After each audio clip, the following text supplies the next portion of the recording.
All right, there we go. Tokon looking a little different, as you might expect. Or, I guess, perhaps not in this case. Let me go over here.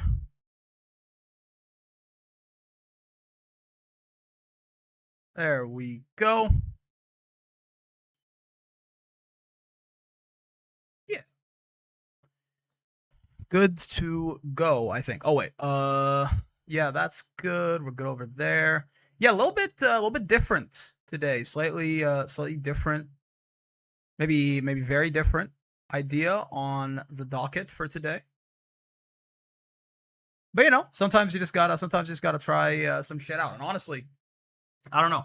I just this is maybe a little bit of a caricature of a guy. But I don't know. I saw this video and I watched it. I was just eating some food before stream and I watched this video and it kind of like I don't know, it bothered me. It bothered me on a very deep level. And I think it's I want to talk about it. I want to talk about it. Oh, I am not streaming Granblue Fantasy versus Rising though. That's not exactly accurate. What is this? I guess this is probably. Yeah, I'll switch it later. I'll figure it out later. Oh, Granblue Fantasy the Gacha also has a category. I guess that's interesting. Makes sense. Hey, Breast. Hello, Arihara. Welcome. How are you? Brick. Hi, Phantom. How is it going? What's the title of the vid? Oh, you can't see it. There you go. Title of the vid is "Can I Sneak This Boat Through a Military Blockade?" by Boy Boy. It's got 2 million views, so I mean, a lot of people have seen it already. But I don't know. This video has sort of invaded my brain, and I feel the need to talk about it. Get the "No, I'm Not a Human" OST out of there. I ask this daily. It's a great question, isn't it? I will say it is. It is hell of a title. Hell of a title. The thumbnail too. Hold on. If you go in here, look at this thumbnail. Like when I first saw this video, I thought this was gonna be some like, I mean, look at the rest of this dude's channel, right? I did a thing I'm familiar with, like it's just a lot of this, like like I think progressive leading stuff, but just like insane shit. So like when I saw this, I was like, oh okay, like cool, we're doing, I don't know, like this is going to be some like a reckless endangerment of himself or something like that. Cool. But it's really not how it worked out, to be completely honest with you. So yeah, this is very different. It's a little bit different. Maybe a little bit very bit different. But yeah, I saw this video. Can I sneak this boat through a military blockade? I saw this right before I booted up stream, actually. By Boy here. It's got 2 million views. I think I'm blocking that part. So I mean, a lot of people have seen this video, but honestly, I mean, I don't know what it is. Something about this shit. I feel like I would hope that it had even more. It's a little embarrassing. I'm not gonna lie to you. That it took what is essentially probably a pretty rich like developed world like white guy doing some shit like this for me to really stand up and pay attention. But I think it's really easy when you are a member of the developed world, so to speak, quote unquote, the maybe a beneficiary of sort of the colonialism of the world and all that shit. It's really easy to just kind of put this barrier in between you and the people who the system really hurts the most, right? Whether it's people, this video is about Cuba, right? It's about all the bullshit that's going on in Cuba. So whether it's people like, that are being targeted directly for being some kind of like communist government, or just, people in the quote unquote global south in general, who a lot of our comforts and like the air conditioner and all this, the pad thai that I ate before I got here, like a lot of our creature comforts in the developed world or the West or whatever you want to call it. Probably not the first world, because that's a little bit of a outdated term, I think. A lot of our sort of comforts in this part of the world they're built on the backs of other people suffering, right? And I think it's like the kind of thing you can like know. Like it's like, oh, we're doing pad thai. I did eat some pad thai. Yeah, it's the kind of thing that you can like know this in theory, and you can be like, oh yeah, like it's horrible what's going on over there. Like it's a shame, that these countries are being exploited by this like evil imperialist system. It sucks the things that are happening in Gaza, like in Sudan, in like the place where they filmed the Odyssey in like the south of Morocco near the Sahara. It's crazy they just went in and like took Maduro from Venezuela, like all this shit, right? But there's always this distance. You know, there's always this idea of like, oh yeah, like I can look at it and go, oh, that's horrible, and I can say that it sucks, and I can say that it's wrong that it's happening, and we just move on, right? And we go, you know, and we feel good about ourselves that, like, you know, we pat ourselves on the back, for the idea that, oh, you know, like I'm recognizing that the system is bad. I'm one of the good ones. Then you move on with your life, and you go and you are probably wasteful with your water, and you eat excessively, and you do your thing, and you live in your, and you don't worry about your power consumption, and you live in your first world little, bubble, and you sleep well at night. But something about this video, which I think I'm going to watch in its entirety here and probably pause at different moments to talk about. This might be the whole fucking stream, I'm not gonna lie to you. It was kind of embarrassing, and I think that's why, you know, like I say, it is a little rough, because like people who are in these countries are like constantly trying to like send feelers out to the outside world, talking about like shit is awful over here, like do something about your governments, and or like send any help that you can, even if it's through like social media interaction. And it's like, I don't know, it's embarrassingly easy to ignore that kind of stuff, I think. Hey, Bricks, everything all right? I mean, for me, yes. That's kind of the point. It's embarrassingly easy to ignore that kind of stuff, I think, right? It's embarrassingly easy to ignore when these people in these horrible situations in other countries are talking about it, and you have this sort of empathy for it, but that's kind of as far as it goes. So, you know, the reason that this being someone who is in a similar situation to me, if anything, maybe in a more comfortable situation, right? Boy, I assume is doing financially all right. Right, Australian bloke living in, again, a developed country or Western world country or whatever. To see him actually go through with something, actually try and attempt aid, he's a very relatable figure to me. You know, there's this distance that gets created in my head between people like me and people who live in like the, you know, less fortunate parts of the world. There's like an inherent, and it's a systemic thing, right? There's a systemic reason that I find it difficult to like truly relate to those people. But this video of this guy coming in here like from his very privileged background and actually like experiencing like some risk, experiencing some danger, helping out people who needed it, and then seeing that those people, like having him then see with that perspective that a lot of these people are just living through this every day, and it's not really their choice. Like, it's not like they get to choose to go out and like do some humanitarian aid. It's like, no, it's just, this is the reality they exist in at all times of the day. I don't know. It felt a little shameful for some reason to just boot Tokon up afterwards. I was like, I feel like I have to do something.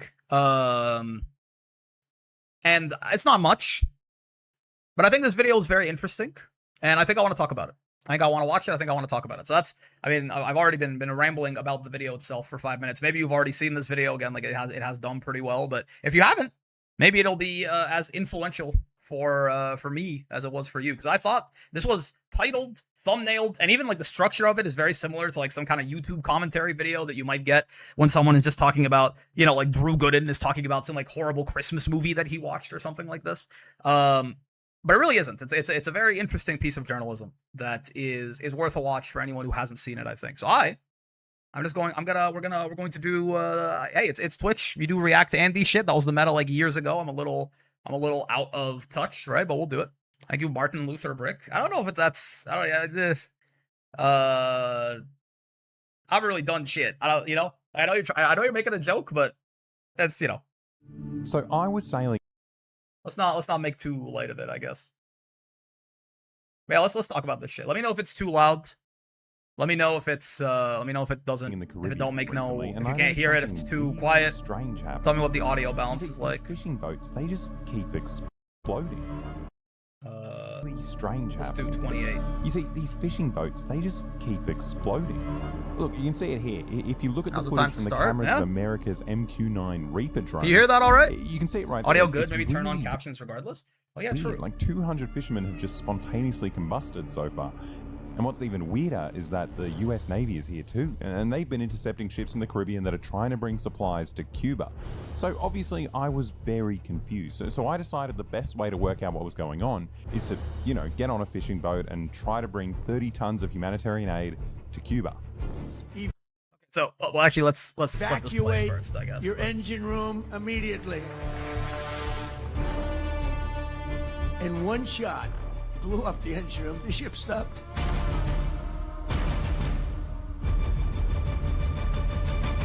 It's a very profitable business. Who would have thought we were doing that? We're like pirates. We're sort of like pirates. All right, so like mustache twirling villain aside, right? Like obviously, I don't think it's a particular surprise to anyone that Mr. fucking Antichrist himself over here is evil and reveling in the idea that they're just killing people on the open seas, right? But it's even just shit like this is so, I don't know how to describe it. You're going through a journey with me right now, like seeing Lucifer gloat about torture. Yeah, again, like I don't think anyone is particularly surprised that the devil is evil, but ignore him for a second, right?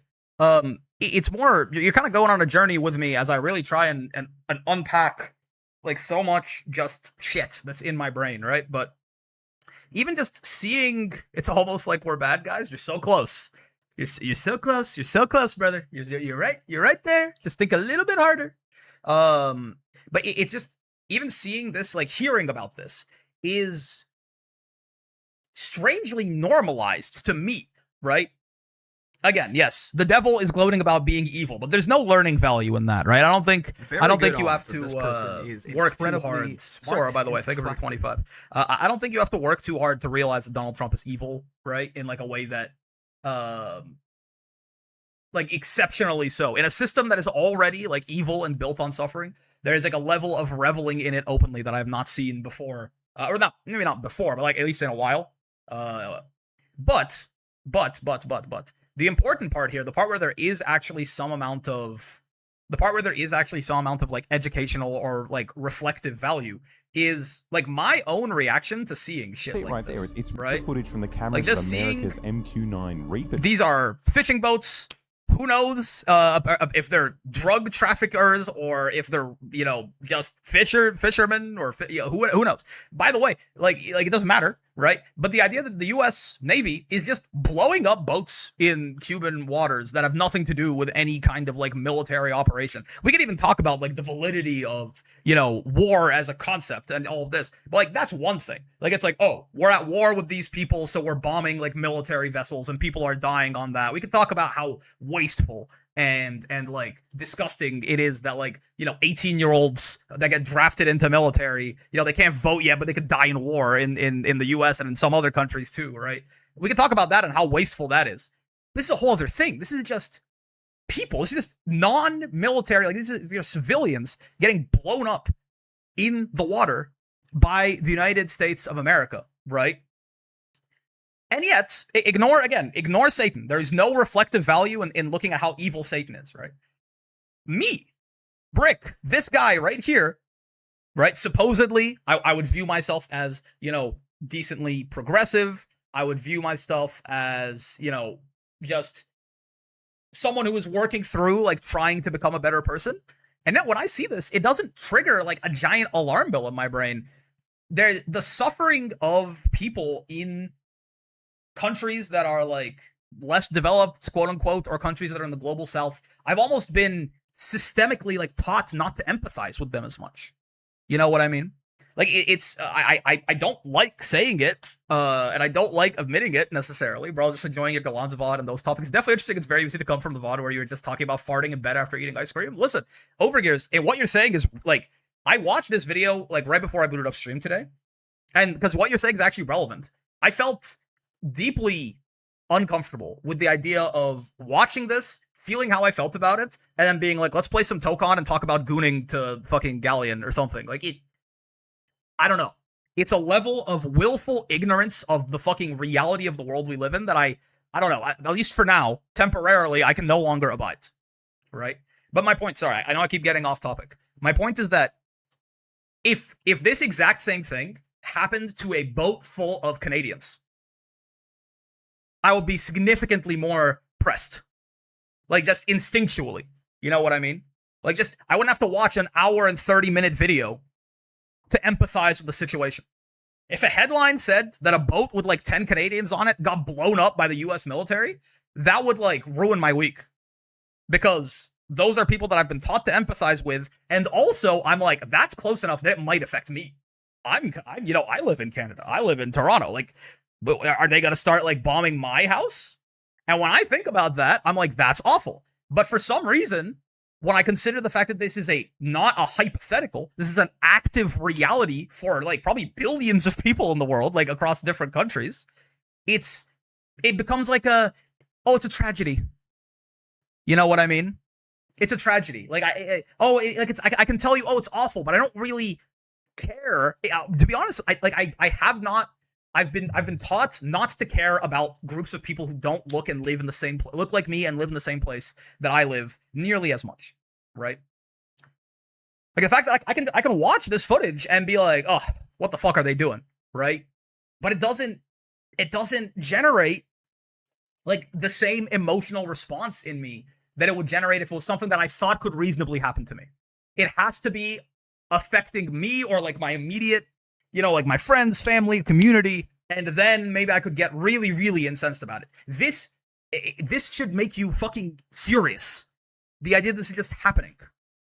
And it's happening to so many people. This is not like a one-off isolated incident. This is what our system runs on. The gears that bring me my fucking Uber Eats are lubricated with the blood of billions of people in the global south. And I just know this, and I just don't care enough. Like, it's to the point that, like, I can't even be bothered to pay a little bit more for a company that is still exploitative, but tries to have, like, slightly better workers' rights. Because I'm like, well, I don't want to pay $6 for my coffee. Like, I'm evil. You know what I mean? Like, again, it's very, very easy. It's very easy, right? To look at this motherfucker and go, this is Satan, right? Yes, Parker, that's a great point. Yeah, like it's really easy to look at this guy and go, this is a mustache twirling antichrist. Fuck this guy, right? But I think it's important to realize that I am complicit in this shit too. Not at the same level. I'm not the president of the United States. I'm not the one ordering the fucking strikes on the Cuban fishermen. But like, banality of evil. Like, I live in the system. I participate in the system. I benefit from the system, right? And I'm sort of just okay to, it's not bothering me. Like, when did I start getting more radicalized? When did I start becoming more progressive? When I started to feel the pinch a little bit. Something's wrong about that, There's something wrong about the fact that a lot of people only started to care about the brutality and violence of the state. And it's still horrible what happened. I'm not trying to like minimize it, but it's more so that other people minimized a large portion of the population. And this includes me to an extent. Only really started to care about the brutality of the state to the point that it started changing your worldview on things when they started shooting suburban white people, right? When ICE is gonna kill Alex Preddy, when they kill like Renee Good, that stuff. I don't know why. I didn't make a conscious decision. But somehow that freaked me out more than like thousands of news stories about like black teenagers, like whether adults, kids, teenagers, whatever, just like, oh, murdered by police, murdered by police, murdered by police. It's almost like an accepted fact of the world. Whereas like this is some new shit. I'm not saying this is right, and I'm not saying that it's not horrible what happened to those two people. But there is something to be analyzed there in just how complicit I am in letting like just kind of be like, that's fine. It's just the way things are. It's horrible, but what can you do? Right? We are all those German people who live next to the camps because the internet has put all that right next to you over an easily scaled digital wall. Yeah.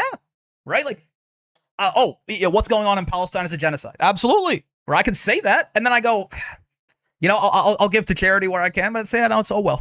What can you do? Hopefully someone's got to do something about this.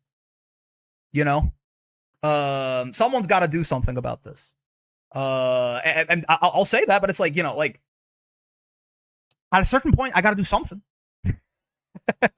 A lot of it's from the idea that you'd see people who've been oppressed for ages still being oppressed. You're like, well, of course that happened. Yes, desensitization. It's a normalization of it, right? It's a normalization. But like, I have to unpack that too. It shouldn't be normal for this to be happening to anyone. Like, yes, obviously for me, my normality is not being oppressed. What is going on? Sorry, Toby, you hopped in for right in the middle, right? And it's the shock doctrine. We're becoming desensitized to the news. Like, they want you to be desensitized, right? They want you to be desensitized to what's happening. That is the goal. And it, like, while I'm not saying like, oh, you're a piece of shit and you should kill yourself now because you're desensitized. It is important to realize how desensitized you are and like work against that. obviously my normal everyday life is not suffering and oppression to the same extent at all. It's not even comparable at all. So if that suddenly becomes a threat to Very me, good odds that this person Right? is incredibly smart and attractive. may Lord Kirk the Orange Man, so true. Thank you very much for the 22, Toby. If that suddenly became a threat to me, obviously that would be a huge transition. It was something that, my normality got shifted over. So I'm not saying it's not wrong for me to care very heavily when something might endanger me, but it is wrong for me to then turn around and not really give a shit about the fact that this is currently the reality for so many people. You can't go out and fucking single-handedly fight every single corrupt person yourself. But we have to do something. And honestly, the only thing that I could think of is I have to go on stream and I have to talk about this shit to an extent. What tiny, minuscule, little worthless platform I have to try and at least make everyone else as uncomfortable as I am right now. Because maybe if the only fucking thing that'll motivate me to be a decent human being is the shame of doing nothing, then I guess we can start with that, right? If I'm so brainwashed and fucked up by the system, and I've been so the suffering of billions of people around the world has been so normalized to me that the only thing that can motivate me into action is the shame of feeling like a bad person, that's embarrassing, but it's better than nothing. Right? If to start I have to be motivated by shame instead of like an actual moral compass, at least I can do something. For what it's worth, my urge is to leave stream and do something else because this makes me uncomfortable. That's the entire fucking point you're making. Yeah, Silver, it makes me uncomfortable too. Like, I'm not happy right now, right? I'm not like having a great time. But like even like this video's an hour and 30 minutes long. We might not make it through all the way through this, right? But even just this footage of fisher boats, even if they are drug traffickers, who cares? You don't bomb drug traffickers, right? Like, this footage of fishing boats full of people with families and children and loved ones and parents and grandparents and friends, and they're just getting erased by a fucking Call of Duty kill streak, right? It's just a fucking, it's a drone. It's basically the modern version of the AC-130 kill streak. And it goes from like 10 people with like hopes and dreams and loved ones and futures to water in seconds. That should piss me off way more than it does. Like, the thing that's pissing me off right now isn't actually that happening. Again, it's this shame. It's the idea that this is somewhat normalized to me. And again, the point here is not just to go, oh, woe is me, boo-hoo. And the point here is not just self-loathing either. That's not productive, right? But I think it's just important to realize that this isn't normal. Because I think there's so many excuses that you can feed yourself as to why this is normal. Oh, well, it's, oh, there's so much bad stuff going on in the world. Oh, like, what can I do about it, really? Oh, like, what, like, it's too much. Oh, like, I'm tired, If you're tired of hearing about it, if you're tired of feeling guilty about it, if you're tired of it being all over the news, imagine what the fuck it is like to live it.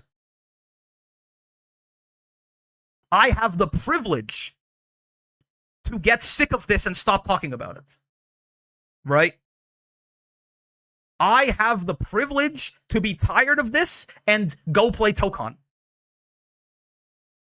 Billions of people do not have the privilege to not be either being actively genocided by the imperial system, be blockaded by the imperial system, invaded by the imperial system. It's not a choice for them. Do I wish that I could just not care about this, right? That's something else that it can't happen forever, right? Right? Like it's awful, but man, I really like fighting games, guys. Right? But it just, I think it's a cognito hazard. You ever hear about cognito hazard SCPs? It's a fucking cognito hazard. Like, when you learn enough about it, you have to just lose your sense of shame. When you learn about how fucking blatant it is, when you see the most powerful man in the fucking world dancing on a stage talking about, it's almost like we're pirates, when he's blowing up civilians. I think you are faced with a crossroads. You can either kill the part of you that feels any empathy, or else you'll be tortured forever, or you can just commit to being uncomfortable for a really long time and try and do something. We need numbers. Okay? We need numbers. You don't. It is really scary. We'll watch the video eventually, I promise. You know, when you're going on, like, you know, this guy, he goes on a flotilla to provide some aid to Cuba. It's really scary to do that alone. It's terrifying to do that alone. It's impossibly scary to do that alone. It's much more doable if there's 10 of you. It's still horrifying. You know, if there's 1,000 of you, it gives you some more confidence. If there's billions of you, it's just a normal thing to think. And, you know, aid flotillas are one thing. I mean, you know, at the end of the day, we don't vote our way out of this. I don't know, you know, like, all I'm going to say is we don't vote our way out of this. And the thing we do to get out of this is very, very, very scary. And I'm very scared to do anything like that, right? But we don't vote our way out of this.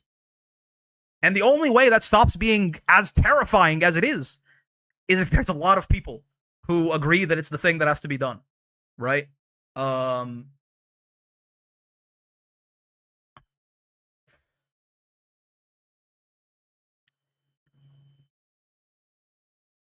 The only way, yes, yeah, you, like, again, you can't vote out Mussolini, right? You can't vote out Hitler. And what we're doing what we are worse than either of them. Like, the system that we are a part of. This might be, you might think this is fucking a stupid take, but no, seriously, man. The system we are a part of is more successful. Maybe if Hitler was as successful as this one was, then, you know, he would have done a lot worse. But because the capitalist, imperialist, patriarchal, white supremacist system that we exist within is so unbelievably successful, it's done way worse than a single Holocaust, right? And you couldn't vote those guys out. There was only one way to deal with those guys, and unfortunately, that way doesn't change. Right? And the only thing that we can do about this becomes anything less than absolutely horrifying is we need a lot of people. Right?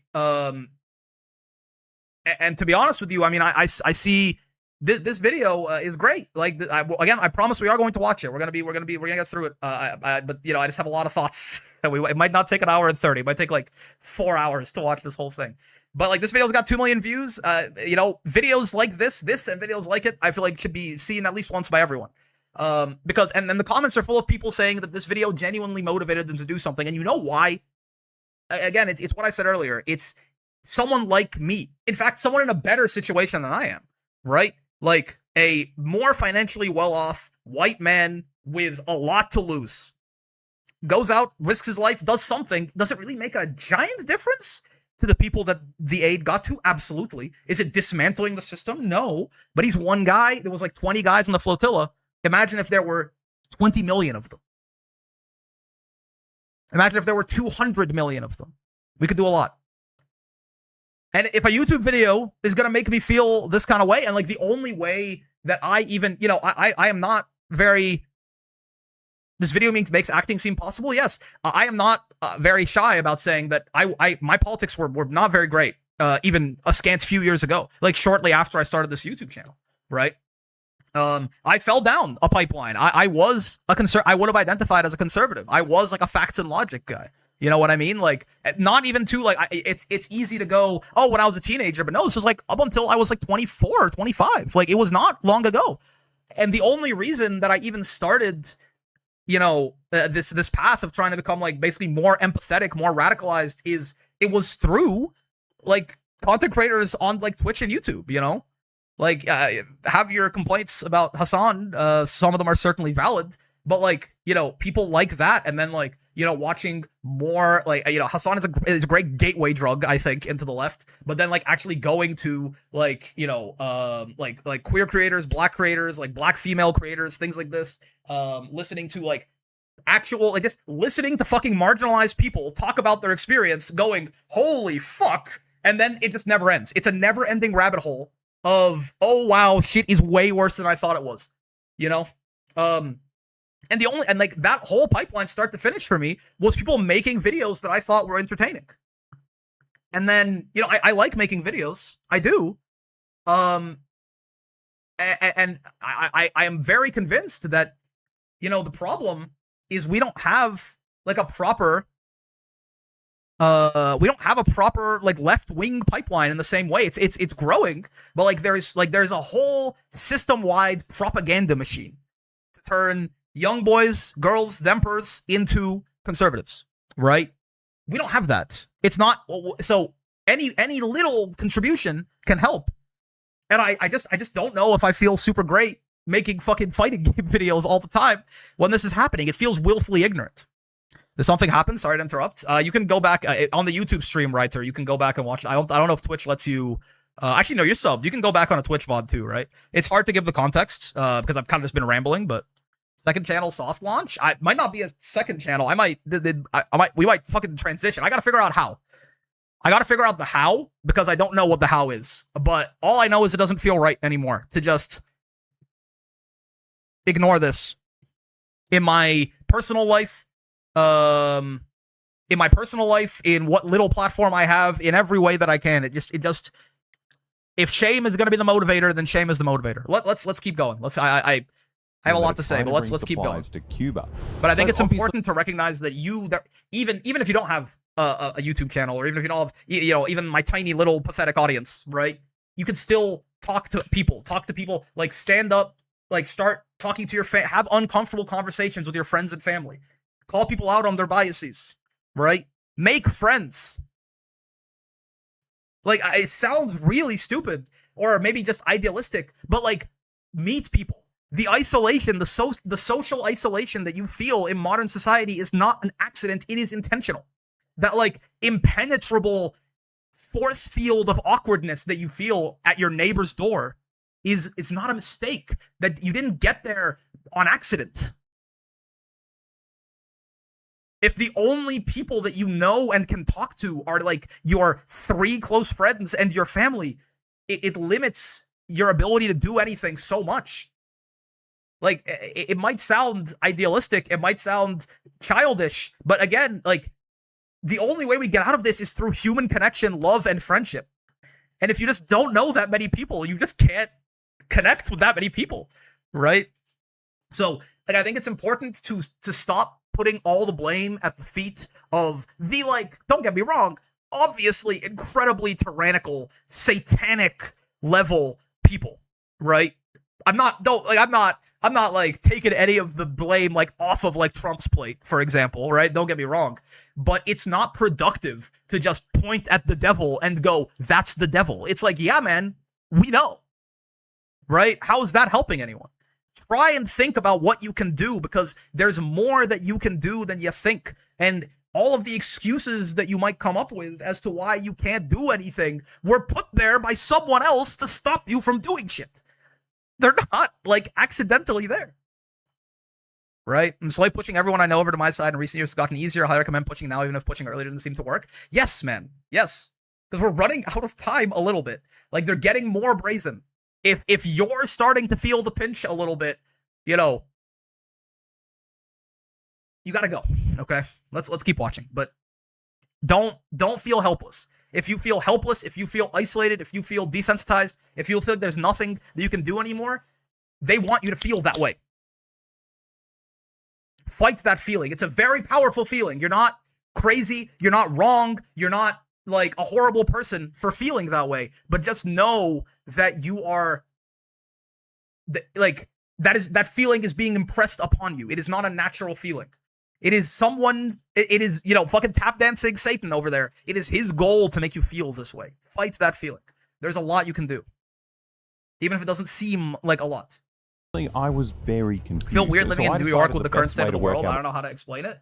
I mean, it's New York is a very good sub what's the word, microcosm of like kind of living in the global north in general, right? Like, yes, obviously, you know, New York, relatively compared to a lot of places right now, is sort of the land of rainbows and sprinkles, right? But at the same time, like, just because it isn't affecting you, maybe New York is in a better state short term politically than like some other less progressive states in the United States, right? But still, like, if you're living in, I don't fucking know, Ohio or something, my condolences to an extent. But also, like, you are still benefiting overall from, like, this imperialist system. A lot of its spoils are being shipped over to you. Now, are you getting, like, the scraps while the fucking billionaires and the fucking 1 trillionaire, I hate that we have to make this fucking distinction now, are getting most of it? Sure. But you're still getting, like, a relative, depending on how marginalized you are, but, you know, a relative life of safety. You probably have a roof over your head. You probably have, I don't know, running water. Like, you can probably go to your tap and get water whenever you want. As they build more AI data centers, that might become less and less true, by the way, right? Again, like, it feels like we're hitting some kind of, like, next phase where, like, even all of us privileged people in the global north, as it were, we might start having some real unfamiliar circumstances happening to us pretty soon, right? Some things that, like, normally only happen to people over there, people not where I live, right? There's a lot of small towns right now. They built an AI data center in their backyard, and their fucking tap water looks like Flint, Michigan, which, by the way, is still Flint, Michigan. But Flint, Michigan might stop being so much of an exception not too long from now, right? But the point is that it's very important to not hate yourself for it, but understand your complicity in a system, even if it's just through inaction.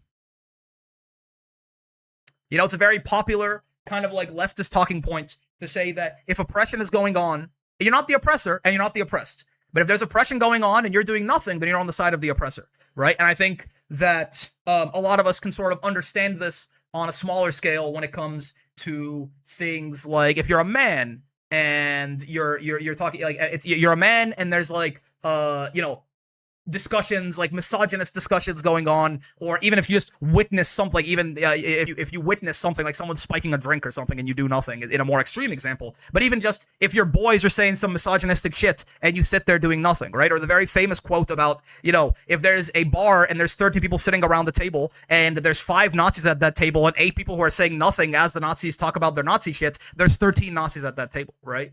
So I think it's easier to conceptualize for us on things where it's like, you know, as a man, you should try and be an ally against misogyny. As a straight person or a cis person or whatever, you should be an ally against like homophobia, transphobia, you know, all these general like queer phobias, right? If you're like a white person, or if you're not like, you know, like if you're white passing or relatively light skinned like my ass, right? Then you need to be like an ally against racism, actively anti-racist, an ally against like anti-blackness and just general racism and things like this. But I think there's a blind spot because it's so normalized to us about the fact that so many of us are inactive and sort of silently complicit in this like global north, global south, imperialist capitalist thing.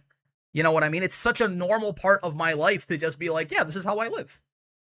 Right? I have a Uber Eats. Someone can bring me food. I have water all the time. I have power all the time. I have fast internet. I have, you know, access to all these different things. I'm safe all the time. Why wouldn't that be the case? And yes, why wouldn't that be the case? But like, people are fucking dying, man. Very woe. People are fucking dying. Your quote of being privileged enough to forget about these things was what I really needed for a Isaiah, wake-up call. Thank you for making this stream, even if it might be uncomfortable. Thank you very much. Gesture Thank emoji. you very much for the fucking $100, I think. Much appreciated. That's very generous of you. I'll say, I don't fucking, you know, sure, like, I would love to make money doing this shit, but also, like, I appreciate that greatly, and I'm glad if I can change one, if I can have this video punch me in the head in a way that made me feel bad. I'm sorry if I make anyone uncomfortable, but also if that discomfort wakes you up to something, then if I can do that to one person, then that's something. Please give your money to people who need it more than me. I don't want to be ungrateful. That's a lot of money. And it, you know, that is a lot of money to me too. Like you know, like I'm not fucking Mr. Moneybags over here. I appreciate it. But, you know, if anyone else, I guess, wants to do that, maybe donate to people, you know, like some relief fund for. There's so many. There's an infinite amount of, like, you can't give to everyone who needs it. So at least give to someone who needs it instead of my stupid ass. Okay. But thank you, Isaiah. I don't mean to be ungrateful about that at all. That's very nice of you, and I'm glad it helped. When they aren't wanting it to be normalized, they want you joining the armies to perform these acts. Yes, man. Demi says, really feel that whole AI data center thing. Had to hand out water filters to my local community and donate to communities in my inner city. Jesus. MD's water looks bleak. Is MD... Sorry, I assume this is somewhere in the US. My US geography is really, really bad. What is that? What is MD? What is that short for, Demi? My apologies. Maryland? Oh, shit. Yeah. Gotcha. Yeah, man. It's fucking horrible. Like, but the thing is... Where I live? Oh, shit. But here's the thing, right? Like, it's important to remember, that's awful. I'm so sorry to hear that, Demi. That is genuinely awful. But, like, these, like, horrors beyond our comprehension that are starting to become a reality for us have been a reality for other people in the world for decades, sometimes longer, right? So it absolutely should not be happening to you. And I'm not saying this at all to like, minimize the horrible things that we are experiencing, but I think it's an important wake-up call to realize that this has been people's reality, so many people's reality, more people than it hasn't for, right? This has been the reality for decades, for hundreds of years, maybe, right? If not, maybe like different kinds of oppression over hundreds of years, but like the same sort of idea where you're just being resource extracted and exploited by like a different part of the world. For a lot of countries, this has been the reality for hundreds of years. And you know, think about what that fucking must be like, and then talk to me about, but I don't want to think about this right now. No one is saying that right now, but just, there's a voice in my head that goes, but this sucks, I want to do this, right? I'm both MB and physically disabled, but still white as fuck, which generally gives me privilege and comfortable to admit, but it's important to acknowledge. Yeah, and like, it's intersectionality, right? Like, it's not this idea of like, oh, well, who cares if you're physically disabled or MB if you're white and live in the global north? No, but it's just, it's important to recognize, you know, like, it's important to recognize where you are privileged and do what you can to help, right? And I mean, maybe more importantly, but, you know, these people tend not to need to realize this. It tends to be much harder to realize you're privileged and discriminated against, right? But it's also important to realize that you might live, if, you know, in the ways that you are marginalized, it's important to realize that you live in a system that maybe wants you fucking dead, depending on, you know, like in a lot of ways. So, like, you keep your eyes about you, you know? You don't try to dismantle the master's house with his own tools because the fucking system does it. Like, you can't vote your way out of this shit, right? But people who are marginalized tend to have a much easier time realizing they're marginalized than people who are privileged have realizing they're privileged, right? My dad has told me not to watch the news because of how bad it makes him and me feel, but that's why it's there. Yes, like, I empathize. Again, I am, right, the privileged global north, like, straight male. Like, I'm Muslim, I guess, right? But, like, I'm very light skinned. If I shave the beard, I get, like, Italian and Greek from people, right? Like, I'm, like, Mediterranean passing. Like, I understand. And I don't, and like, I have friends that I love. I have family that I love.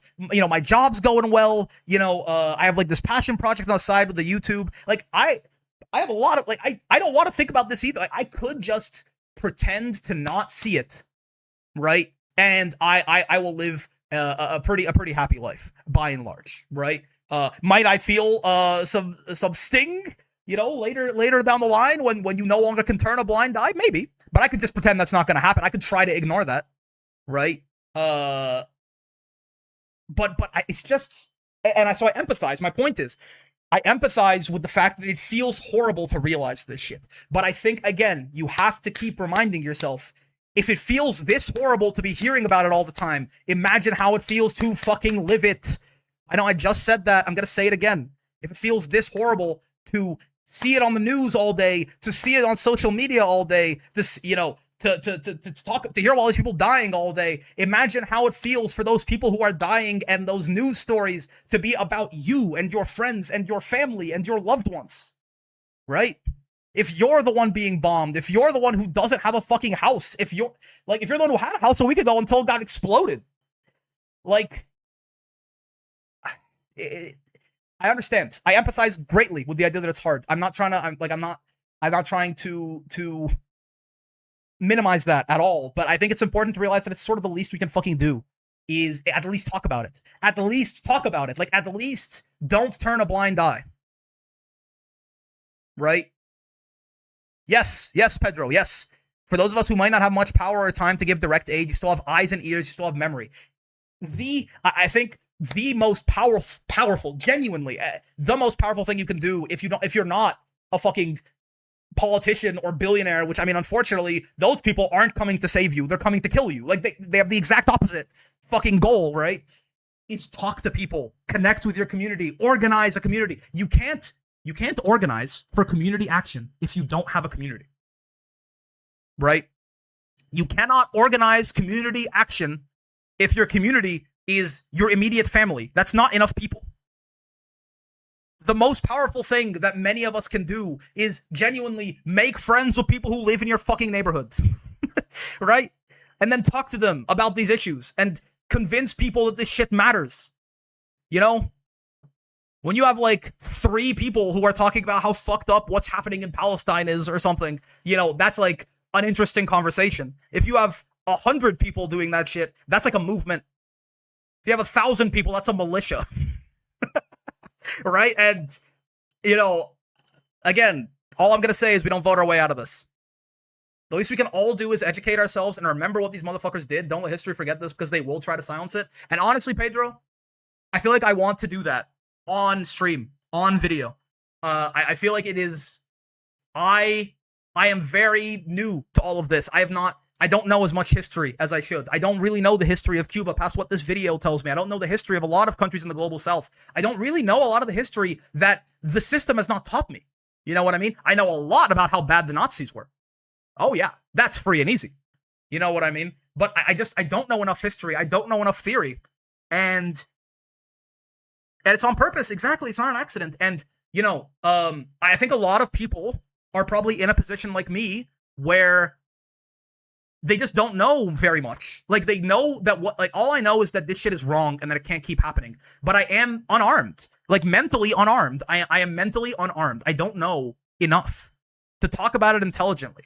I can only ever have someone who knows what the fuck they're talking about speak to me, and then I go, that makes sense.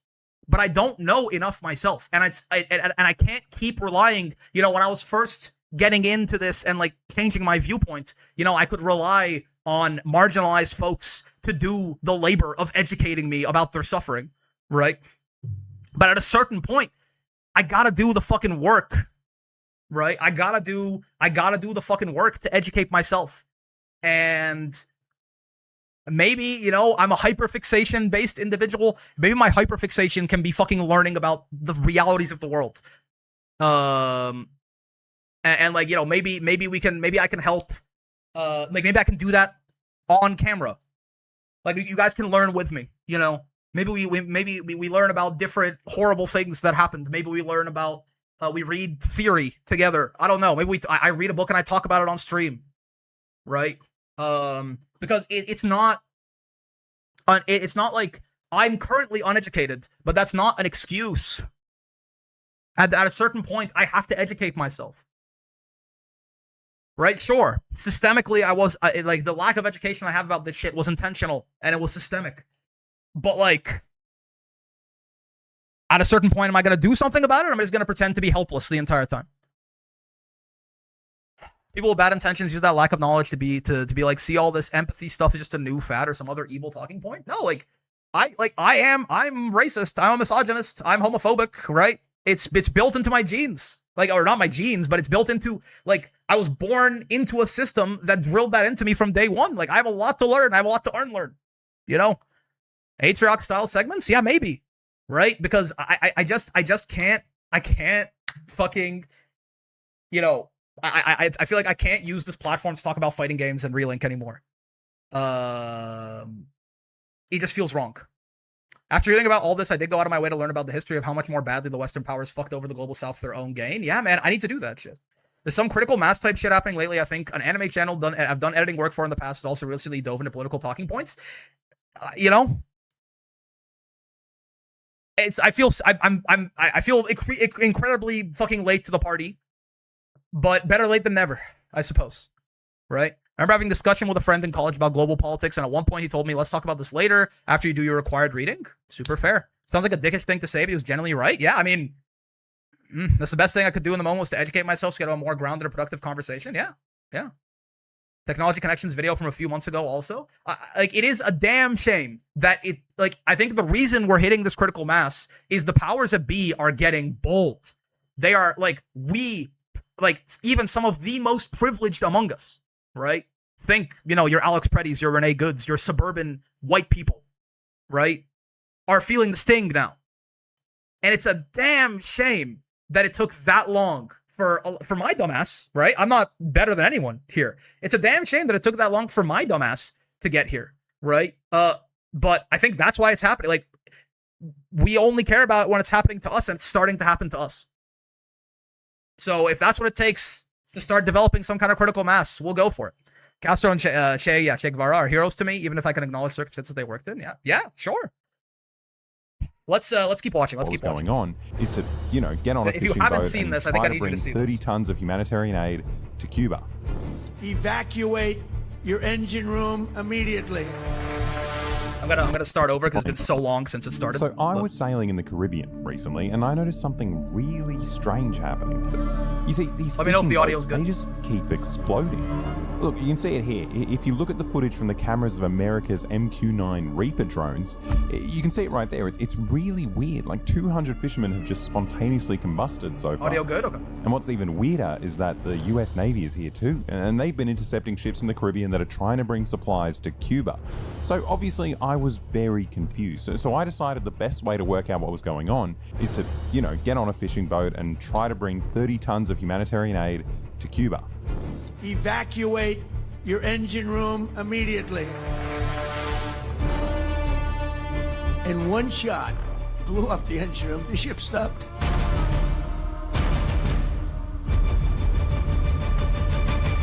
A very profitable business. Who would have thought we were doing that? We're like pirates.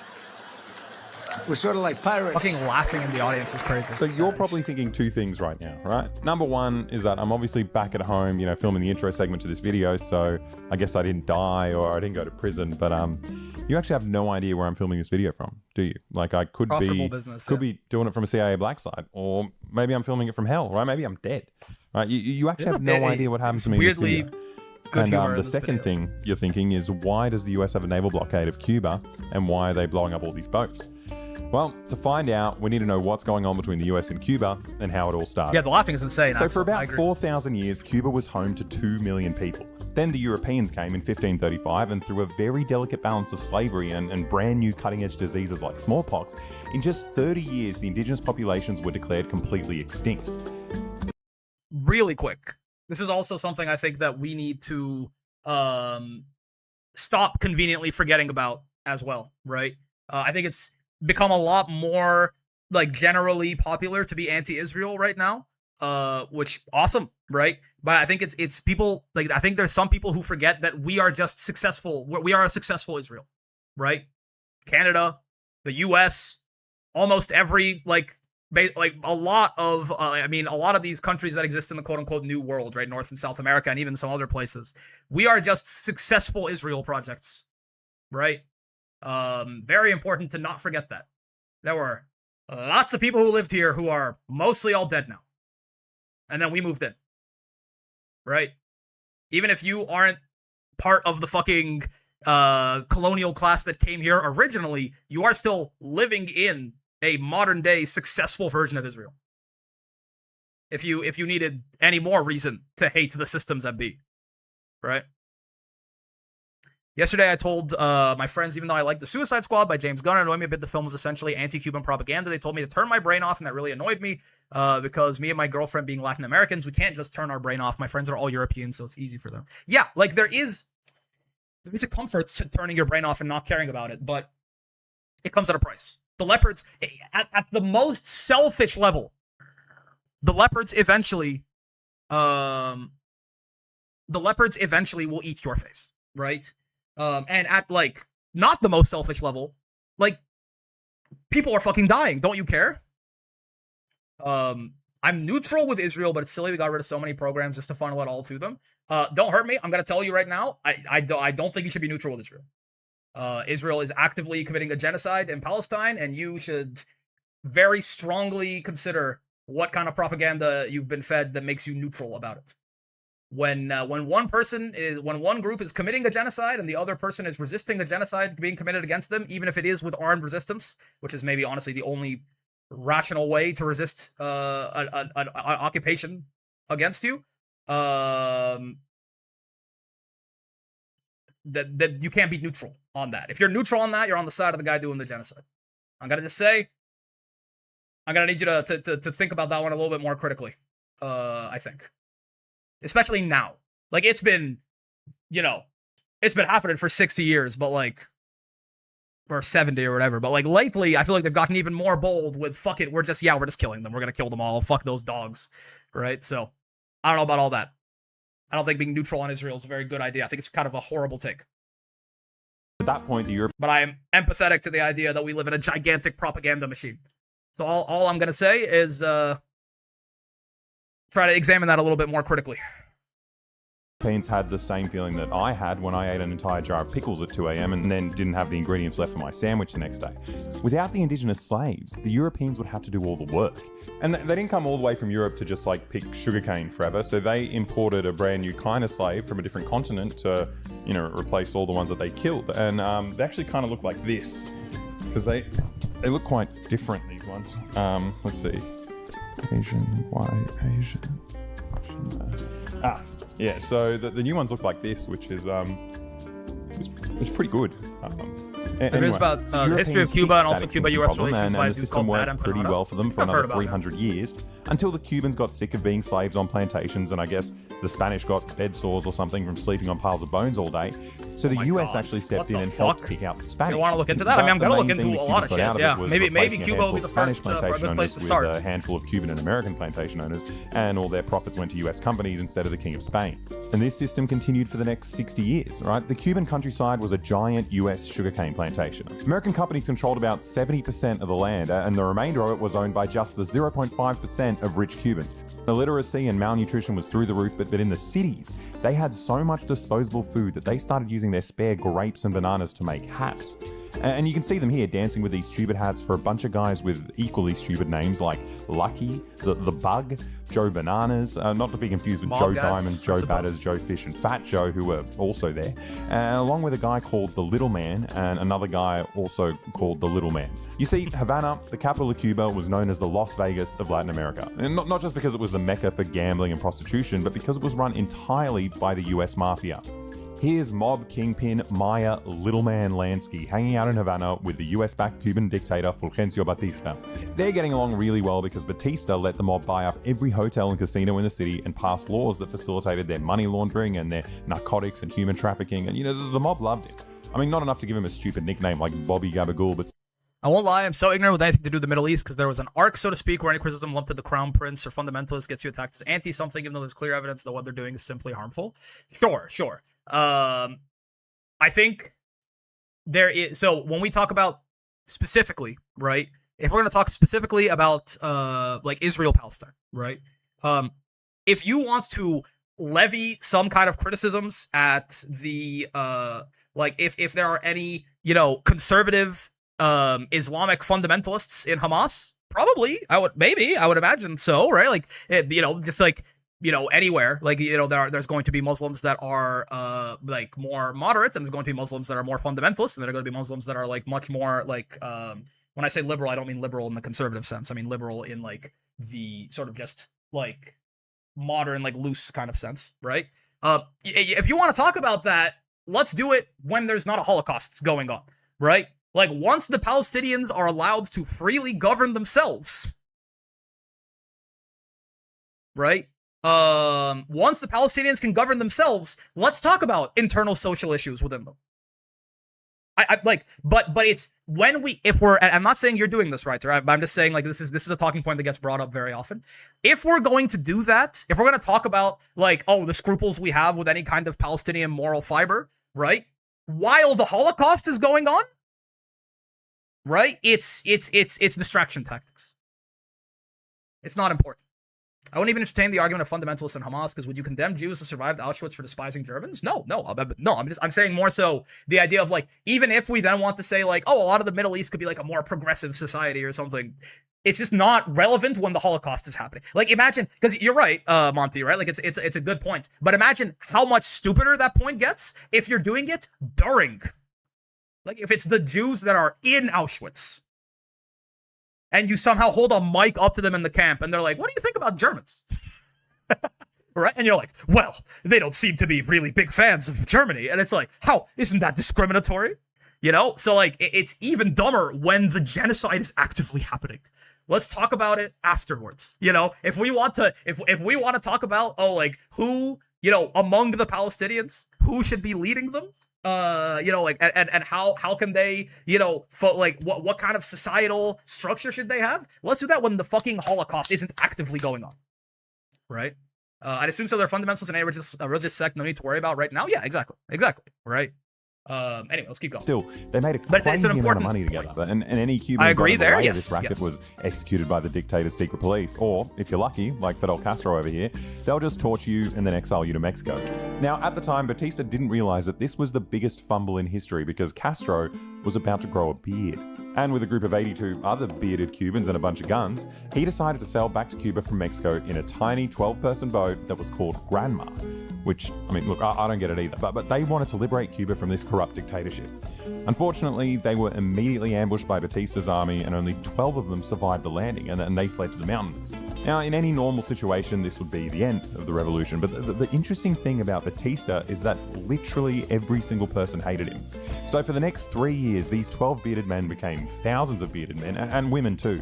And by 1959, they had defeated Batista, who, you know, fled the country with $424 million he embezzled from his... This is the thing, right? 12 bearded men, no matter how good their ideas are, can't really do too much. Doesn't matter how brave those 12 men really are, right? Few thousand bearded men and women and emperors, right? Couple tens of, in a bigger country, tens of thousands, hundreds of thousands of them. It's interesting, corrupt dictatorship. you know?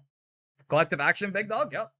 Fidel Castro became Are the the 12 leader bearded of men this related to new the Cuban 12 government, angry and men? let me They tell better you, be. he got to work We need way immediately. more than 12 angry men. They skyrocketed We to need 7th in the world millions in literacy of rates, angry eliminated poverty, men, brought women, and thems. electricity to the entire countryside, and established a system of free, universal healthcare, achieving lower infant mortality than Collective the effort US to do and both more good and doctors bad, per and by bad I'm capita referring than to any good people who country in choose the to do world. nothing and let It's evil crazy win. what they do. Yeah, I mean, you have right? enough They, like, the whole system is reliant on the collective silence and inaction of hundreds of millions of us. The system cannot, believe it or not, no matter how hopeless it might feel, no matter how dark and empty it might feel, at least for now, give it 20 years, something might shift in a way that takes a lot of your power away. But at least for now, the system cannot operate without your consent. That's why they do so much efforts to manufacture consent. If your opinion didn't matter, why is every fucking thing propaganda? If they didn't care what you think, why are they spending so much time and effort to get you to think a certain way? Because they need you to think a certain way. Right? They need you to not care about what's happening here. They need you to think that Cuba is this communist, this evil dictatorship. You know, they need you to not care about these things because what you think matters. If everyone right now, if you could flip a switch and suddenly everyone in Canada was very vehemently against this system, except for like the top 1%, it'd be gone tomorrow. There's hundreds of millions of us and thousands, tens of thousands of them. You're talking about mustache twirling satans like Donald Trump and, you know, Elon Musk and Jeff Bezos who are like organizing this whole thing. There's what, thousands, tens of thousands of them? Hundreds of millions, billions of us. I don't care what the military is full of regular people, right? Like even, you know, their biggest beat stick, you need like the foot soldiers in the military to be on their side. If the foot soldiers in the military suddenly aren't It's on their grab, side, it's a comma, scary, scary, nerds. scary time for them. Right? Collective action. Axel, thank you for the follow. 5060's had a goated aesthetic for revolutionaries and militants. We got to, you know what? We got to come up with our own aesthetic, man. We got to come up with our own aesthetic. Jeffy B and his league of fuck-ass tax evaders. 9/11 first responders traveling to Cuba so they can get treatments they can't access in the US. This one test that they recommend. This is fucking crazy, by the way. Sorry. I feel like I need to point this out, too. Batista, who, fled the country with $424 million he embezzled from his corrupt dictatorship. Fidel Castro became the leader of this new Cuban government, and let me tell you, he got to work immediately. They skyrocketed to 7th in the world in literacy rates, eliminated poverty, brought electricity to the entire countryside, and established a system of free, universal healthcare, achieving lower infant mortality than the US and more doctors per capita than any country in the world. It's crazy what they do. That is a fucking crazy rap sheet. And this is where I need to be educated.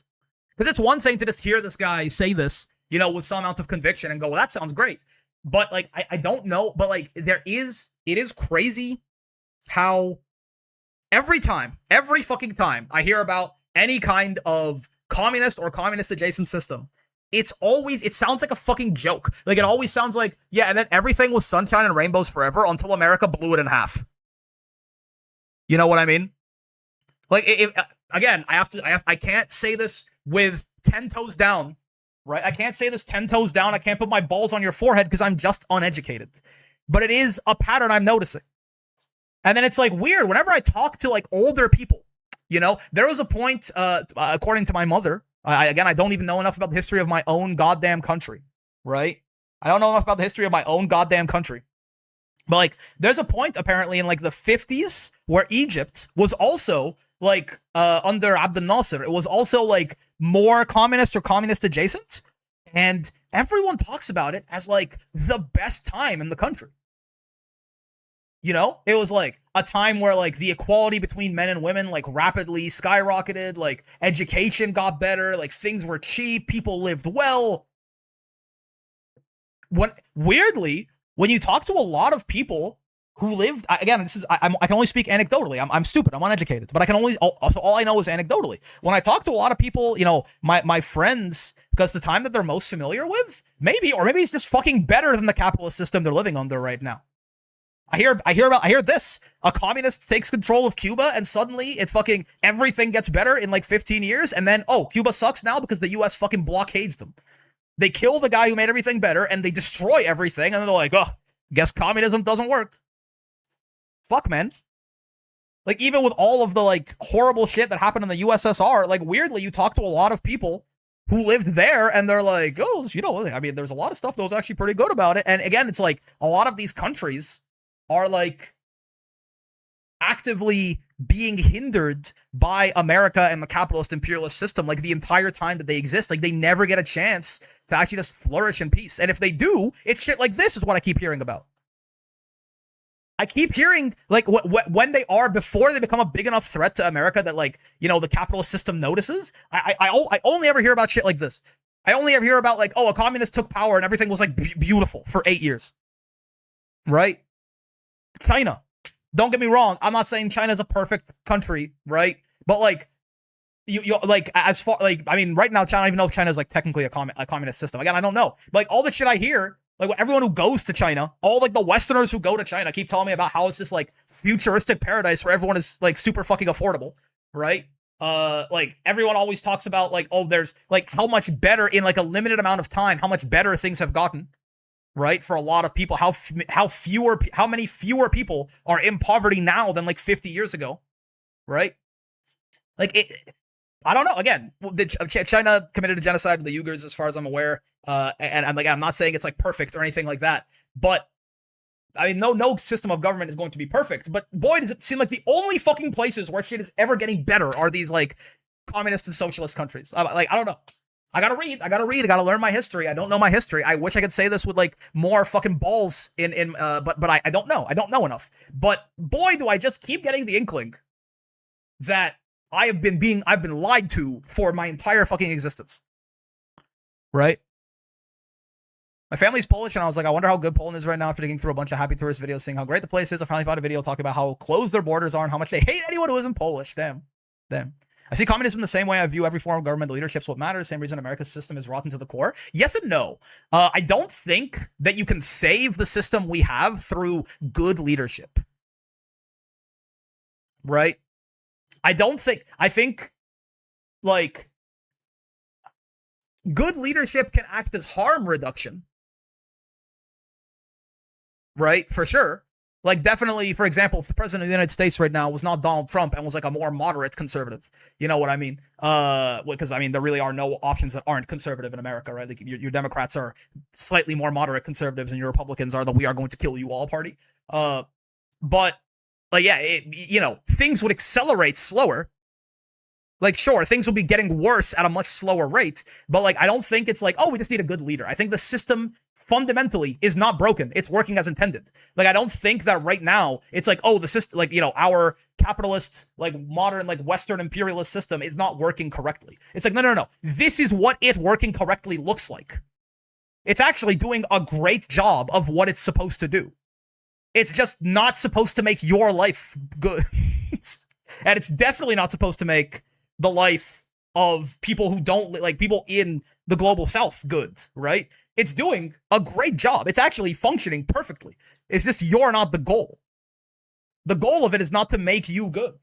That's why it's rotten to the core. It's been a consistent number of corrupt and terrible leaders that gave power away to the corporations over time. This is not how it was established as. Hard to say. Again, this is where I need to read a little bit more to really get into this with you. But, like, I mean, I don't know what established as means, because even as far back as 1776, it was established on the backs of black slaves, right? Even as far back as when the whole fucking country was created, it was created based on the idea of alienating an entire group of people and using them as property. So it's like, I don't know at what point it wasn't already fucked. You know?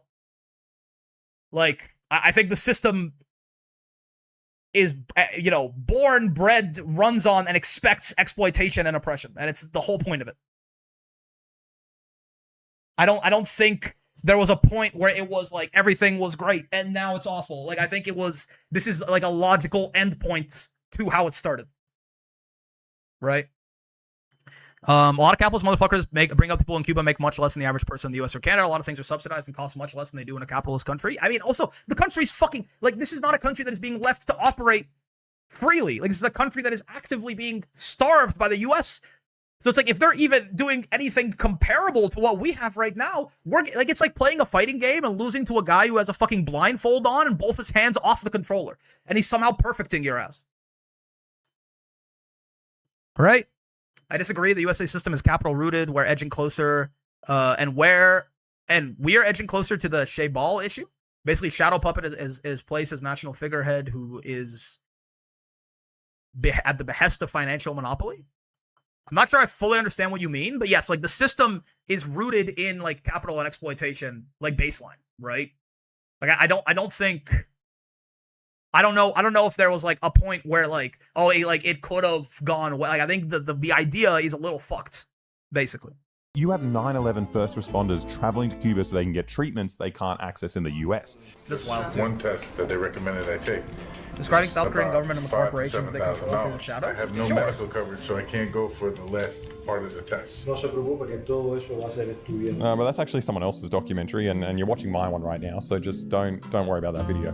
Now, in order to do all this cool stuff, the new Cuban government had to make a lot of enemies, right? So a big part of eliminating poverty is getting rid of Cuba's The point being made is the leaders are not corrupt and terrible at a standpoint of capitalism. They're doing a pretty good job of that. Yes. And again, it's, I think, a very important just viewpoint shift. Start thinking attack systems, not people. It is really easy to point at Donald Trump and go, holy shit, what a demon.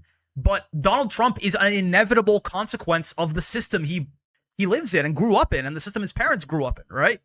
Like, there should be nothing surprising about the fact that Donald Trump exists. And there's thousands. There's hundreds of thousands more Donald Trumps. If the main thing separating Donald Trump from a lot of other people is, like, the access to power and capital, right?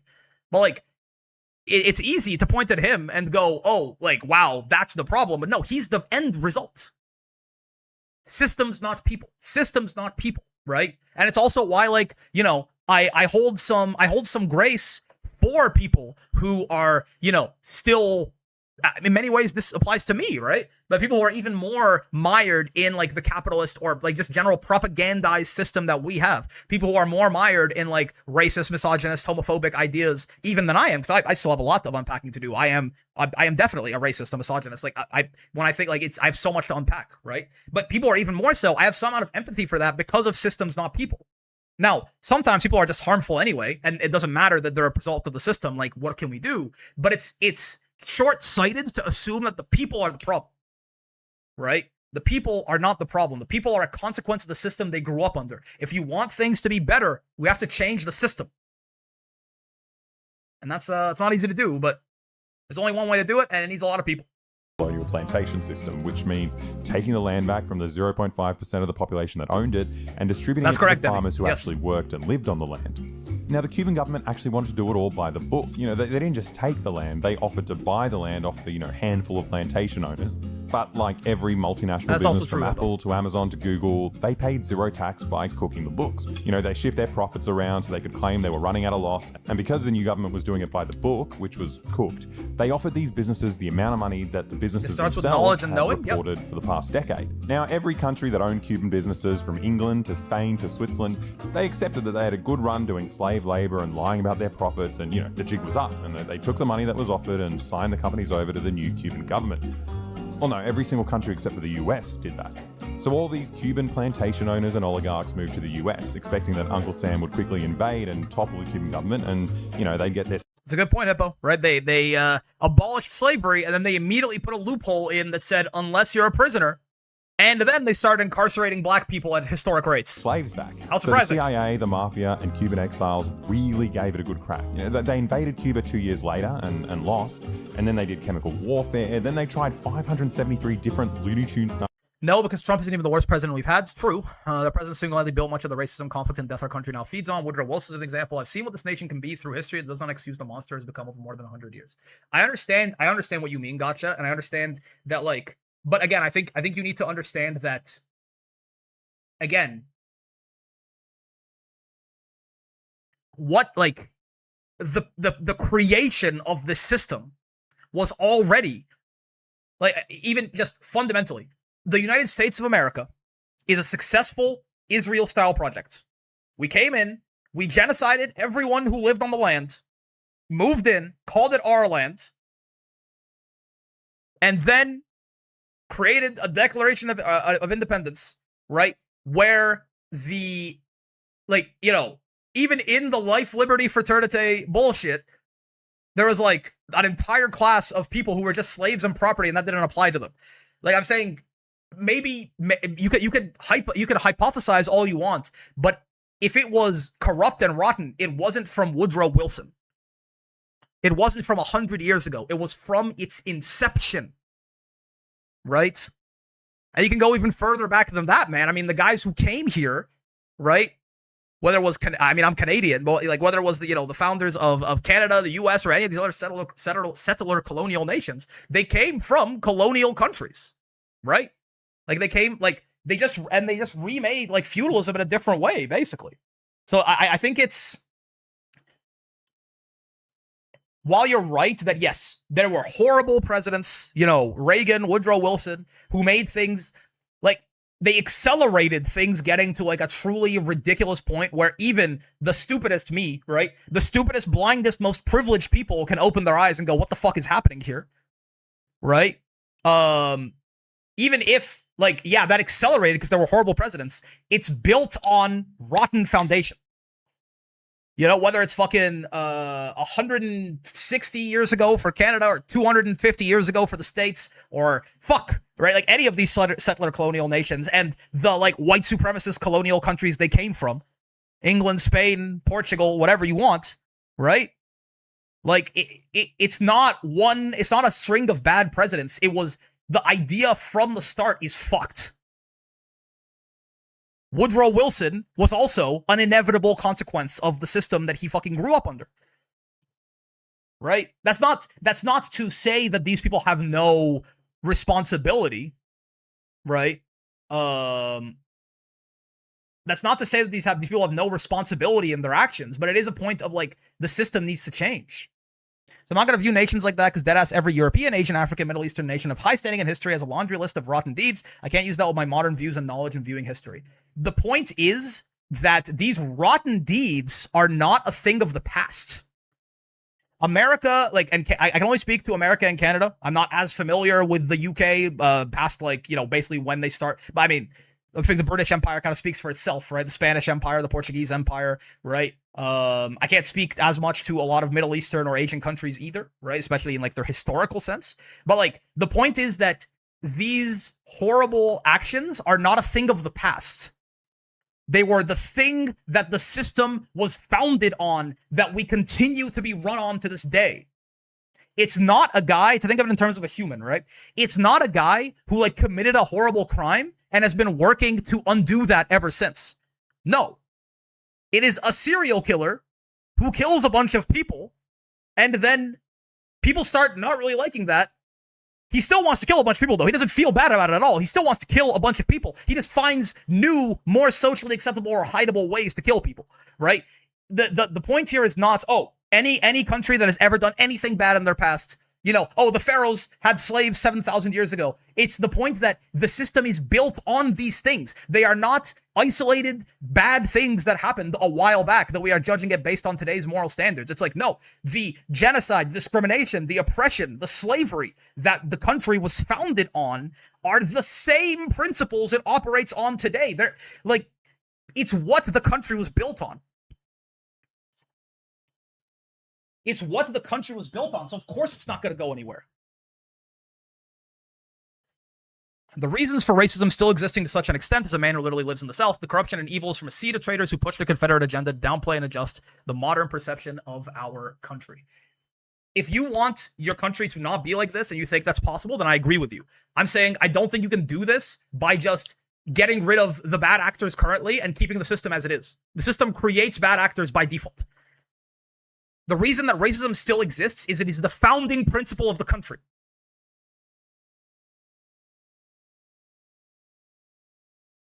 Like, and it's all, like, you know, oppression of one is oppression of all. Racism, misogyny, anti-blackness, in particular, right? Like any kind of homophobia. I mean, homophobia has been around for, not homophobia, well, homophobia, yes, but also like actual, like, homosexuality is a thing that happens in nature, and it's been around in human society since fucking time immemorial, right? It's not like it's a new thing. All of these things are they're all interwoven, they're all interconnected, and they are the principles the country is founded on. Right? Again, you can't say, oh, well, it's life, liberty, and the pursuit of happiness, but like they really didn't recognize like 10% of the fucking country as people, and also not women either. Like, the country was founded on oppression. The reason racism still exists is because it is baked into the fucking Constitution. All men under God are created equal. First off, all men, and they meant that shit. It took a long time for women to be able to vote. If you think about the fact that the fucking Declaration of Independence was signed in like 1776 and women's suffrage was what, 1920? 1910? Like 150 years later? So first off, it's like, boom, half the population. The country is founded on just discriminating and oppressing more than half. There's more women than men on Earth. I don't know if that was the case in the US throughout all of history, sure. But like, from day dot, half the people in your country are not viewed as full humans. Right?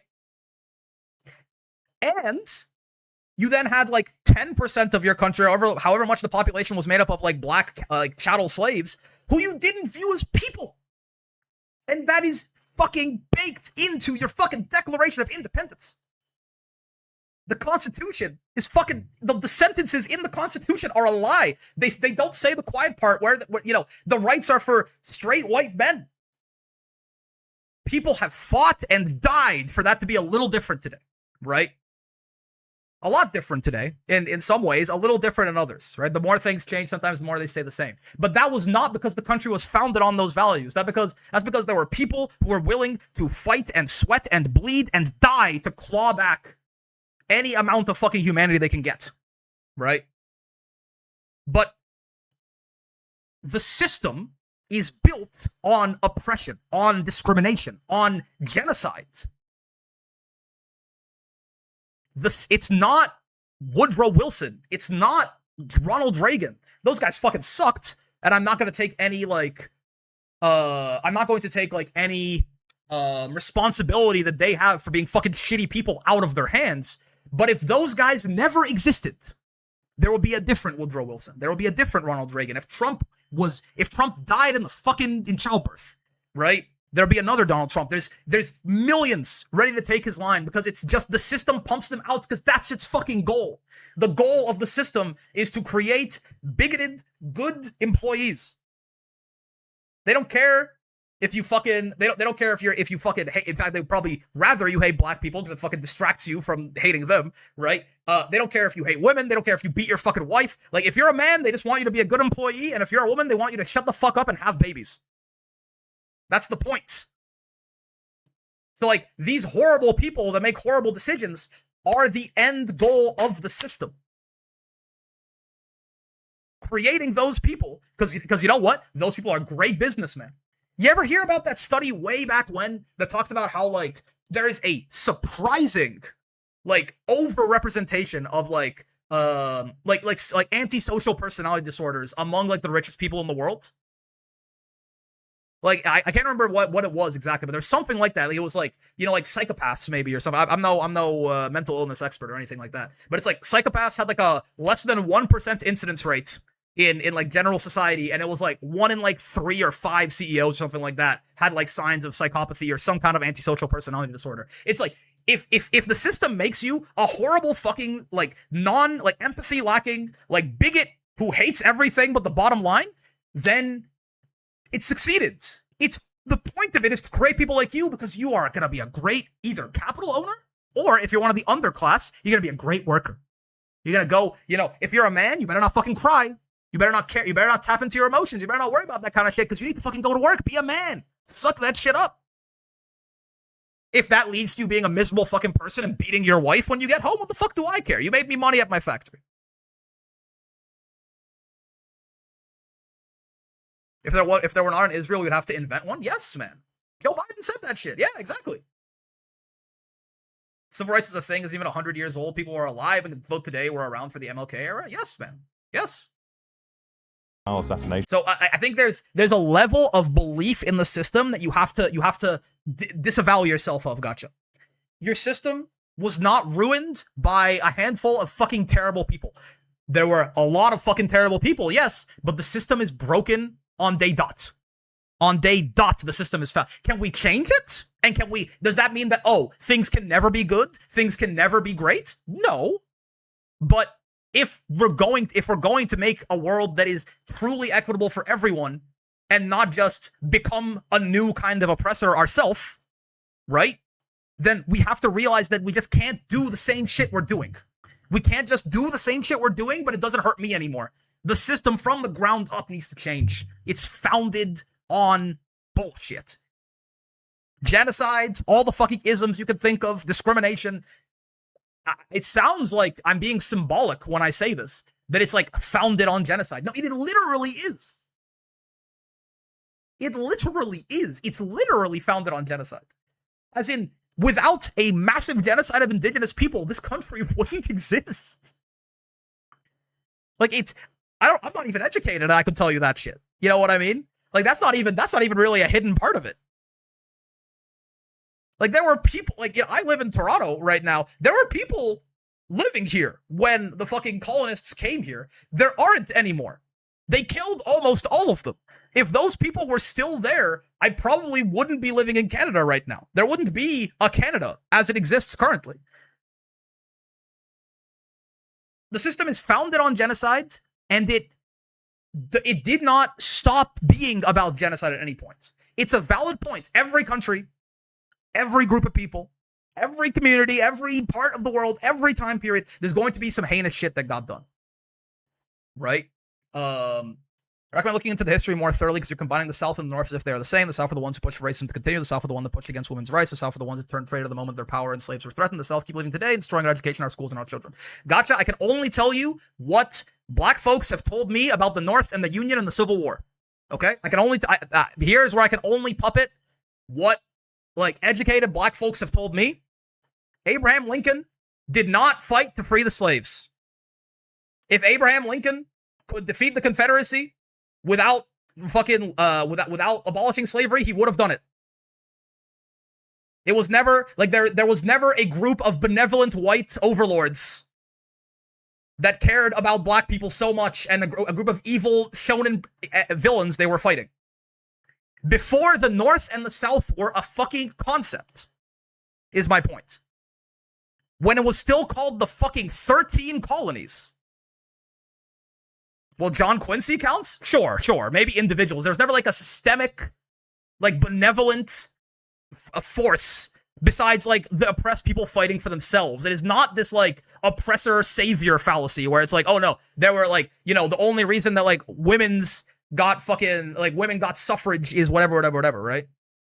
Like it's women didn't get the fucking right to vote because nice men let them do it. Oppressed people had to fight for their rights. And exactly what did the North end up doing once they got their way? Yeah, they kept the fucking Confederacy around. And by the way, when they abolished slavery, they then fucking reinstated it in an entirely different way. Like they were like, oh yeah, unless you're a prisoner. And they started incarcerating black people at record rates. He did. That quote is not taken in full context. Please read it yourself. It's so clear he's trying to placate the South before the nation split in half. I mean, listen, even in your framing of it, if you're trying to placate the fucking slave owners that want to ruin your country, what are we doing? Right? And even still, like, so I guess guys just trying to say shit. No, like again, there's a very strong, I have empathy for the fact that we live in a very powerful propaganda machine. Right? Not but 2 years ago, I would have called myself a fucking stupid, woke, derogatory SJW for saying half the shit, like significantly less radical shit than what I'm saying now, right? I have a lot of empathy for that, okay? But like, my brother, before the North and the South were a thing, before that was a separation, before the Confederacy was a gleam in its father's ballsack, the country was founded on slavery, founded on genocide, founded on misogyny, founded on oppression. It's before the North and the South was a divide that existed, when the shit was the 13 colonies. The North and the South wasn't a thing yet. Right? And you know what? Let's even, like, in the most charitable viewpoint, the Union were actively, staunchly anti-racist, and they loved women, and all of the problems in America were caused by the Confederacy. Why the fuck did they keep them around then? They won the war. Why did they just let them, like, you know, why didn't they just fucking exterminate every last fucking Nazi bastard there? And also, are the Union also so helpless? Like, is the North so helpless in modern day America that they have literally, they can't do anything about anything that's happening in the global South? Ever? Not at any point. Right? At any point, they could have, in the fucking 1900s, they couldn't have done anything about the exploitation of the global South. They're just, the South who lost the Civil War is still so influential and strong. There was never anything we could have done. The North was moving away from chattel slavery earlier than the South for largely economic reasons, not that they weren't racists. Right. Because they are, again, you are a racist not because you are a terrible person necessarily. It's because you are born in a racist system that teaches you to be racist. Someone said it, slavery was left for economic reasons? Right. If the people who were in charge of the Union were like genuinely anti-racist, it wouldn't have taken them a fucking 120 years to...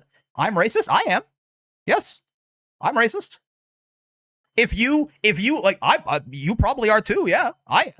If you think that somehow, right? If you think that you, like, okay, even if we agree that at this point, let's take your point that things were good at one point and now they're a shithole. Now we live in a capitalist, racist, imperial, like horrible place because all these horrible people ruined our system, right? If you think that you can live in this constant misogyny, racism, like capitalist, imperialist propaganda machine and go, oh, but advertising doesn't affect me? then you are living in a very convenient worldview, right? I'm a racist, absolutely. I have like being racist doesn't mean I'm gonna walk up to the next black guy I see and hit him with the hard R. That's not what that means. It means that I have a lot of that would count, but that's not like the line. It's not like, oh well, I don't do that. It's like saying I'm not a misogynist because I don't actively walk around raping women. I don't. But I have a lot of inherent biases that affect me in ways that I don't realize that make me treat people who don't look like me differently. It's what I was talking about at the beginning, where even violence towards people in countries that are far away from me, I just don't care about as much. I just don't, even if people I don't know, if it happens in Canada, I care more. Right? Like, yes, gotcha, I am too. I'm a misogynist. I'm a racist. I'm a homophobe because it's not my fault. I grew up in a system that is like constantly blaring me with propaganda to be those things. I'll give you an example. There are like in a quote unquote less politicized example, right? Some people think that advertising doesn't work on them. Right? Like they'll watch an advertisement for, I don't know, insurance, right? Let's use something very boring. A big insurance company in Canada is Desjardins, right? Desjardins Insurance, right? I watch an ad for Desjardins Insurance and I go, I didn't like that ad. That ad doesn't work on me. It's not like I went out and got some insurance from them. Like the ad didn't do anything. However, I don't know anything about insurance. It's a system that is like, it's alien to me, right? So if I ever find myself in a situation where like suddenly say I'm renting an apartment like I was, right? And I'm like, well, I need renter's insurance. And I'm like, what the fuck is renter's insurance? And I don't know anything about insurance. And at that point, the only things I know, say that was the only ad for an insurance provider I'd ever seen. And it was I was like, oh, well, okay, I guess I could go talk to a Desjardins agent, then learn about that, and then maybe I end up with Desjardins Insurance, right? That's what the advertising did. It's not that I watched the ad and immediately went and bought the insurance. That's not what the advertising is there for, right? The point of the advertising is that when I'm in the situation, unconsciously, it's the only thing I know. This is like through your media, through your honestly, your parents' upbringing, which again, they are also a product of the system, right? Through all the music you listen to, through the television shows, through your friends who are also going to be socialized by this system, you have been getting so many advertisements of racism, of misogyny, of patriarchy, of capitalist propaganda, of anti-communist propaganda, of pro-imperialist propaganda, right? It's happening all the fucking time. Now, some people see that shit and they go out and they hit a black person with a hard R, and it's like, well, I'm not that guy, but that's the guy who watches the Desjardins insurance ad and like goes and fucking does, like, he just goes and buys the insurance the second he watches it. That is not most people, right? That's some people, but that's not most people. Most people, when they find themselves in an unfamiliar situation, suddenly they're like they need to get insurance, they don't know how to get insurance. Suddenly I'm thinking of Desjardins. If I am like, if I'm, I don't know, having sex with a girl for the first time and there's some weird cloudiness about like the consent of the whole thing, I might just lean on what I've seen in movies. You know what I mean? And be like, well, in a lot of movies for a long time, it was kind of like this, there's like this flirtiness to like the, like, no, stop, right? And at no point did I go, I'm going to sexually assault this woman. Never crossed my mind.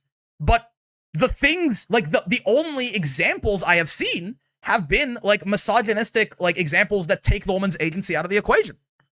So like when I'm in the situation, I act based on the only thing I know. I've never, like, how else am I going to get I don't have any firsthand experience having sex with a woman, maybe. Like in this case, right? I don't have any firsthand experience having sex with a woman. All I've seen is like the shit that I've seen in movies, books, TV, had other people talk about, whatever. So I'm gonna, when I need insurance, I'm gonna think of Desjardins Insurance. Right? And then imagine now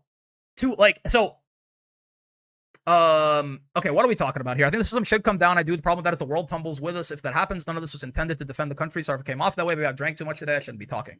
They're saying the country coming down would be the best thing to happen to the rest of the world. You have to deal with their bullshit. Well, it's not just the US, right? Yes, while the US is the ringleader of this system, while the US is the ringleader of this system, it's like every other country is also like almost every country that you might consider a developed or first world country, right, is also complicit in this. Like, it's not like the US goes and the problem is solved, right? It's a tough situation. We've sat around for too fucking long. Like, a small minority of people have been fighting, but they, like, you know, a lot of us have fucking sat. If you know, 200 years ago, this probably would have been easier to do something about, but what can we do, right? The one country has enough destructive capability to wipe out the planet 5 times over. I don't hold any illusions of a happy ending to this country, no matter the actions. Sure, but think about the alternative. Is, like, yes, is it going to be easy? No. Is it scary as fuck? Yes. What is the alternative? Like, eventually, we're all gonna fucking die anyways. Right? As it currently stands, think about the fucking, I don't know, the climate crisis. Right? Some people are saying that maybe the warming is irreversible, like, realistically at this point, and we're just gonna have to deal with some really bad shit in a bit, and hopefully we can just make it not bad enough that it fucking kills everyone, right? Nuclear war, if you're worried about fucking nukes, bro, it's only a matter of fucking time. Trump was talking about they might need, like, you know, low-yield nuclear-armed bunker busters to get through fucking Pickaxe Mountain in Iran. Like, there is no way. Yes, it's very scary, gotcha. But there is no world where you bury your head in the sand here and go, well, it's never going to come for me. It's the fucking poem about the Holocaust, right? I don't remember the exact listings that they gave, but like, you can sort of, you know, recreate it from first principles, right? It's like this: first they came for the Jews, and I said nothing, for I was not a Jew. Then they came for the blacks, and I said nothing, because I was not a black. Then they came for the disabled, and I said nothing, because I was not disabled. And then they came for me, and there was no one left to speak for me. There is no world where, yes, it's scary, it's horrible, it's awful, I understand. But there is no world where we bury our heads in the sand and go, if we just, like, it should happen, but if it happens, bad things will happen, so let's just not do anything about it. The bad stuff is coming regardless. The only choice we have is, can we organize and try to actually do something, like, have some amount of power to face it head on? Because it only gets more powerful the longer we fucking leave it there. First the game for the communists? Sure, right? Sure. That makes sense. But yeah, like, it's you know, it only gets more powerful and more corrupt, even by your own reasoning, gotcha. Right?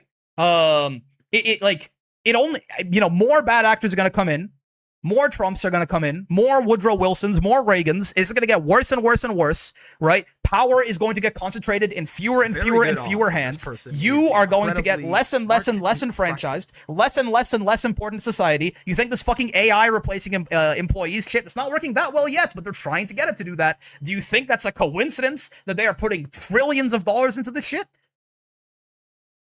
Do you have any idea how much less power you have in society if you aren't an integral part of the production of capital?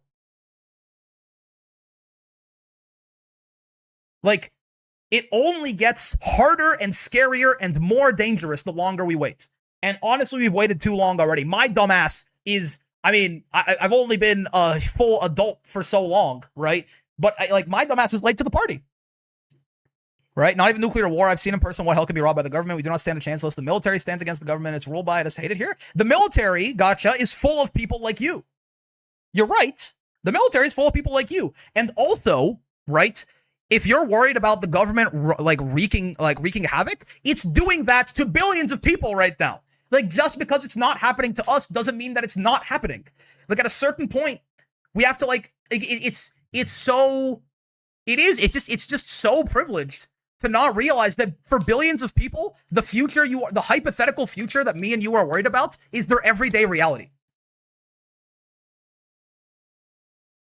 Like, I can't wait until it's happening to me to give enough of a shit about it to care, to do something, to actively try and talk to people, right? And yes, the military is full of regular people, right? I know a guy in the military.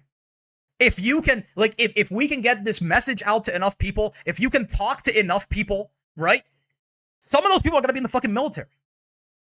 A lot of people in the military are also exploited. The military is full of black folks. The military is full of women. The military is full of poor white people who are there because it's like they subsidize your fucking education and buy you a Honda Civic or whatever the fuck, right? You're right. We probably are going to need a lot of the military on our side. That's not an impossible task. They're people like you. Are they even more heavily indoctrinated than you and me? Right? Yes. But, like, we have like the first we have, I'll tell you what, we have no chance in hell of getting people on our side if we're wishy-washy about it. If we're like, well, but like it's gonna be so fucking hard and scary. Is that someone that you're gonna listen to? Is that inspiring to you? Is that the kind of shit that makes you go, well, maybe I will turn against my fucking boss, like my fucking commanding officer, the guy who's over there being like, I mean, like if you, well, right? If us in like the easiest position possible, in the most privileged position possible, living in first world countries with fast enough internet connections and stable enough, and like stable enough positions that you can like sit here and watch a Twitch stream on like fucking Sunday afternoon. If we can't like try and do something, who the fuck can do anything, right? Like who the fuck has like the like who has little enough on their plate to try and get a message out if not us? It's unfortunately not, because our recruitment is done. The military's leadership and NCOs and COs have views of orders are orders. I mean, they're listen, you are also a victim of a lot of propaganda, man. If you can get out, like, do you think that the military is full of people who are like a different species than you are? Like, I don't understand. Like, you do understand that the same way that you can believe something and then not believe it later, like, you know, the guys in the military are people, right?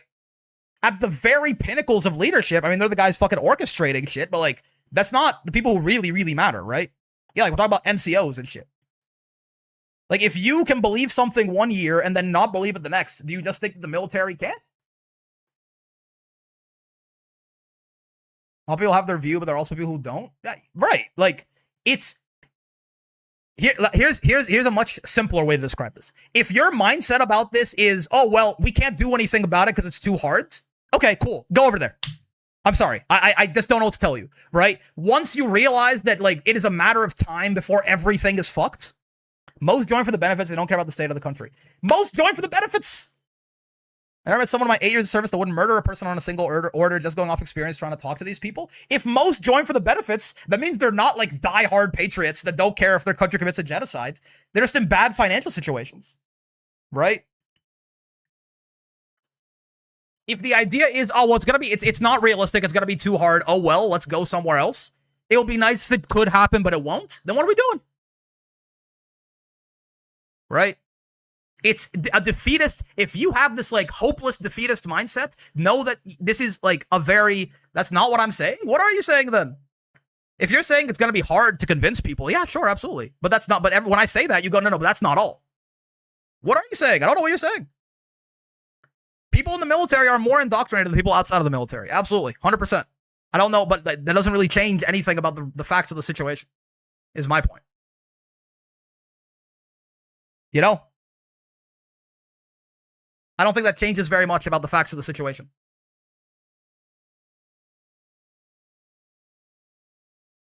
It just means I mean, there's lots of people who aren't in the military who are incredibly indoctrinated as well.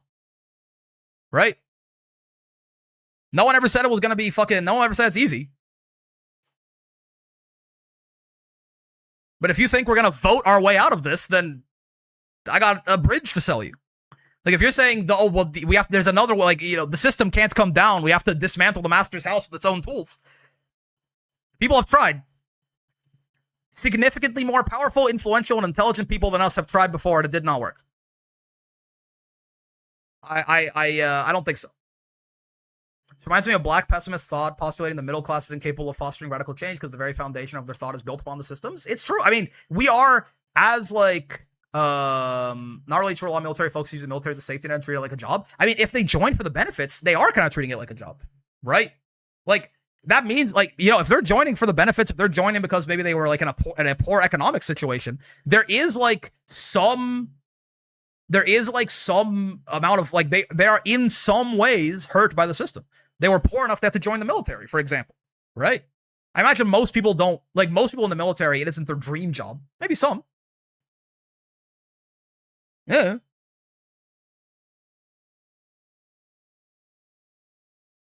But it is true that I think there is a lot of like propaganda unpacking we have to do, because so much of our daily life is built on the system that I'm currently saying isn't great, right? But like I am privileged in a lot of ways by it, just by being a guy who lives in Toronto right? I am privileged in a lot of ways by the system, and like I am going to have to come to terms with that.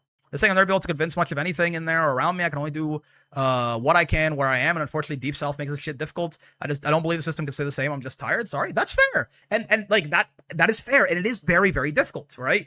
And like when you're fucking deep in enemy territory where everybody, you know, is like even more indoctrinated, it's gonna be even harder. And like I'm not gonna tell you that I have the silver bullet for what to do about that, right? But like, at least as far as I'm dumb. My dumbass, the best thing I can think of is the most important thing that like not that it'll solve everything, but it's a prerequisite, is you just have to have a very strong conviction in the thing you believe in. Right? And it's gotta be, and you can't go halfway. Right? You can't go halfway, you know, in the fact that, like, you know, we can't believe that the system was corrupted at some point along the way. No. It is working perfectly as intended. The system is incredibly successful that we live under. It's incredibly successful. Right? It's not gonna, again, it's been corrupted from the start, yes. Like, we can't, if we don't have strong convictions in these beliefs, and if we only go, like, halfway on what, like, all we're gonna end up doing is creating a different style of oppression. We're gonna, like, you know, just like how we went from feudalism to fucking the bourgeoisie and capitalism, we're just gonna go from capitalism to a different system of oppression. If we want it to be different this time, we have to, like, fully go from the roots up. Isn't a country as small as Cuba or Vietnam to be the largest revolution in human history? Not even close, I can hope, though. Yeah, fuck, man. Right? And it's not just, like, we're talking, this can't be the kind of thing that like, again, it's not, we're not even talking about just America, man, just Canada. Like, it's a global system. Right? But there are a fucking lot of us. Because this isn't a country as small as Cuba or Vietnam, there's also way more people here than in Cuba or Vietnam. There is no part of this that is like, oh, it's easy, just do it tomorrow. But we can't even get to laying the groundwork for it if we are going into it with the mindset of it's going to be like a pessimistic mindset. That is just not going to fucking work. Right? We can't be doing that shit. This is not at all to say that, like, oh, well, yeah, just go and, like, fucking blow up a data center tomorrow. Or no, that's not my point, right? But, like, we have to, you can't do what you can. Different people can do different things, right?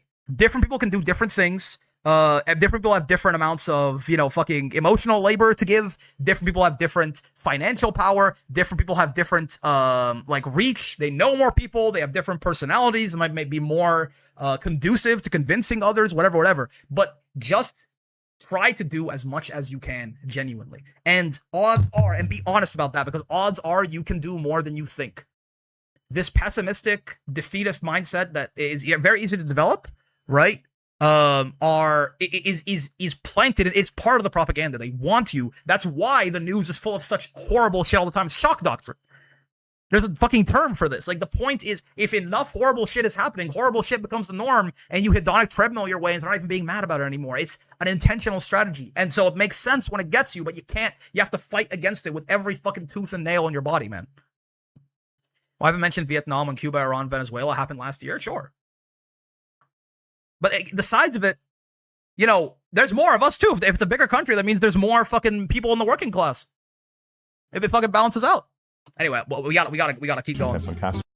Cuban history. It's been a long time. Let's keep going. They literally tried to make him smoke an exploding cigar at one point, but you know, I don't know if we're getting through this shit, but let's try. President. You know what? I'm not saying that the dream team. I'm gonna commit to not pausing this video anymore. If I want to talk about something, I'm going to talk about it with the video playing. The mafia and the CIA are we got to get through this bumbling shit. Idiots who can't get anything done, right? They did manage to kill the American president on their first try, which is very impressive, right? But that's a whole other story. The point is, the Cuban plantation owners never gave up. They just kept going. They did heaps of cool action movie style terrorist attacks against Cuba over the decades. You know, they'd bomb passenger planes, they'd shoot bazookas at public theaters. Like, they killed a bunch of people, you know, they were busy guys. But unfortunately, after 70 years of living in Miami, like anyone who lives there, their brains had completely melted and they just don't have the same mojo anymore. Like, all they can do these days is, you know, get on their knees and beg Trump to bomb them next after he's done with Iran. And when they're not doing that, they make the worst AI-generated reggaeton videos in the world. Hallucinating about a utopian US-controlled Cuba where they finally get their slaves back and, you know, Havana has a McDonald's and a Walmart and a CBS, but But somehow in their vision, the CBS isn't surrounded by fentanyl addicts like you usually get at a CBS in the USA. But whatever, it's really inspiring stuff, but unfortunately, as good as their AI videos are, the Cuban government is still in charge. But there is one thing that the US did that has drastically affected Cuba, right? And it's spelled out in this declassified government memorandum from 1960, which was only a few months after the Cuban Revolution. You see, the US knew that Castro was incredibly popular, so the only way they could actually get rid of him is to completely block the country off from the outside world, bringing about hunger, desperation, and eventually the overthrow of the government. So they introduced an embargo, which the US government called the most comprehensive set of economic sanctions that any country has ever had. Now, up until this point, the US controlled Cuba for 50 again, years, so I they were have a lot of obviously empathy. Cuba's biggest trading partner. I have a lot of empathy. Like, two years ago, I was the kind of guy who would be like, I could say the N-word, it's just a word. What's the problem with that? Right? And like, I'm not even saying you have to listen to me and change your mind, but I'm saying like, we all need to be critically examining our beliefs all the time because we are so indoctrinated in ways we don't even realize. Me too. It's not just, I'm not saying like I'm better than you or something like that. I like when I was like, oh, you're a racist, I was like, me too. Like, we all have so much shit to unpack. It's just important. Even if you critically examine your viewpoint and you come to a completely different opinion than mine, sure. But the issue isn't that suddenly US companies were banned from trading with Cuba. Everyone in this It's fucking actually chat, we need to be much critically bigger than that. examining our viewpoints Any all the country time. or company anywhere in the world that does Defaulting business to with Cuba laziness will also be sanctioned and blacklisted by the is US. or not laziness, but just defaulting to the most obvious answer to us is generally not going to be very company is productive. completely insane and says like, fuck it, like I really don't mind getting blacklisted and locked out of the global market. I just really want to sell this cancer medicine to Yes. Cuba for My some point, reason. if it ever came even off in like that, I was like yelling at super you, rare gotcha, maybe. scenario, I the US apologize. I think I can did still at a stop certain them. point. But my Since the point is US not to be like, hey, essentially runs fucking the, idiot. global Like, financial system and owns the don't global believe research. what you're believing. I'm just like, I noticed something that I thought was a Currency, little. the bank that facilitates this transaction will be fined $619 million for doing it, which happened to Something that ING could be as examined well. maybe more And deeply you in can't the way tell by you all think. the And I signs certainly have a they lot of keep reading and saying. education to do too. It's I've a admitted Dutch. as such, and It's I got definitely nothing to do do. with the US, but they can still I plan somehow to do be it. fined for Finally. dealing with Cuba. It's actually insane, right? They've made it nearly impossible for any country to buy or sell anything to Cuba, and nothing's off limits, right? Like in 2016, when the UN set up an international children's painting This is competition, fucking crazy, by and the a way. 13-year-old Cuban boy with hemophilia won. And they had the award ceremony in Algiers, as you do, and the kid was meant to receive a Nikon camera as the grand prize. But after pressure from the US, Nikon, a That's right, Japanese Buckus. company, Exactly. refused to hand over the digital camera, all because the kid who won was Cuban, and they didn't want to compromise their business with the US. It's actually nuts. Like, any country in the world would have an immediate humanitarian crisis if it was locked out of all international trade like Cuba was. But Lure in the Maxing on the words of blade, it's former US incredible. President Highly Jimmy Carter recommend. I think I'm himself, gonna do it the on only fucking reason the stream and sanctions video, haven't man. Like, I created think we're gonna go on this humanitarian journey catastrophe together in because Cuba I'm an is ignorant because fuck. the Cuban government has And I don't somehow wanna be an maintained ignorant one of the fuck best anymore. healthcare systems in the world. Without is This is Carter fucking crazy, locked by out the way. US. It's actually nuts. Like, any country in the world would have an immediate humanitarian crisis if it was locked out of all international trade like Cuba was. But in the words of former US President Jimmy Carter himself, the only reason the sanctions haven't created a humanitarian catastrophe in Cuba is because the Cuban government has somehow maintained one of the best healthcare systems in the world. This shit is radicalizing. Without being able to trade Right? with anyone. To me, it sounds you've already looked into things a lot. Very briefly, all I have done is finally fucking listen to marginalized people speak about their experience and the education that they have done, right? Like, I've just listened to those people, right? I have done very little research myself besides just listening to other people talk, which is still something, right? It's still something. But like, I at a certain point, I got to stop putting the burden on marginalized folk to educate me, and I got to educate myself, right? By the way, that shit is fucking radicalizing. I don't know. Again, I'm not educated enough to say like, oh, communism is just an awesome, perfect, flawless system or anything like that.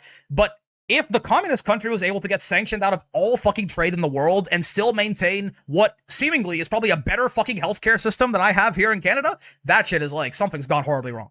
Again, I'm getting beaten up in a fighting game by the guy with his fucking blindfold on with no hands on the controller, moving the analog stick with his mind. little resources that they what is have happening? and make it go a really, How did that- really long way.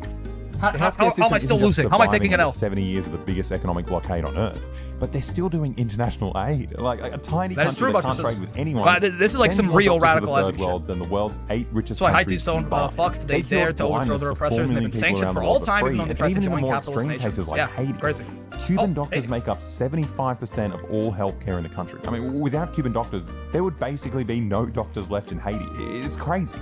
Somehow the Cubans managed to do all this impossible stuff for almost 70 years, but that brings us to the year of the fire horse, 2026. Now, one of the only countries that's ever been brave enough to, sell oil to Cuba has been Venezuela, because, they're already sanctioned to shit, so, what more could the US government do, right? Well, it turns out the US government can actually do a lot What's up, more, Quagsire? right? Especially Bit of now a the different government's vibe to been, the stream if you just came in. supercharged Hello. With the insatiable aura of the pedophile. In January, in the middle of the night, the US military flew in, bombed the country, killed a bunch of people, and kidnapped the president of Venezuela, Nicolas Maduro. What's good? And they've Hello. been holding him in If you're US prison confused, you for the might want past 6 months, to go claiming back he's on a either the drug YouTube or Twitch trafficker, stream, depending on which one you have weird access because, to go the back. brother of the US Secretary But of it's been a State bit. is an actual drug trafficker, and just a month before that, Trump pardoned the president of Honduras, who actually trafficked hundreds of tons of cocaine into the United States. But whatever. Look, what I'm trying to say is that they're full of shit. Apart from the fact that Maduro somehow dresses exactly like my local drug dealer, there's actually zero evidence that he's involved in drug trafficking. But at the end of the day, I'm showing I know none what of I that signed up really for. Okay, matters, good, right? good. Venezuela got the message loud and clear, and they stopped selling oil to Cuba. And just to make sure nothing else slips through, the US has sent its military out to intercept any other country that dares sell oil to Cuba. Even civilian boats are getting intercepted. I mean, look, the New York Times actually made a cute little animation of a civilian ship trying to buy and sell oil, getting ping-ponged by a wall of US ships intercepting it in the Caribbean. But this guy's one of the lucky boats. I mean, since December, the US has killed over 200 people by drone striking random ships in the Caribbean, turning the sea into a no-go zone for pretty much anyone. Insane, man. Now, the US claims they're killing drug traffickers, which is kind of funny because in the United States, the punishment for dealing drugs is not execution. And so it's illegal anyway, but it's also super convenient because they've simultaneously blown up all the evidence of the supposed drug trafficking. And it's extra weird considering that the families of the victims are suing the US, showing that their dead husbands, brothers, and sons are just fishermen. And look, I don't know who to believe, right? Obviously, both these claims are equally credible, but that's beside the point, right? What I'm trying to say is the Caribbean Sea is now a no man's land, right? And Cuba hasn't had any fuel for 8 months. They're going through constant blackouts, the garbage trucks, the hospitals, everything's down. It's absolutely horrifying. So as a YouTuber who cares about this stuff, my first thought was, how can I make this about me? So fucking I real. teamed up with Progressive International, and together we're going to get some boats and fill them with food and medicine and see if we can get through this military blockade. While they're doing this shit to Venezuela, we were getting hyped over Ilsa. Kind of puts things into perspective. Yeah. Right? Yeah. Alex and I have done so much dangerous stuff in the past, and I was so excited for the next adventure, but Alex was actually too scared to do this one, right? Which, I don't really care, right? My best friend doesn't want to hang out with me. It's not like a big deal. I got heaps of other friends, actually. I got one other friend, Dan. Let me tell you, me and Dan, we go way back. We're talk about friends. He's probably my best friend ever, actually, now that I think about it. It's always just been just me and Dan against the world, and no one else matters as far as I'm concerned. We go way back. You know those guys that go to South America? You know the guys I'm talking about? They got disgusting hair, 100 armbands. They can't stop telling you about how their ayahuasca trip freed them from all their worldly vices, but they're also inexplicably addicted to Cuban cigars now. Well, that was me and Dan 14 years ago. We went to Cuba together back then and did everything you'd expect us to do. And look, obviously that was a long time ago, and we've both changed a lot since then, right? We both got haircuts. So Dan and I were all packed and ready to fly to Mexico and to try and sail this boat through the US blockade. What we didn't realize is that since we decided to go the dangerous route by boat instead of, flying all our aid in like everybody else, this trip would essentially be a never-ending cascade of bad news. And we received our first dose of it as soon as we arrived at the airport. We got a message from the organizers. Apparently there's some fucking cyclone. Yeah, so essentially we're going to be delayed by 3-4 days, and we don't even know. I'm scared of the US invading Cuba. Yeah. The longer we wait, the more likely we're going to be there for when that happens. Everyone else just flying in, hey? Yeah. Every smart person. Yeah. Every important person. Also, I'm scared of getting bombed by the US. I didn't realize. And it's just I think when I watched, I didn't even realize there's a fucking slowest boat possible. jump scare of us on there. In that little channel, just begging them to intervene.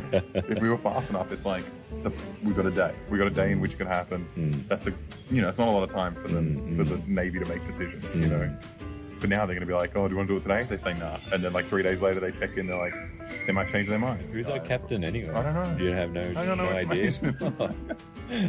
He could be a fucking psycho. He could be, probably is. He could be Lieutenant Dan. But who is this guy who's just... I'd love to sail. I'd love to go get bombed, I'd love to take YouTubers on a dangerous trip to here. No What migrants. the fuck is that? Yeah, that's that's weather. Trust him as my captain. Little hurricane action. I was really scared of the cyclone and the delays, but there was another coincidental issue that made me really scared of being in Cancun specifically and waiting for the weather to clear up. Look, we actually timed it perfectly for the peak of spring. That is just so stupid. Yeah. We're gonna be the most disgusting men in the world. This is the worst. Yeah, man, there's a couple of 30-year-olds with 1,000 cameras. I feel like a married man who's concocted like the most transparent lie I could think of. Sorry, babe, I gotta go do aid work. The children need me, man. What? Spring break for a week? Popular with 18 to 25-year-olds, that's us. It's tough. We're gonna get arrested, and it's not our fault. I was trying to do aid. Well, we're on the plane now, so there's no turning back from our destiny of, being creeps in their mid-30s going to spring break. But whatever, that's a minor annoyance. We also had to fly a really stupid way to get there. Since the US has this tendency of, arresting and deporting people who they don't like, even if they're just doing a layover and, not actually entering the US, we had to fly all the way up to Canada and then fly back down to Mexico. You just gotta avoid them. You gotta go around the goddamn US. Think about this. I was just If you say anything, if you publicly have said anything even remotely, I don't know, just fucking anti-fascist. We could find near the airport. just gotta for 13 hours. And see, then it's it was not worth the time risk. to I'm fly not saying it's over gonna to happen for the sure. climate It's just, that it we just ain't actually worth the put risk. clothes for. Tenemos que practicar español. Tengo una idea. Todo el vuelto. No idea when the fuck they vuelo. learned this much Solo Spanish. hablamos Dude. It's not like they're fluent or anything. Para practicar. It's a lot more Spanish than I speak. Si no sabemos cómo se dice algo, Avoid the great tenemos Satan. que Yep. decirlo en inglés con un acento en español. Yo tengo miedo de las bombas americanas. Necesito hacer caca en mis pantalones. That's fluency right ¿Cómo se there. dice? Se dice así. We finally touched down in Mexico and we had to make It's our crazy. way So to they're this trying to make it little hard for island anyone where they our deem boats were far leaving left to from. leave or enter So the far, country. Oh boy. Mexico's the best country I've ever seen. Live music That on the sounds ferry ride. It was normal. bloody Sounds like a great. normal good thing that's going to happen there.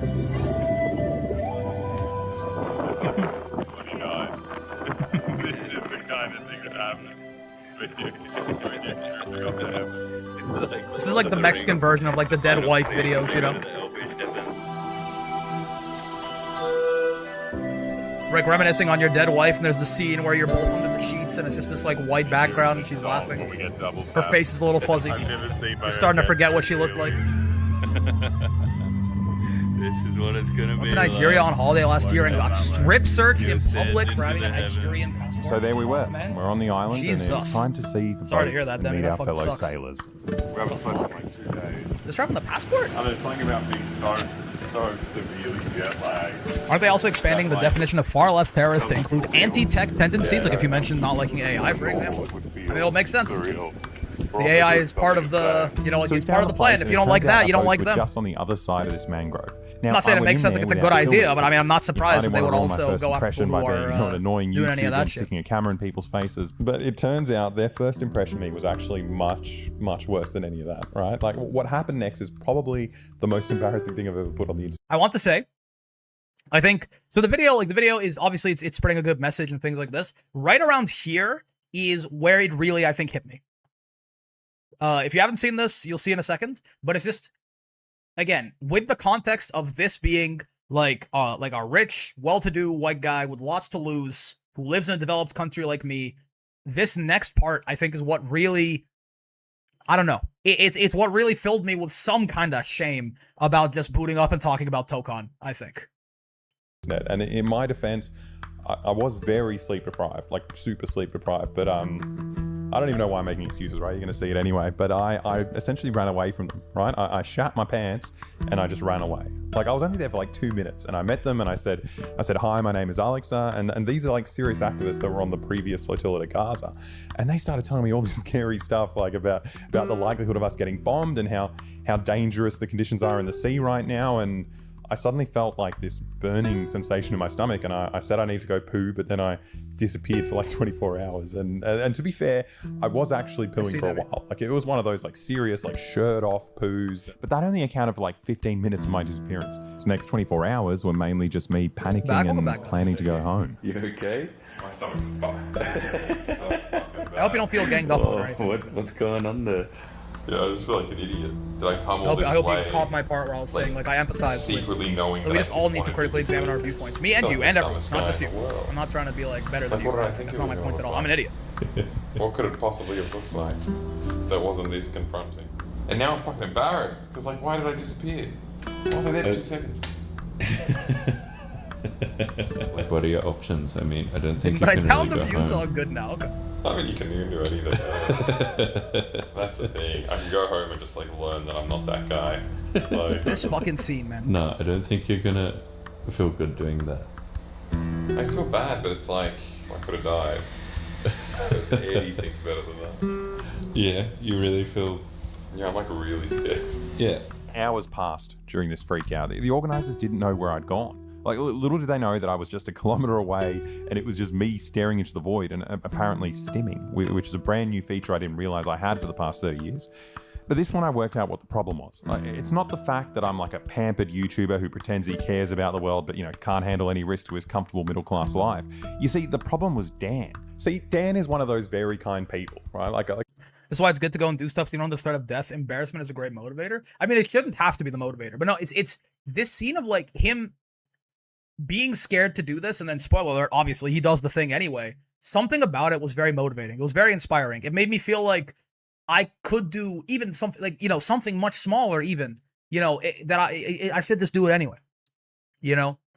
And it made me think, you know, it's like one building block in the idea of like, maybe I could do this, you know, maybe I could do something like, you know, at some point that is like genuinely much scarier, right? It's this like, I don't know, it's this like laying bare of the fact that this shit is scary and nobody wants to do this. Like when you get like a regular guy who's like not like this professional activist who fucking went on the Gaza flotilla and like maybe got fucking arrested by the IDF for an amount of time or something like that. Like, you know, I'm not, you know, we all have to be bad at shit to start, you know what I mean? Like, I don't know what the fuck to do. This guy just had a fun, he had like an idea for a video and he went into it and then he got like stared in the face by it and now he's shitting his pants literally, right? And it's something about seeing him go through this and then be like, somehow he decides, you know, somehow Palpatine returns. Somehow he decides to do it anyway, right? I'm not saying we all have to go on flotillas to Cuba right now, anyway. But I am saying that something about this was deeply inspiring to me. And I figured maybe it will be inspiring some other people too if they haven't seen this video. a really good friend that's gonna, like, you know, when they see their friend panicking, they try to comfort them, right? Like hear them out and give them space. That's right, But Debbie. that's when I realized what I actually needed was like an asshole like Alex, right? Or whenever I freak out while What's we're that shit I sneaking to hear? CIA base or I hear black London. folks say this a bunch, where it's like, well, everybody want to be a revolutionary, but don't nobody want to do the damn dishes or something like that. Where it's like, you know, even like this idea of like the revolution is scary, but it's like glorious in like a certain way. But like, you know, you need to like make friends with your community and endure like that one guy who kind of sucks, and like all the like, you know, all the like people being in people's business that comes with the community, and like that's somewhat like of a loss of privacy, and like showing up for people when you don't really want to like maintain relationships and things like this. You got to do all that unglamorous shit to even have a community to organize, right? You don't gotta hop on the nearest flotilla to Gaza right now, but you do have to like actually fucking connect with your fellow man, which maybe is the scariest thing of all. Money. He's always been there to concoct the most sociopathically efficient way to bully me into doing something I'm terrified Activist of. for the timeline. Hey, Yeah, Ali. yeah. Hey, man. I am fucking shitting myself. I'm so scared. We went to go meet everybody. We're going to Alex. Valorize the revolutionary And Alex equivalent just of blocking decided and he playing needed to neutral. take Yes, a you crap have to and fucking block ran and play off. neutral I sometimes, literally man. ran away. It's not about the combos. Sometimes you have to not mash on wake up. It's Actually, boring, I just remembered but it's I how need you to win. poo, and then they never see me again. Exactly. That's exactly what you asked. No, it for. is exactly what I asked for, and now I'm thinking like, did I just secretly know the entire time that I didn't want to do this? Well, I was surprised. Like, why am I freaking out more than Alexa is? I was like, is this man fucking suddenly love open ocean? Why am I so fucking stupid? Well, Alexa, I think you know nothing about sailing, so don't try to understand it. Alright? Yeah. Just Yeah. let them. You're not gonna magically solve all their sailing problems in like just 5 minutes. Be like, wait, what if we tried this? It's just going to confuse you, and you're going to feel worse about it. Well, I feel really bad now. There's something about this too of like, I don't know, like even if you're doing something very important, even if you're doing something that's very scary, like there is like humor, you know, like talk about some dumb shit like this, like making yourself laugh, talking to your friends, like even if you're doing something really serious, I don't know, maybe like you have to have like if you have this like very dour attitude about it all the time, I don't know, sometimes it's necessary, obviously, but it's scary. You gotta like deal with the fact that you're like a person, you know.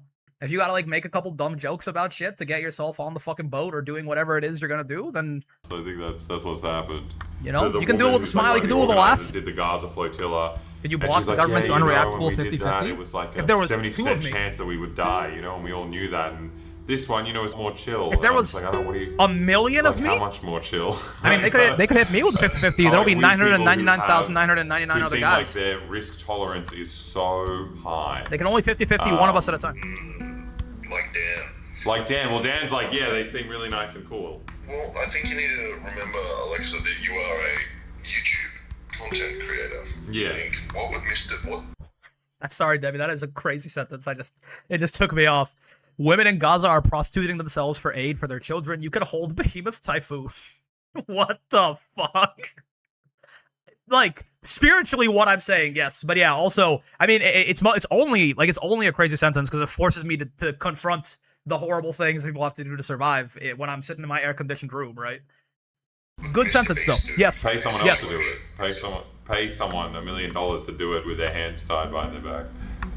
Yeah, fuck, I forgot I said that was meant to be. That is also true, buttresses. That's very true. Yeah. So, Alexa, I really gotta poo as well. But that was my problem. I know, but that's what I gotta do now as well. Okay.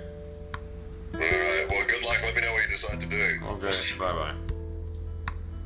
So the call obviously didn't help, and I immediately went back to being a fidgety little coward. I spent 2 minutes around legitimately selfless people who understand that their lives aren't more important than the lives of Palestinians and Cubans, and you know they're willing to put their money where their mouth is. And I was slowly realizing that I'm a bit of a phony, and I'm terrified. Like before I made any drastic decisions, I did decide to sleep on it, right? And honestly, a decent part of my panic could be attributed to the fact that I hadn't slept 50 hours because the next day was absolutely beautiful. I mean, look, the boats weren't in the best condition, you know, the wood was rotten, the metal beams were snapped, you know, we were essentially stranded waiting for the weather to get better, and the third boat that we were meant to be on hadn't even arrived in the port yet. I mean, we weren't even sure if it existed, but everyone was just trying their best to deal with all these problems. And I discovered that it's surprisingly easy to distract yourself from your imminent death when you're busy trying to fix up a boat. For the next few days, we'd spend the daytime fixing up the boats and spend the nights having, you know, little hoedowns. Honestly felt like I was living through the kind of thing that a middle-aged woman would fantasize about when, you know, her husband forgets her anniversary. You know, just a ship full of Inside Out? sexy young adventurers in South America, just surrounded by, like, you know, socially conscious, ripped guys who they stare deep into your eyes and promise to take you far away to, Yes, it to is. feed Okay. starving people and make love under the stars. But still, for those few days, I was actually having a great time, right? Apart from when we sang all those sea shanties that I do for real commend you for derailing whatever you have planned for streams today and instead talk about this kind of thing. I mean, don't commend me too much. Again, like I wish I was motivated by this altruistic, you know, I was just embarrassed. Like, and again, I mean, I guess it's better than, I'll definitely take it. It's better than nothing. It's better than nothing. Again, if I can't be motivated by like a genuine moral compass and care for the people around me at first, I can at least be motivated by my own goddamn shame. for some reason they traditionally always focus on sailors dying. I appreciate horrible it though. deaths on the I ocean. do. Great motivator, whatever gets you to do shit. Yeah. But I did learn a lot about like boat maintenance, and I met a lot of cool people. Which reminds me, I promised Jorge I'd plug his I gotta get better homemade with my chairs in hands. this video. So if you're ever in Isla Mujeres and you need a really good chair, go find Jorge. He's got you covered. Anyway, And I get better as with my each hands. day went past, I was had to getting get in a better lot more shape. comfortable. But more importantly, There are since a fences lot of to these be people jumped. had been on the previous flotilla to Gaza, like this guy. Sometimes playing some the changes you fiddle need to called push Abner. through, not necessarily a He bad let me thing. know True. in I mean, it detail has an what we were evolutionary in for, purpose, right? and I was It surprised. exists for a reason. I spent the lead up to It this exists for a trip reason. freaking out about getting bombed by the US, but it turns out but it's also pretty fucked if they don't kill you, right? This is crazy, Even too. just getting intercepted by the military is still a horrifying experience. Normally they intercept the boats with like their elite marine units, but there were so many boats, they didn't have enough of those elite forces, so they just called up like reservists, and you could see that they were like totally, like they didn't know how to drive the boat, like they couldn't figure out, like they were throwing up, they were seasick, like I mean, it's, you know, once you first see that green laser dot on your chest and you know that it's an 18-year-old who's been raised from birth to think that you're some kind of threat and subhuman, honestly, there's a pretty decent chance they'll pull the trigger. Now, the interesting thing about Adnan is that, unlike everyone else who was sailing into the arms of the IDF, Adnan was simultaneously on a family vacation because he was on the boat with his younger brother as well. They demanded the passport when they intercepted him, and he said, I want to speak to a lawyer. And they punched him in the face. And when they loaded him on the prison bus, like, there's cells on the bus, so like you're already locked up. And the 4 of the guys just jumped on him and just started hammering him. Holy shit. And they beat him until he fell to his knees and curled up in a fetal position, and they were kicking him. And I was... Because these people are on their way to give aid to people in Gaza, by the way, in case you forgot the context in which they got, like, what they got apprehended for. there watching my brother get beat, and I couldn't do that. What can you do? It was tough, man. You know, finally, I think we got into our cell. It was like a relief. Lie down, love you, I'll see you, man. You're like, okay, we're gonna be left alone at least for a little while now, you know. But love. the relief didn't last long. Now, this is where Embarrassment the or not, you got many more eyes on warfare this. started. Otherwise, wouldn't have not Like, now. At least I'm not so totally versed to being disoriented. challenged, but I'm also not one to go out of my way to Hadn't seek slept this out. for I 24 hours, so I figured, you know, exhausted. whatever Of course, small I don't know platform what I have, I time might it as well at was least in the use it. morning. They undo the Something. padlock. It's a big crossbar. I can't use it for that they take Tokon off anymore. the I don't rest of think the- I can't. Clunk, Grand Blue, you know. The metal. We were made to kneel down, put our hands on our heads, and we didn't understand what was going on at all. So they've got dogs as well that they come in and they're like ready to release on you. They've got their green sniper dots on your chest. Yeah, sometimes they would just come in and count you. Yeah. And it's like, you think somebody slipped away? You know? aid each other. Like, I don't know. No, I wanted to move to the next cell. Former I just MSF fell doctor through who the got wall. arrested in Gaza. Thanks for doing anything you can. So they do honestly. this Oh weird my. intimidation routine multiple Thank times you. a night. Like you never know My when it's gods. coming, right? And it always ends with them counting you. But one time, he forgot that how many people were Thank in the you. cell Yeah. afterwards. Yes, thank you, So YouTube they chatter. came in like all Jesus like Christ. shock and awe. Lights on, guns out, dogs in, everything, count us, blah, blah, blah. And then he forgot, so after we were all like getting back in bed, he came ups back to that and, like, YouTube chatter, he absolutely. poked his head like through the... I'm trying to get like through you the one bars day. of the cage, and it's like...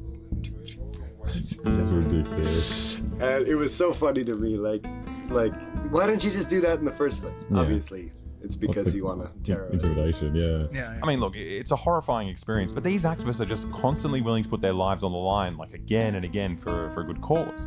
And it makes sense why they do it, right? Glad Like, you're when you're okay. fighting We'll say against the thank you most for that powerful countries in the sacrifice. world and you're just a regular civilian, the flotillas are actually a really So we clever all gotta do tactic. what we can, man. Like Cuba and Gaza, right? If you're not a group of doctor people that have can been go to starved Gaza, by like, at least military do what you blockade. can. But the Not countries that are everyone- doing it are put in an you know, people impossible are position different when levels the of capability, flotilla but we all have to arrives, do what we can. So either you let them through and can do you a lot look more than weak you and think. it inspires more people to try and break your blockade, or you kill them or imprison them, in which case you look like a monster because Preach. now you're harming civilians from other countries, not just the brown people that you've so far been able to justify killing.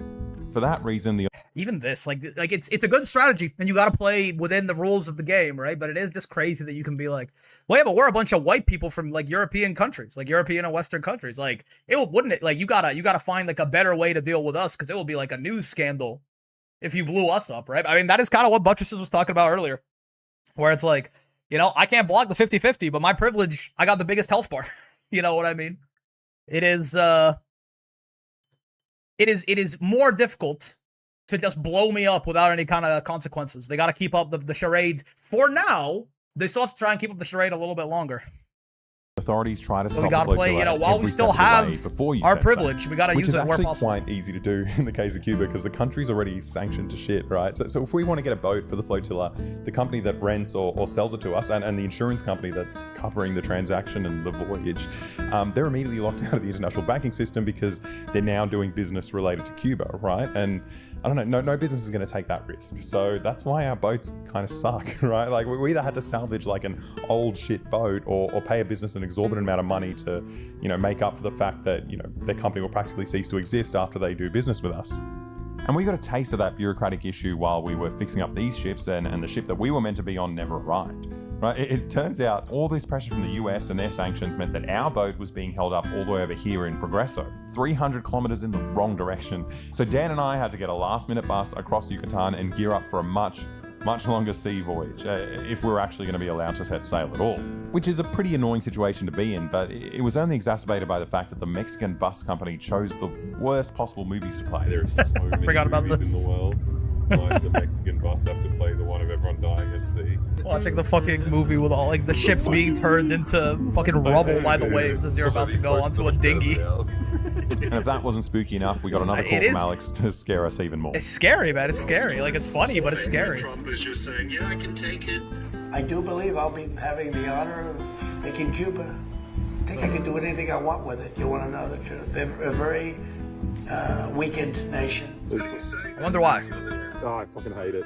It actually changes the way I look at Twitter now because everything I read scares the crap out of me. Like hearing just like everyone's opinions Oh, on this thing. is, by the way, this is so relevant too, right? Like, again, I think this is like obvious in theory, but like when you see someone experience it, it's just different, right? Like, because he's going to Cuba, right? He's like, it changes the way I see Twitter. It changes the way I think about things. Because like, guess what? Now this news isn't like about some like, oh, horrible thing is happening far off. It's like, no, like if the US invades Cuba, that's like a problem for him. Like if that happens while he's like on his way or there, like that endangers him directly.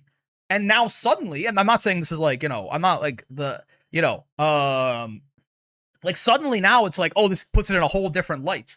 And of course, that makes sense. I'm not saying it doesn't make sense. I'm saying like, imagine that, again, for a lot of people, they don't like opt in to going to Cuba and now it's different for them. Or they opt in to, you know, living somewhere in the global south or, you know, being born in Gaza or something like that. Like it's just, the news is about them. They can't ever choose for it to not be. Like he still technically at any point could just go home.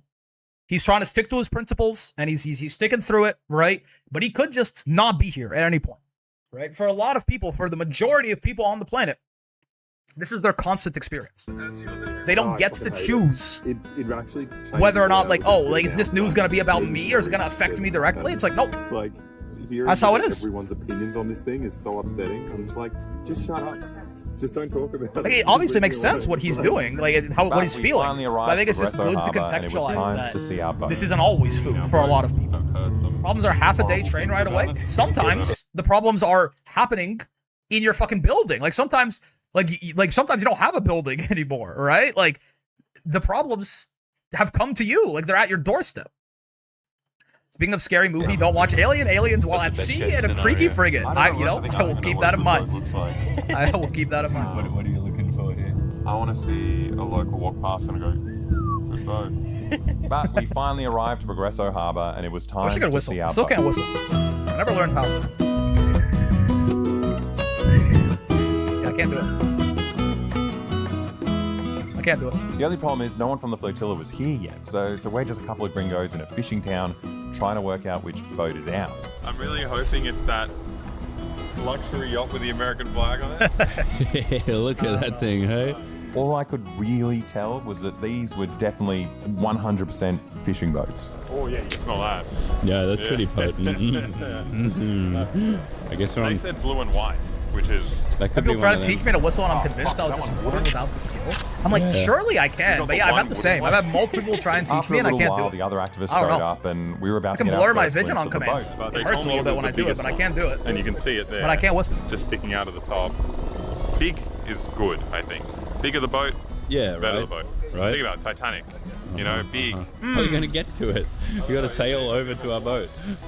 Oh, we go. But yeah, most of the boat. Got when I was 8, neuroplasticity. I think it's had a fair. fresh coat of paint too. Maybe if you don't learn when you're young, I guess it's way harder. Like everyone has to take care of. Don't worry, that'll be me. Tried whistling inwards. That's how I learned when I was young. Like taking the breath in. Improved from yesterday. Oh, really? I like the smell of the paint. It's really. It sounds overpowering, the closer smell to a of whistle. The fish. Put like That is a true. fresh coat of paint on a fishing boat. But it's still not. You don't know what what the actual Ooh, offensive smell is. that was a You know, whistle. It's good. Whoa. I might look into that, Demi. The aid hadn't arrived yet, so we were getting busy, cleaning up and washing the I can do that boat. too. Apparently, it's like And I really thought I bad was for your doing a pretty eyesight. good It's like job and, decalibrating making your myself eyes. It useful, does hurt but when I do it, which is a bad I've sign. barely been on the boat for 15 minutes, and I managed I to keep doing secure it my now. position as the most useless crew member. Now, pay attention to this rusty metal shaft that goes down 2 meters into the engine room. Even though I'm filming it right now, in about 3 minutes, I'm about to forget all about it and walk into the boat with my head held high and just plummet straight down that Dude, that hole. is tough. He just fell in. And everybody yell out and said, that's definitely Alexis falling down the hole. There's like 30 people here. What happened, Alexa? See, just, I don't know. Something about this video is so vulnerable. Like, it's just... There is something about seeing... And I mean this in genuinely the most complimentary way possible. There is something about seeing someone who is just so incredibly, like, privileged and not knowledgeable and bad at activism still do this shit. Because that's me. Because that's so many of us. Like, if you can be...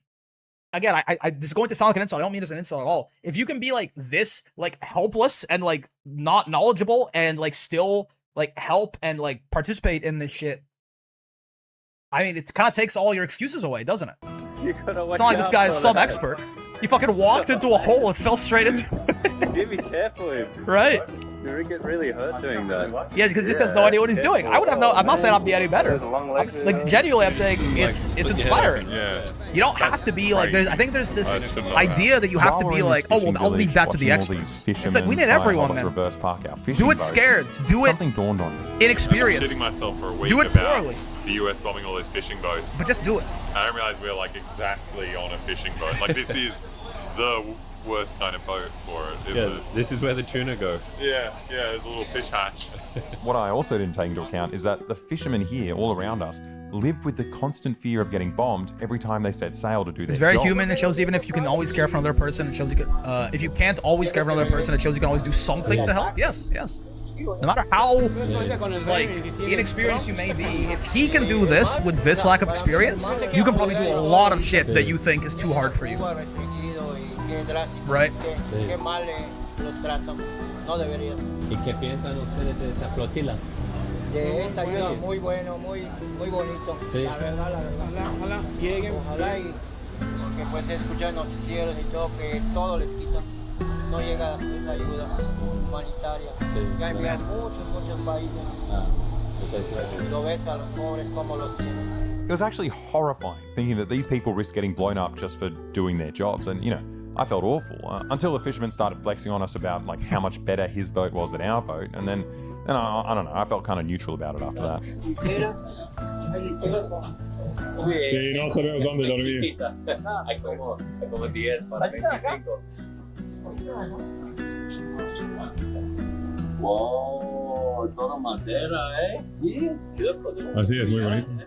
How does he know how to say full hardwood interiors in Spanish? That is... Unfortunately, That's we had crazy. to end our tour of this guy's much more comfortable and sturdier boat because our aid truck started coming in and it was time to somehow get 30 tons of food and medicine onto this boat.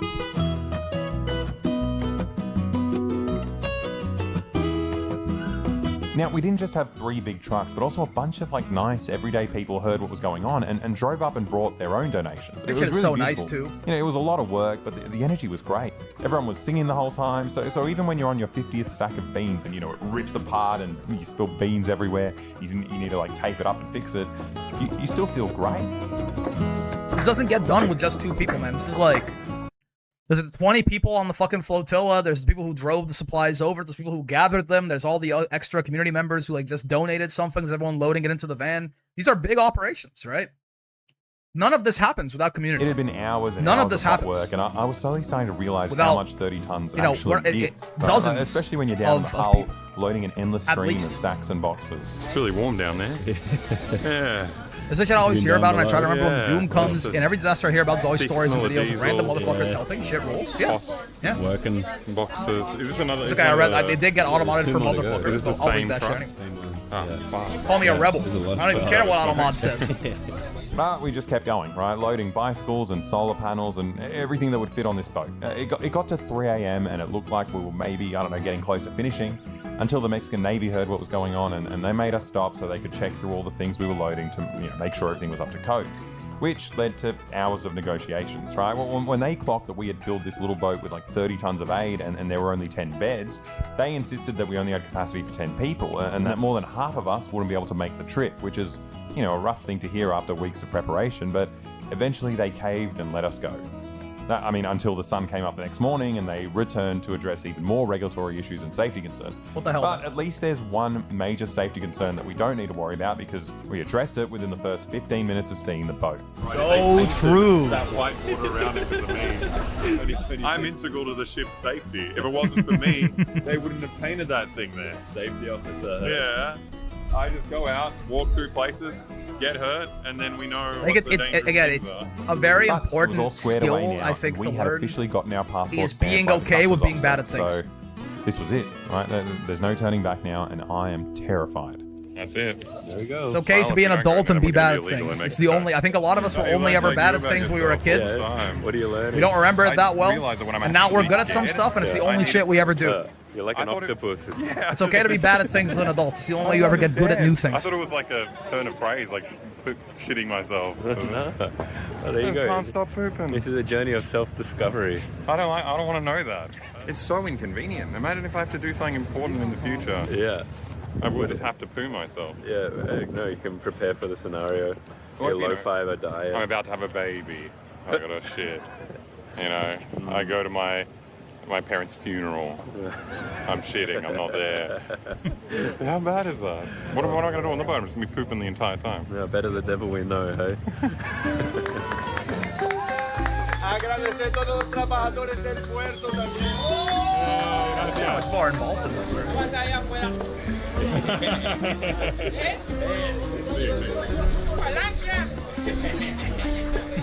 Well, there you go. I'm stuck on the boat now, and whatever happens, happens. So I guess now's a good time to find out what the actual chances are I'll get blown up out here.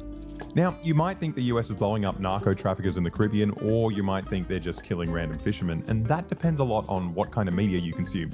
Now, if you're watching this from a boat in the Caribbean and you want to work out if a missile is heading your way, think this is a Ground News sponsor? Every single news article ever written and sift through the bias to find out if you're being targeted, but time is of the essence in this scenario. So thankfully, today's sponsor, Ground News, has. You know what? I will sit through this Ground News sponsorship because why not? Because ethical skip.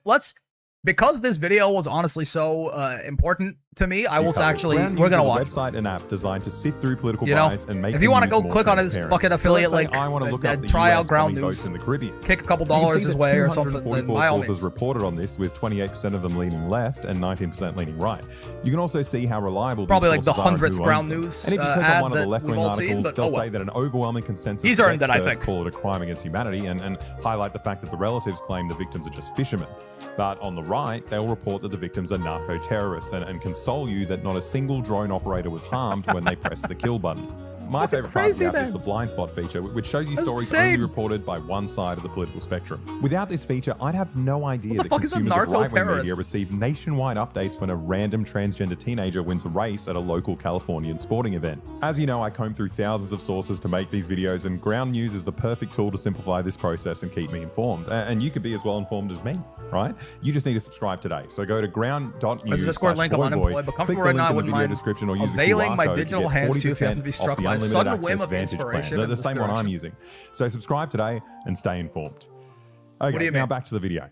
Everyone was so excited to finally set What sail, Discord and link? for some reason, as soon as the boat left, I wasn't that scared anymore. It's kind of like the possibility of going home kept me in a state of panic, and I'm stupid. now that I I don't knew I had no understand. choice, my mind just tried to shut off all the unhelpful negative stuff. I was pooping my pants out of fear like half an hour ago. It's like the community Discord. I mean, it's just exclamation mark Discord. It's perfect. I feel really, really good. Quietly confident, eh? Yeah, I reckon. I'm not the kind of Don't person do on to Discord die. because you need an editor or something to compile. I'm Oh, cool. so true. I mean, it's exclamation mark Discord. Sailing life for you. We'll give you the link. For now, in the harbour, Yeah, you know, the 5 minutes if, of sailing we've done, I reckon I could do this the rest of my life. Now, We'll see. I knew we We'll had see. a bunch of I'll activists keep that and in mind. journalists I'll on keep that board in mind, from around the Moses. world, but I felt a bit out of place seeing the caliber of journalism on this boat. I should have brought a suit. Yeah, you'd be much more legitimate. I think I do. I do want to start Is he gonna wear it the whole time? Doing some shit that matters a As little we bit more. left the I think. harbour, it got harder and harder to hold the camera straight.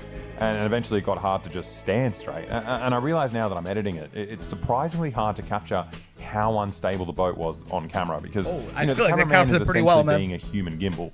Like here's an example. If you do this to a chicken, notice how its head always stays upright. That was us when we were filming, right? You're watching this video through the chicken's head and everything looks much, much better from the perspective of the chicken. It's hard to walk around, man. No few legs. Yeah. Are we gonna get used to it? I don't know. No, I don't know. I think I'll hold onto a wall. Apparently this is the easy bit. No. Yeah. I think the waves are gonna get fucked. Oh, Lord Jesus. At this point, I realised there was something It's I like, needed yeah, all to do this that I shit like should this- have done while the boat was stationary. I don't know. Put this. There's so on much top of the boat. to get used to. You're But you gonna just fall do it off. anyway. I can barely walk down here. There we go. I was pretty scared of flying overboard when I went to set up this satellite on the roof, but now that I'm editing the video, I'm actually much more scared about the fact that my dick was hanging out of my pants the entire time.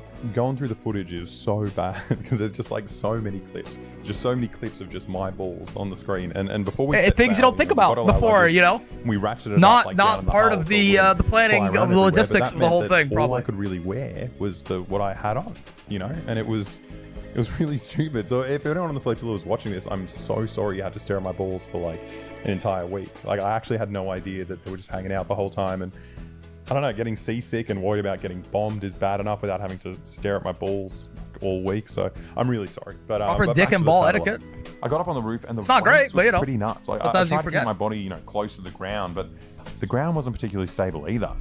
Bits of the roof are coming off. Very slippery. If we get intercepted by the US Navy, if I can get internet on this ship, then I can back everything up. And then they take us, they imprison us, whatever. But the footage, what you're watching right now, is going to be on the internet. That is good audio quality, man. Because of what we're doing right now. Okay. So if you're watching this, if you can see this video, it means the internet worked and we got it through. If you're not watching this, it means it didn't work. But I had no Does it? choice, right? You slowly get used to the movement of the boat and you learn to stay low, and we set the internet up in no time, and I could get back to work backing up our footage. What are you doing? Backing everything up, making sure it's everywhere. This one. I don't think I understand how this works. Like, Okay. Oh, it's teeny tiny. Right in my ass. is it like transferring it back to his fucking PC at home? Or I don't understand actually what the fuck this is supposed to do. Oh, right, yeah. The little satellite that he put on top of the boat, but whatever, I guess. Now, the next challenge of the day, which is actually quite linked to me being scared on the roof, is needing to use this thing. Now, since the boat is constantly rocking back and forth, you need to secure the door while you're hovering over Probably this the cloud? seatless Oh, toilet. sure. And if Sure, you're a that makes socially sense. minded person, you That probably tracks don't to want a guy like when me. you're done. So you have to get this bucket and lower it over the side of the boat and fill it up with seawater before you even go in.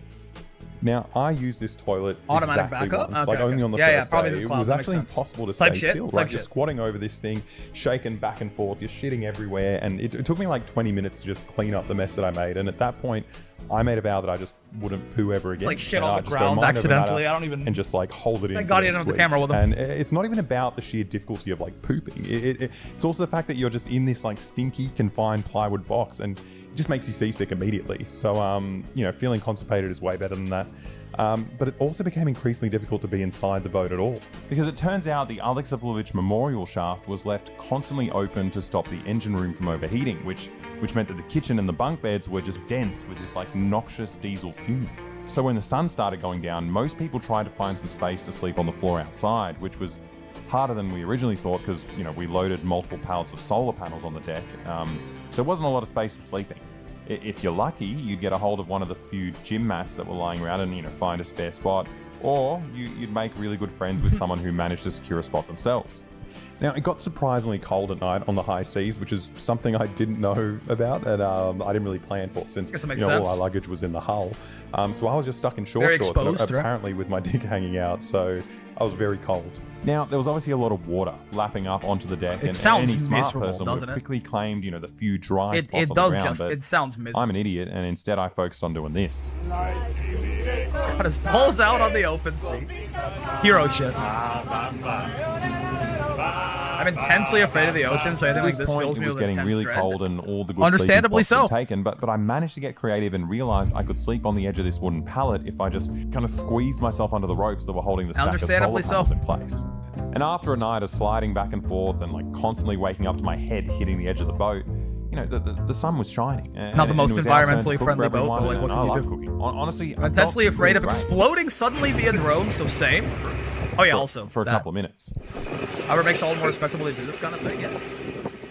And again, I mean, he's getting Turns out seasick. what I He's was scared. tasting He's in doing it that anyways. I moment mean, was, find some other stomach shit that bile, scares. If and you don't I want to go on the completely boat, emptied you know, my find some other inside. shit that scares you and do it. It had been about 24 hours on the boat at this I guess one of point. the things I'll say, like one of the most direct things I'll say, is if he can do this, you can say hi to your neighbors. You can tank the awkwardness of knocking on your neighbor's door and getting to meet them.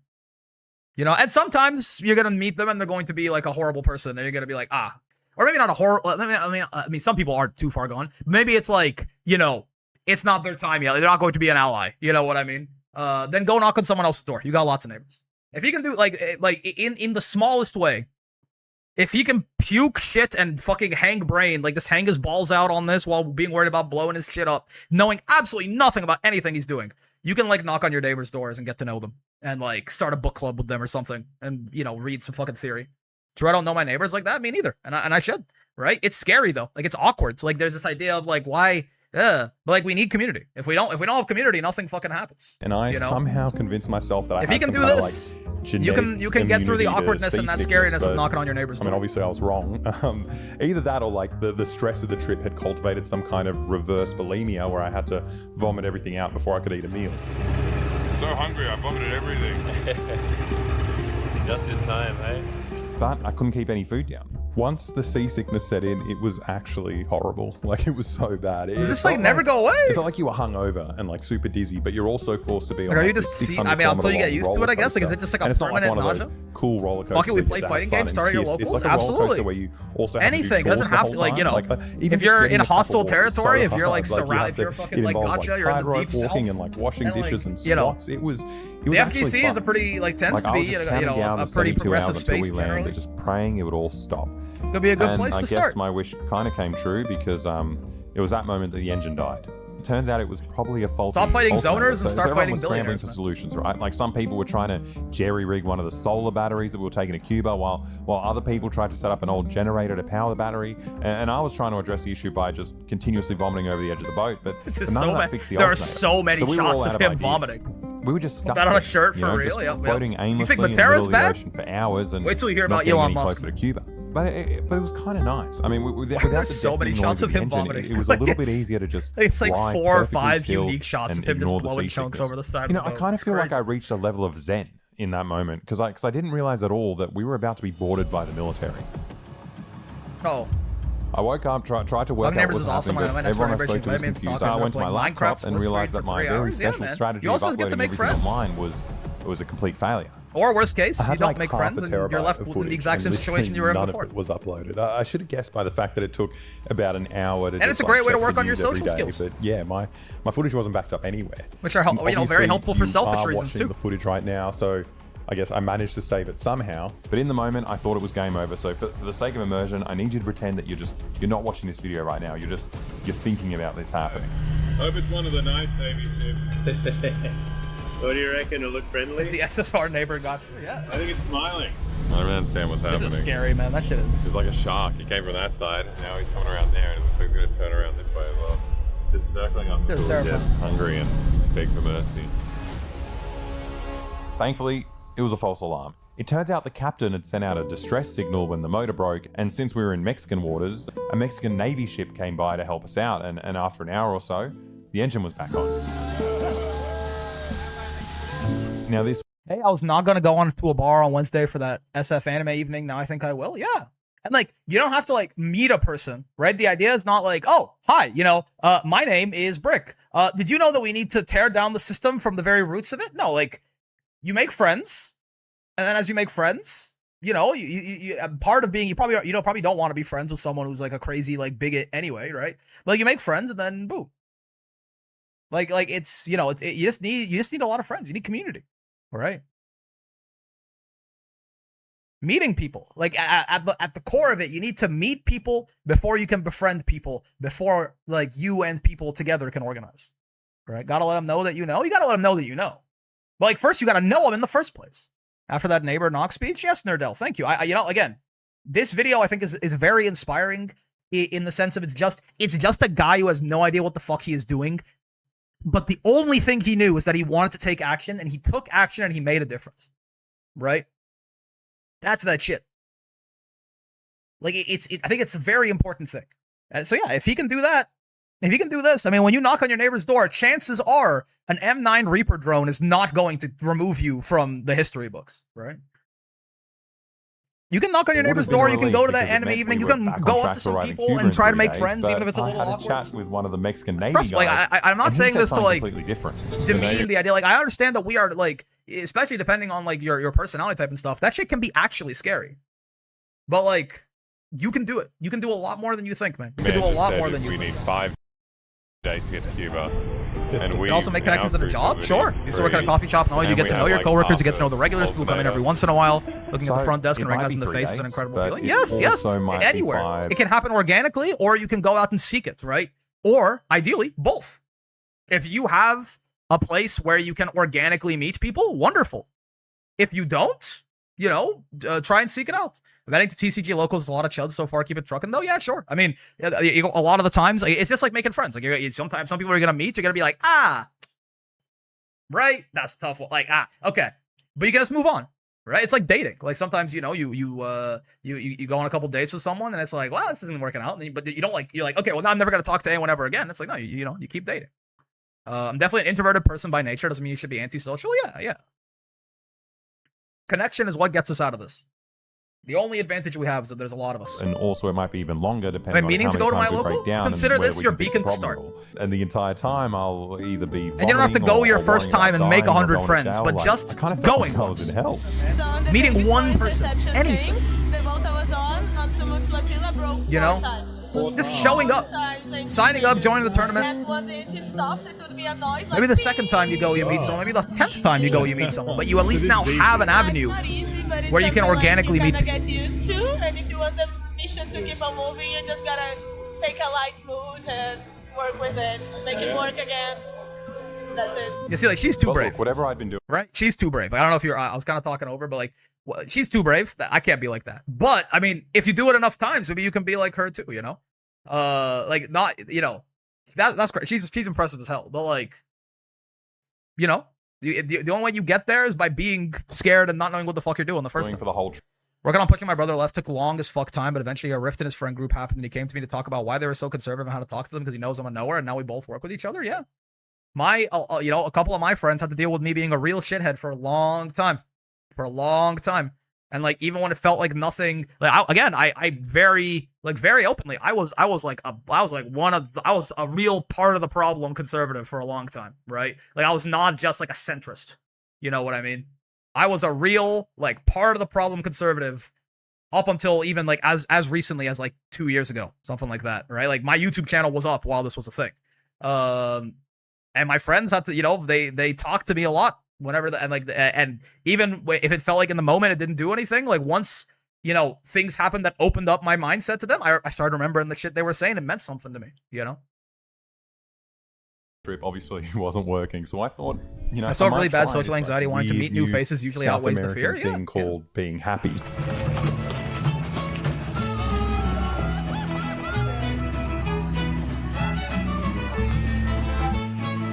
And like, it can be a good time also, right? Like, that's another part. Like, people, like, yes, there's a lot of shit that's tough here, but like the fact that you're doing it with a lot of people and you know that it's like for a good cause, it's sort of on like this deeper level, it's these people just seem satisfied with what they're doing, right?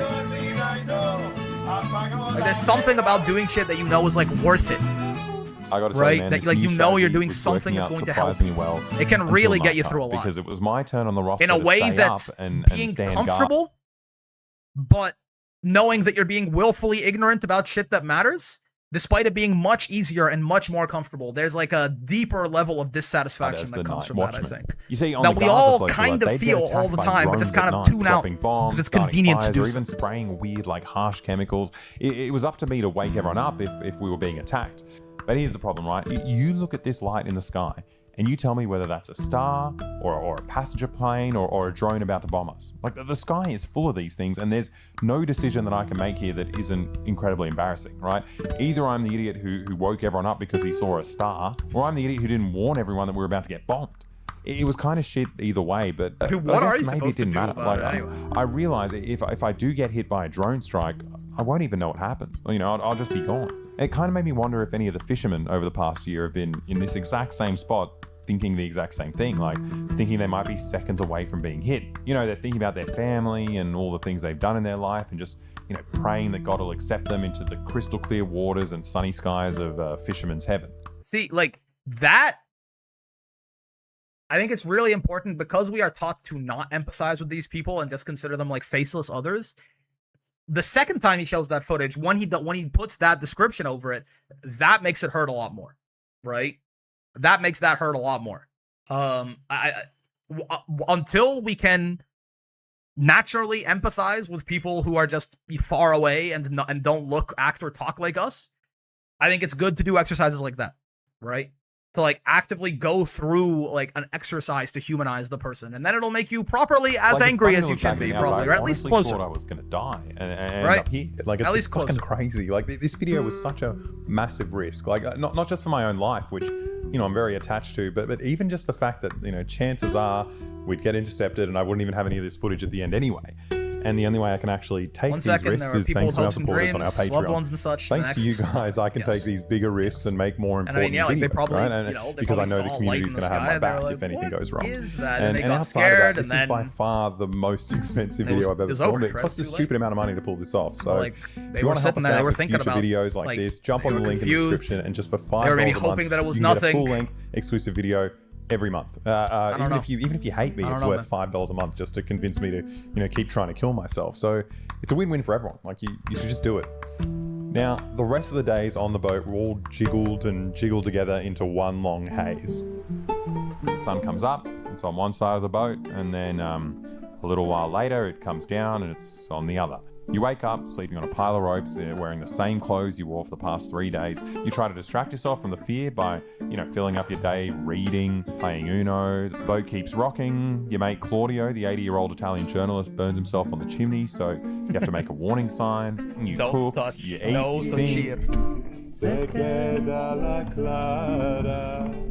You try to work out if that new ship on the horizon is going to board you. You wash yourself with a dangly exhaust hose that cools the engine. The jokes read and then you're themselves. told we'll be arriving in Cuba tomorrow morning. The sun goes down I know on one that side of the D&D's boat, obsession and on the then, 8th flotilla goes comes crazy. up on the Ooh! other, and you wake up on a soggy Jamming some Cincinnati in the Pathfinder same for that clothes shit? you've been wearing for 4 days. And then you're told you're arriving in Cuba tomorrow morning. And the same thing happens the next morning. I honestly started to think maybe we had already been drone struck and we didn't even realize it, right? We were now in purgatory and this was just our life for all eternity.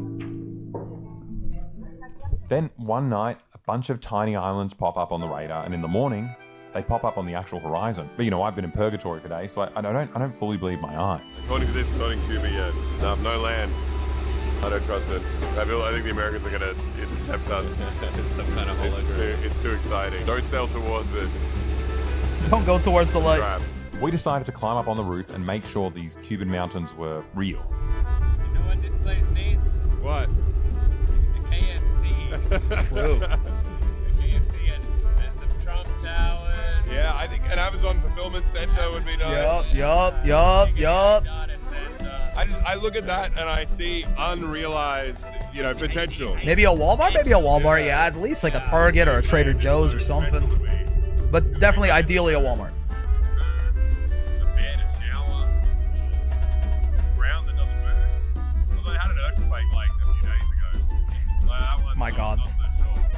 But bed and shower. A Timmy's could go crazy. It turns out nothing was definitely going to happen because we just got news that a US ship had just moved to the outskirts of Havana. You heard about the US ship outside of Havana? Yeah, I'm telling you, if those Americans stop us, I will lose my mind. They could have Fucking stopped us 5 at days any in. point this trip. They could have stopped us before we all threw up. They could have stopped us before we all spent 3 days in our own sweat and piss. Sleeping outside on like a wet floor. There's something about, I don't know, there's something about these guys like fucking, like they're raging. They're like raging at the thought of the American Navy stopping them 5 days in, the same way that I would like rage at like a League of Legends game. Like there's this video, it feels like a normalization of like activism and like actual like taking actual action that like fucking matters and helps people. Because I think there's this like pedestalization of it and this like aggrandizement of it that exists in my head, and I'm sure it exists in lots of other people's heads too. It just feels like a thing that's like, it's not for people like me, it's for special people who would like pure hearts, who are like more like beautiful, perfect people than I am, or something like that. But there's such like a normalization of it. You know what I mean? Like he's just like salty over the idea that they might get intercepted by the American Navy. Like, you know, after they are like, bro, I already like shit on the floor and vomited. Like you couldn't have done that beforehand. I don't know. There's a normalization that I think is very valuable. It turns out Cuba is a Movie time with Brick Fitting really Indeed. long country. So that US ship in That's Havana me. will have to wait while we just sail along the coast for another 2 days. Until one night at 3 a.m. we saw some lights. One of the many It was problems with so the idea of weird great looking man at theory. Havana. Very Like, true. After staring at the It's sea just a for bunch days, of guys who it are like dawned on me shitting that on we the were floor and actually gonna vomiting, make man. it now, which was a relief, but it was also incredibly sad because Havana's enormous, right? Looking at the size of this city, spanning the entire coastline up to the horizon, I couldn't help but be It's a great humanizing terrified video by in the multiple concept that there are directions. Yes. millions of people Yes, in it's there very that are humanizing, living like without the basic normalizing necessities video of of life. shit that we all need to be I doing, or guess, at least we made it. emulating. This Coast Guard was the first Cuban I spoke to. Sí, mucha gente, claro. He asked if I'd been to Cuba before, and when I told him I came 14 years ago, he immediately told me I probably have a 13-year-old kid here. And I was honestly a little bit embarrassed to know that my kid's first impression of me will be this, a guy that looks like absolute shit, but whatever. We made it back to experience this brutal communist dictatorship once again. They have a giant statue of Jesus. Well, maybe it's all going to be okay after all. Yeah. We need to look for the things we have in common. Yeah, we all love Jesus. There's a lot of people there.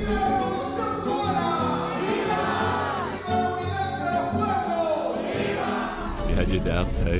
Yeah, I was so sure I was getting on a boat to nowhere.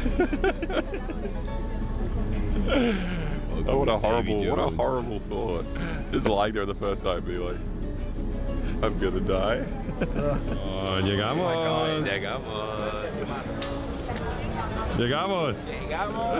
I was so excited to finally end the seasickness, but no one told me about the land sickness. I was so fucking dizzy, man. It's wobbly land. Makes sense, right? It's like See what happens with it. when you're just like spinning in a chair in a circle really fast. It's like when you spin while you're spinning, it's actually not that bad. It's as soon as you stop is where it's like, right?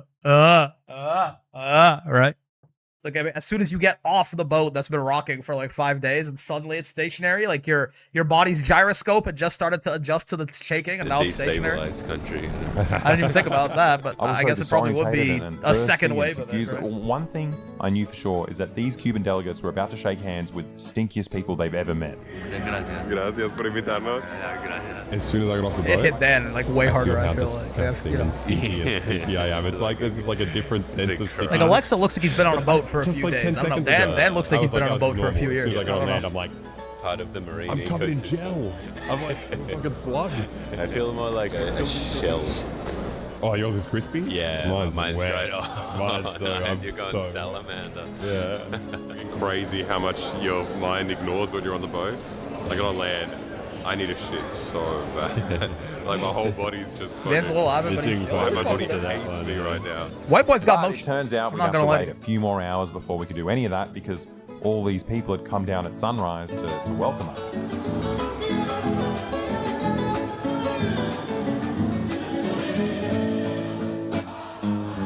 When do I get to do a poo? I need to do a poo. Now, I didn't realize at this point, but we also needed to unload the 30 tons we'd loaded up in Mexico before we could get any relief. But it was done, and we finally checked into our hotel room. We were staying at Hotel Presidente, one of the many kind of affordable state-run hotels in Havana. Now, the special thing about this place is that the US government won't let you stay here if you're a US citizen. You have to go to a private hotel, or else you could face up to a penalty of 10 years in prison and $1 million fine. This shit is crazy, by I'm the Aussie, way. so I don't have to worry about that. All I need to worry about now is having a shit and a shower. And even though the energy crisis meant that there was no hot water and occasionally there was no water at all, it was still a million times better than the boat, and I felt relaxed for like the first time in a week, until I checked my phone. You know what the Pentagon's new operation for Latin America is called? Operation Total Extermination. Sorry. Operation Doing What the I forgot about that too. Operation Doing What the Devil Says. Go with that. Totally, it's not very diplomatic. Makes you a little bit scared being here. I'm like, what? I do remember that. Total Extermination. Sure, man. Yeah. Sure. Hey, it's just so obviously. Operation We Are the Devil from the Bible. Yeah. Like, what are we doing? But if I thought the news on my phone was bad, it was even worse on Dan's phone when he tried to access his bank account. You're blocked from online services because you're in a sanctioned country or region. This is crazy, right? That's why I'm saying, like, you know, it's not like it's like the U.S. obviously is running the show. This is like global complicity in this system, right? Like, this is an Australian bank, right?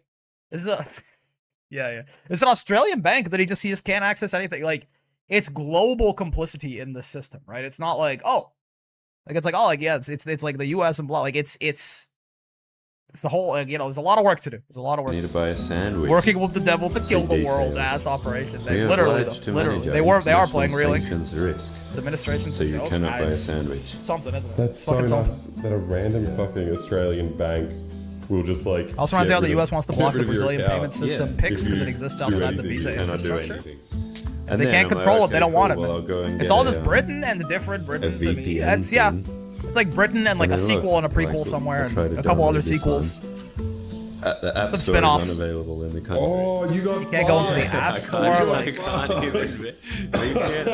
All I want. This is so crazy. It's like every company, every like global is just. Look what they did to TikTok. I The got my reason they did VPN that's on because time. China owns it. Yeah, they don't care about the fucking swamp or like. complicit in this. People use name one successful communist country that's doing so much to prevent it extremely deliberately. Yeah, it's like I'm gonna learn from. name one Cuba's communist country that was fucking left alone for any amount of time. You know what? I think the value of money to you is actually so much more than it is to me. Yeah. I'm gonna loan you the money.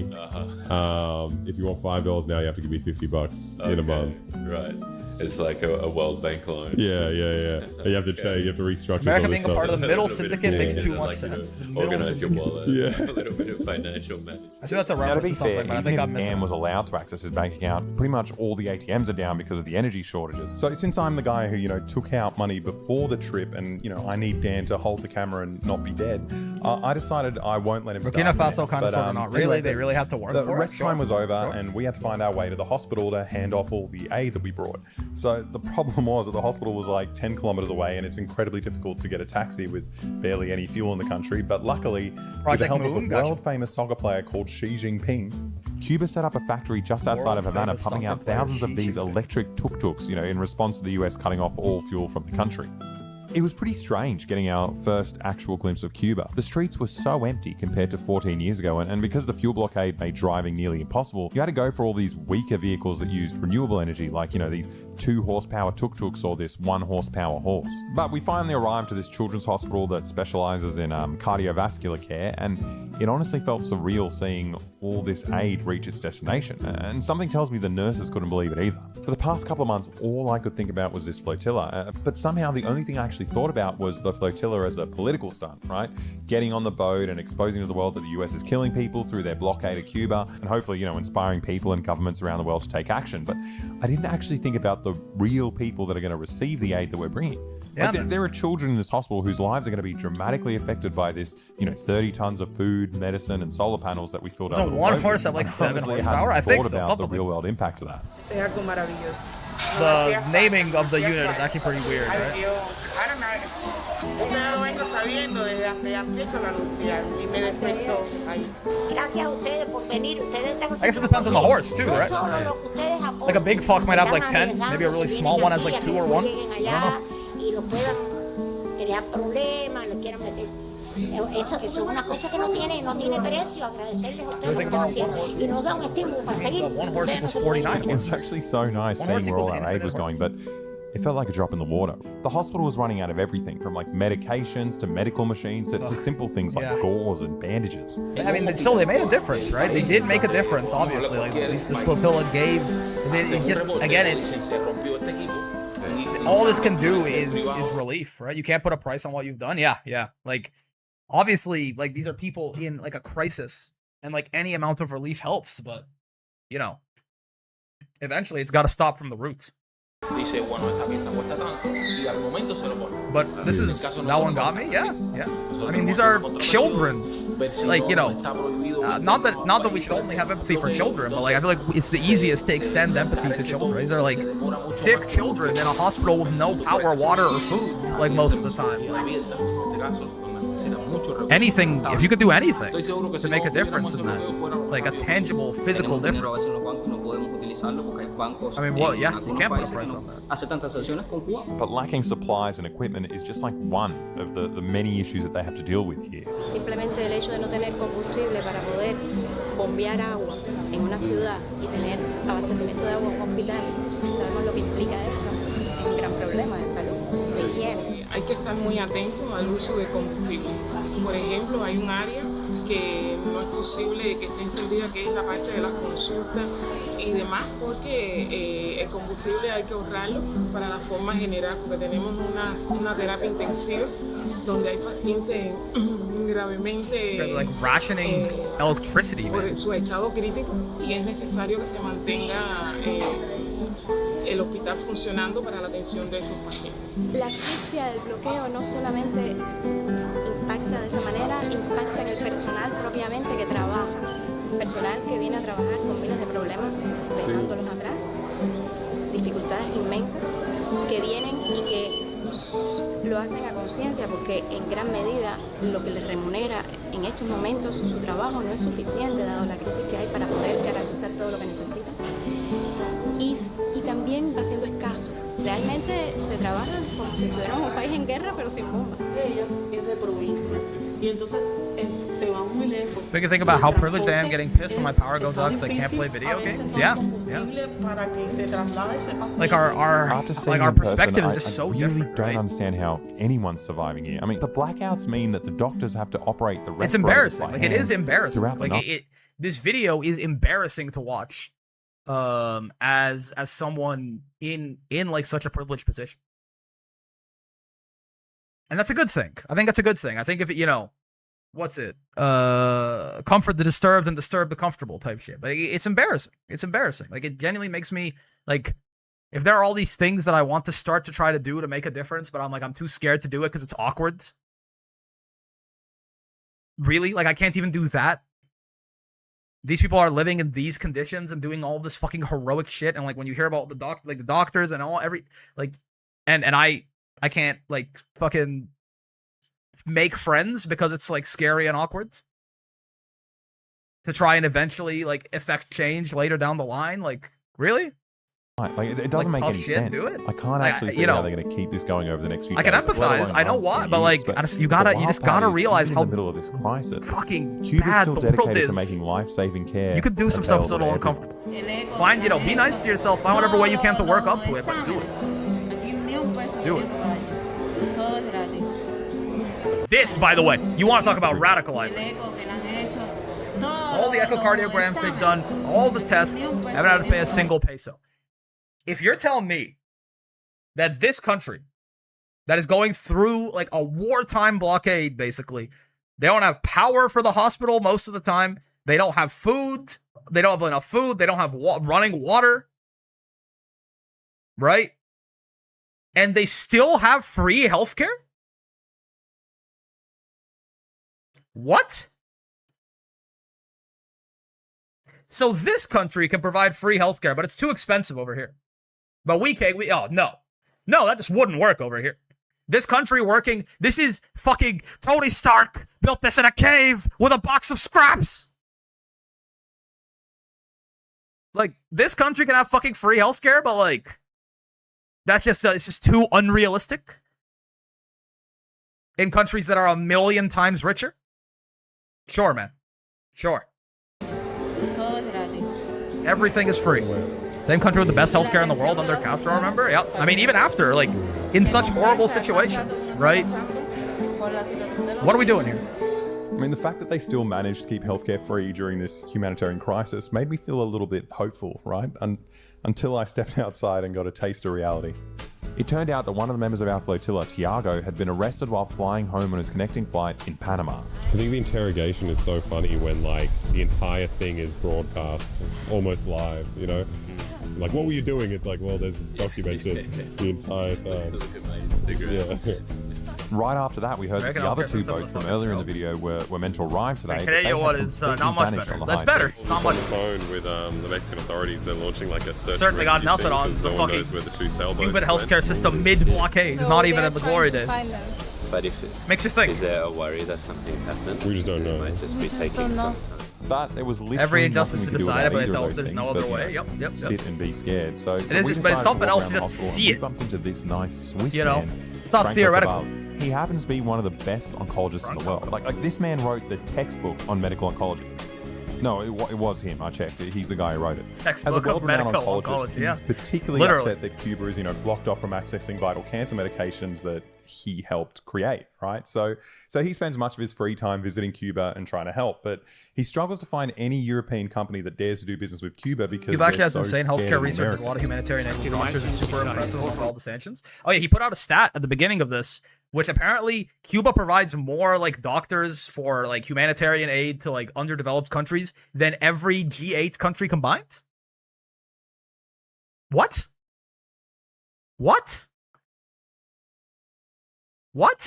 This country currently mid-blockade, mid-sanctions, mid-like humanitarian crisis? They're still doing that shit?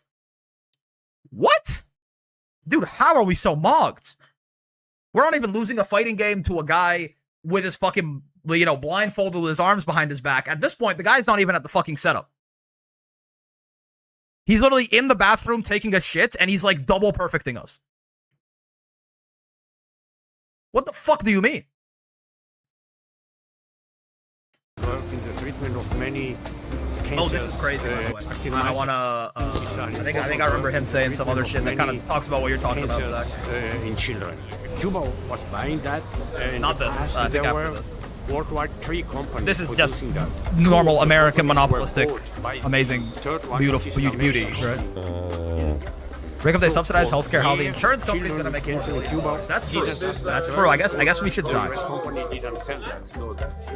That's one example, but there are very many. This is horrible. It's not just humanitarian doctors like Franco that visit Cuba. Apparently, Western big pharma CEOs are coming here too. They were a little bit interested because Cuba has an important research part. Yeah. And they have developed also a couple of interesting drugs, which were then bought by Western companies. I know from a very important CEO of a very important pharmaceutical company who came incognito to Cuba. Nobody was allowed to tell that he was going to see what they are searching for. So I'm standing there. That's embarrassing. You want to talk about getting mocked? You tell me this country is doing shit with its medical research that you can't do in the US? Seriously? Seriously? Like, with how uneven the playing field here is, richest country in the history of the world, and the country that is tiny country being oppressed by the richest country in the history of the world to the point that they don't even have, they have like rolling power outages and they have to save their electricity for the ICU and the hospital because they don't have enough power for the entire fucking building, right? And yet, you're saying they're finding out about shit over there that you don't know over there? How? Like this isn't even about like humanity. Like, oh, it's inhumane to make the medicine not free. The idea supposedly though is that like the propaganda is that the U.S. healthcare is expensive, sure, but it's like best in the world quality, right? You're telling me they're getting research mocked by mid-blockades, completely sanctioned, starving to death slowly Cuba? Seriously? There should be nothing that Cuba could tell you that you don't already know. It should be like in Civ 5, when like someone is like 3, like someone's in the Renaissance age and you're in the modern age. Like, how is there any, I don't care how big the fucking field is. That shit's embarrassing. if the richest country in the most successful example of a system, the capitalist system, to ever fucking exist in the history of humanity, is getting mogged by a tiny fucking country that is actively trying to be destroyed by that same most powerful country in the history of the world on a communist system? I don't know, man. On that uneven of a playing field, and there's still some shit that they can do that you can't. Might say a thing or two. On the street, talking Makes to you a think. world-renowned cancer Makes you researcher, and think. he's telling me that, big pharma executives California's about to are shit its entering pants Cuba because the FDA secretly got to, gutted in the same time collaborate frame. on Yep, research yep, projects yep, without yep. the US government. Everyone got knowing, healthcare but- that people don't deserve it. We'll get it. It's all It's just kinda, like, true. You know, the difficult totally to normal and believe, real but mentality that how some does a people don't Caribbean deserve country, healthcare. it's Yeah, blocked some off from people trading with the just world. should How die. do they Probably. become a biomedical like powerhouse, lazy, making so they should insane die. discoveries like That's a the real world's only reasonable meningococcal B timeline. vaccine and luring big pharma execs with these breakthroughs. And all the other Oh, yeah. Caribbean. This shit Have to too, by the way. Like, believe, let's right? actually listen to How this. does a Caribbean country, it's blocked off from trading with the world? How do they become a biomedical powerhouse, making insane discoveries like, the world's only meningococcal B vaccine and luring big pharma execs with these breakthroughs? And, all the other Caribbean countries, they're still stuck researching who that guy was who let the dogs out. It just doesn't make sense. So the next day, we decided to visit the Neuroscience Institute Who to that see guy was how who it's let possible the that Cuba's dogs pumping out all these medical breakthroughs So under true. siege. Now, this institute was on the other side of town, so we were facing the same problem we'd face multiple times a day in Cuba, finding transportation.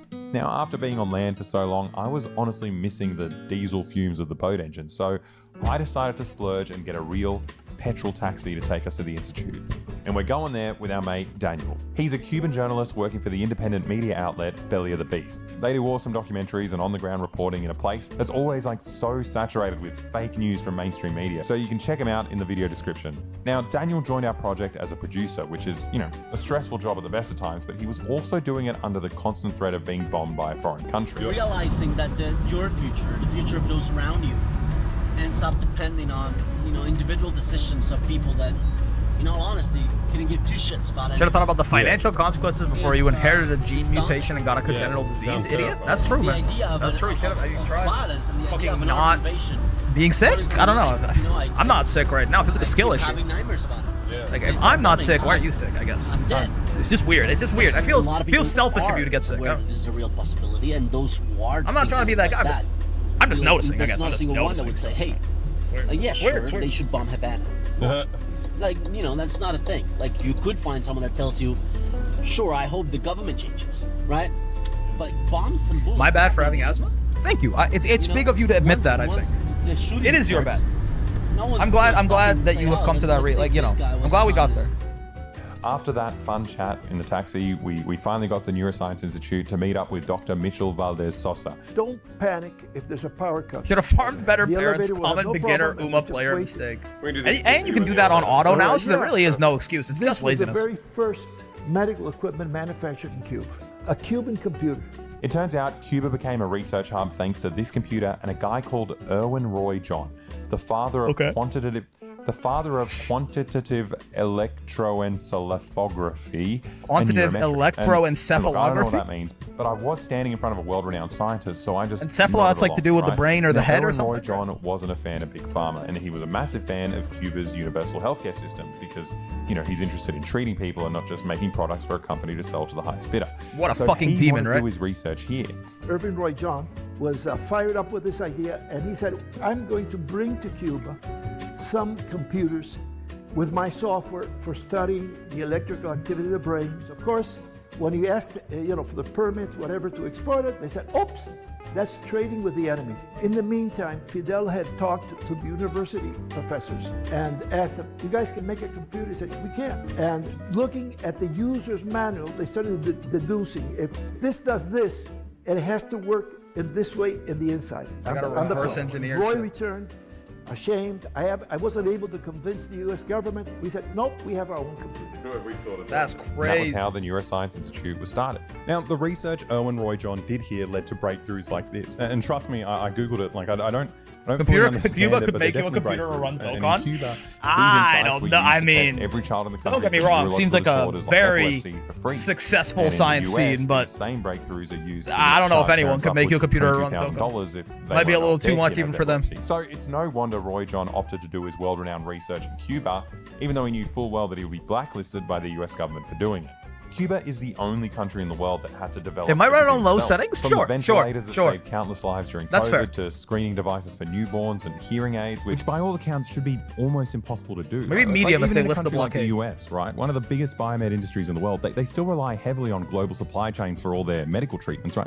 No country can function without accessing the things that the rest of the world produces. But cutting off Cuba from the world isn't just cruel to this island nation of 10 million people. There are people that feel Just the blackout mid-talk. That's It's also fucking cruel crazy, to man. everyday Americans who can't access any. It's so Cuba's normal. He's just medical like, yeah, breakthroughs he such just as keeps talking. Treating early onset Alzheimer's or healing diabetic ulcers without having to amputate a limb, which affects you. No, the person watching this, it affects you directly. Like you've been sitting here watching it for over an hour now, and that means that you're much more likely to develop type 2 diabetes. Tens of thousands of amputations. in Fuck, the I've been US sitting here and for all like over the 3 world. hours. The cooperation between the U.S. It runs in my and Cuba family, too. Could save. I just had a pad thai with some sweet sauce before I fucking booted up stream, man. Thousands of people a year. There's no right to harm a country, but you're also harming your own people. It's almost like they don't care about harming their own people. This U.S. policy of Fuck, I sit in front of my suffocation desk every day. really has I've been one getting up and explanation. walking around. I might do some walking on my standing desk after. I got a treadmill here. I got a little under desk treadmill. We provide Spreading the our curse against the people ring, with showing us medicine this video. at It's true. extremely low prices. 7 In the days US, of the whole sedentary pharmaceutical lifestyle. industry is profit Fuck, yeah, that's what I'm saying, This man. is the gigantic Fuck. lobby. So this example of socialized medicine. To drink 2 and crumble cookie preventive drinks with medicine, 500 grams of sugar. it doesn't You know the fit into fucked up their part? That sounds so good right now. ideas. And they don't like the Cuban example. The US has been doing this for the past. can go way 60 longer. years, and I've it's been going it's way crazy longer. To think that these doctors and researchers are still making scientific advancements with like an economic blockade and rolling blackouts. And, With a box of we scraps. were about to experience a really big one that night while we were having beers with our 80-year-old friend Claudio at the hotel. ¿Y cómo subimos a la aplicación al 10º piso? It was pretty freaky. I DM'd you but my sadly, contribution this to my was community, by business the way. as usual Little for the things add Cubans, up. and Let me take a everyone look was real ready quick. with emergency torches and emergency orchestral instruments. Is someone just playing the flute outside in the middle of the blackout? Oh, this is so cute. Oh, there's a car coming. Do you mind if I show this? Someone's Paul? got a light. This would be so creepy if it wasn't for the flautist. This is so cute. This is the kind of shit. Like, it doesn't, again, like any like small thing I've been working on and finally got put up last week is a tiny library. Look at this. It's like a little birdhouse almost. So you just open it up and I guess it's got books and people can like put different books in there and it's like a communal thing, I guess. Probably like you can open it up, take a book, just make sure you put it back. Like, yes, man. Yes. Like, it doesn't, like, you don't have to, listen, we don't have to topple the government tomorrow. We'll get there. But, like, you know, just anything, just connect with your community in some way. It's the prerequisite. We have to do shit like that before we can do anything meaningful. Hello, Brinkman. Hello, Ash. We have a couple in our neighborhood and I donate books to it a Turns out lot. some That is so people are nice. even more prepared than the flute. That's great, Boom. That's and great. They have Great their own job. backup generators. No, I'm Real Brink. It's LT fine. Cards. Oh, It's me, there we Brink. go. Hey, nice. I was wondering Hello, if it says our I, Brink. key cards will open the lock to the I'm on door. the fucking brink right now. Now, we've never been in a citywide blackout before, so we took this opportunity to scope it out. Occasionally, you'll stumble upon a private business that managed to get a backup While we do generator it, going, it is. but It's a bit of generally a it was long just story, pitch Ash. If you black. go, Like, I can't imagine going through this if you go multiple back days and a look at week. like the I mean, first 10 we minutes of the barely found VOD or our way something, home that in the probably dark. explains But it we better woke than up I to can some right now. Even worse news the next morning. Well, maybe two like the boats first were still 30. missing. We bred Yeah, tube it, I quite suppose. scary. And then you think of all those songs we were singing. About dying at sea. That's a good maybe one word summary. Yeah, I don't like that. Yeah, I hope they're okay. Yeah, and I think the thing that kind of got me today is that they did a search and there was no one. Oh, there's nothing we can really do. Yeah. Just wait and see and hopefully they come down to that harbour over there. To the end of this street, and then we go give them big hugs. Now, to This get is our crazy, mind man. off of our potentially dead friends, we decided Two of the bosses to didn't you know, show up. talk to some people whose lives were comparatively worse to make us feel better. So we went to Centro Havana, one of the poorest parts of the city, to see how everyday people were living under the blockade. We thought the best place to start was at the Community Medical Center to speak to Dr. Roxana. She agreed to chat with us about how the community was dealing with the blockade, but I also realized I had an opportunity to get free healthcare, so I wanted to get that sorted first. Usted pregunte y aquí estamos para aclarar todas sus dudas y... Primero tengo una tos. Roxana, dile la verdad. Dile que Dios por queda. Si es algo serio. No, no quiere saber. So apparently there's one of these community clinics every couple of blocks in Cuba, and they're actually community doctors, right? They spend half their day in the clinic like a normal GP, then they spend the rest of their day going around doing routine checkups at people's houses. So your average Cuban will have a GP visit them every 2 weeks for checkups, not just when they're sick, but like all the time. In Australia, we got so much money and resources. This is crazy, man. This is the kind of shit that pisses you off. Do you have any idea how fucking hard it is to see my fucking family doctor, man? And I get fucking 3 minutes in the room, I get kicked out. Unless I have like a fucking life-threatening illness, maybe. I know we got a shortage, but you think they don't have a shortage? That amount of attention from a doctor. My God. I'm lucky if I get 5 minutes with a GP when I'm sick, let alone if I feel perfectly fine. Yes, man. I get to go hard at what I'm about, but these doctors should be living like kings. I don't know, man. If anyone should be. Fui al doctor y hacemos muchos investigaciones. Pero el problema fue que yo no he lavado mi sábana por un año. Y por eso fue... You hadn't washed his bed sheets for a year? Is that what he just said? Wash your bed sheets, people. Por eso no saben que yo soy tan sucio. Por eso es fundamental, o sea, tiene que ver al paciente íntegramente. But if you do preventative healthcare, how are you supposed to make money off of them once they get very sick? Is I guess my question. Getting HRT in the US is one of the most tedious experiences I've ever been through. I can only imagine. I mean, I have to imagine it's even worse now than it used to be. Amazed it's getting by the worse. Cuban health system, and frankly, I found it embarrassing that a country with nothing can offer their citizens much more than a rich country like Australia. But this phone call that interrupted us was an instant reminder of the reality of what they're going through under the blockade. Just like the hospitals, there were barely any medical supplies left in the country, and everyone's just trying their best to get a hold of some. We decided to follow Roxana around that day while she did a house visit, so we could get a better feel of how regular Cubans are dealing with the unfolding humanitarian crisis. The first patient was Glenda, a 79-year-old woman who was diagnosed with diabetes. And after her checkup, she agreed to chat with us about, how she's been dealing with the blackouts. Es posible saber cuándo no vas a tener hay veces sí, hay veces. La mayor parte de las veces la empresa eléctrica no puede pronosticar porque I might have just really hinted at just doing at just doing it DIY because it wasn't worth it to go through the healthcare system. Oh wow, that sounds like it's not dangerous and complicated at all. I mean, the fact that that's even like floated as an option really just goes to show, right? Jesus. Exactamente. Entonces, ¿qué es lo que hacemos nosotros? Cuando viene la corriente, hay que levantarse a resolver ese problema. Hacer los frijoles, esto, lo otro, para que sea nada más. Y eso puede ser a las 3 por la noche. A las 3 de la mañana. I've done this in other places, but in my country, if you study medicine or veterinary, before you can do your specialty, you have to do 1 year of government-assigned work in a randomly assigned hospital/medical relay. They do it to make sure that remote locations always have someone to assist and avoid concentration of medics in the richer areas. That is nice. That is nice. I don't know if that's very common. But sometimes it can be the best option. Unfortunately, it's the only way a lot of trans people in this country can get healthcare. My God, man. Yeah, no, I mean, I believe it. I'm just saying, like, it really goes to show how fucked shit is if you're DIYing this shit, right? It turns out Glenda was with a box 13 of years old when the revolution happened, and because she knew how to read and write, as a teenager, she volunteered to go teach in the countryside as part of this, sudden nationwide push to eliminate illiteracy. And what she saw in the Cuban countryside in 1960 broke her. Y ahí me di cuenta qué cosa era realmente el capitalismo. Por los campesinos sin ropa, los niños con la barriga llena de parásitos. La situación tan grave que había es donde yo alfabeticé, que ahí la situación era morirse de hambre. Era la realidad que se vivía en ese momento. A mí se me murió en los brazos un niño de 2 años por asma. Eso fue un golpe para mí tremendo. O sea, yo tengo eso grabado en mi mente. A mí no hay que how do you forget that, right? How do you forget that? Americanos, ¿no? You don't. El capitalismo, mentira. Eso es cuento. I noticed this weird souvenir clock she had on her wall as well, and it turns out she's experienced capitalism more than once. In 2009, the South African government was giving out flights to people who wanted to volunteer in local communities, and she obviously jumped at the rare opportunity to, see the world that she'd been locked out of. Pero date cuenta que en Sudáfrica yo fui a una comunidad que tenía 500,000 personas viviendo en Casucha, con las mínimas condiciones. Increíble eso, era algo. Y uno de los problemas que tenían ellos más complicados era que no sabían cómo enterrar a los muertos, porque era muy caro. Y entonces, we love when dying is expensive. Que tú tenías que pagar todos los meses para cuando te muriera, te pagaban el entierro.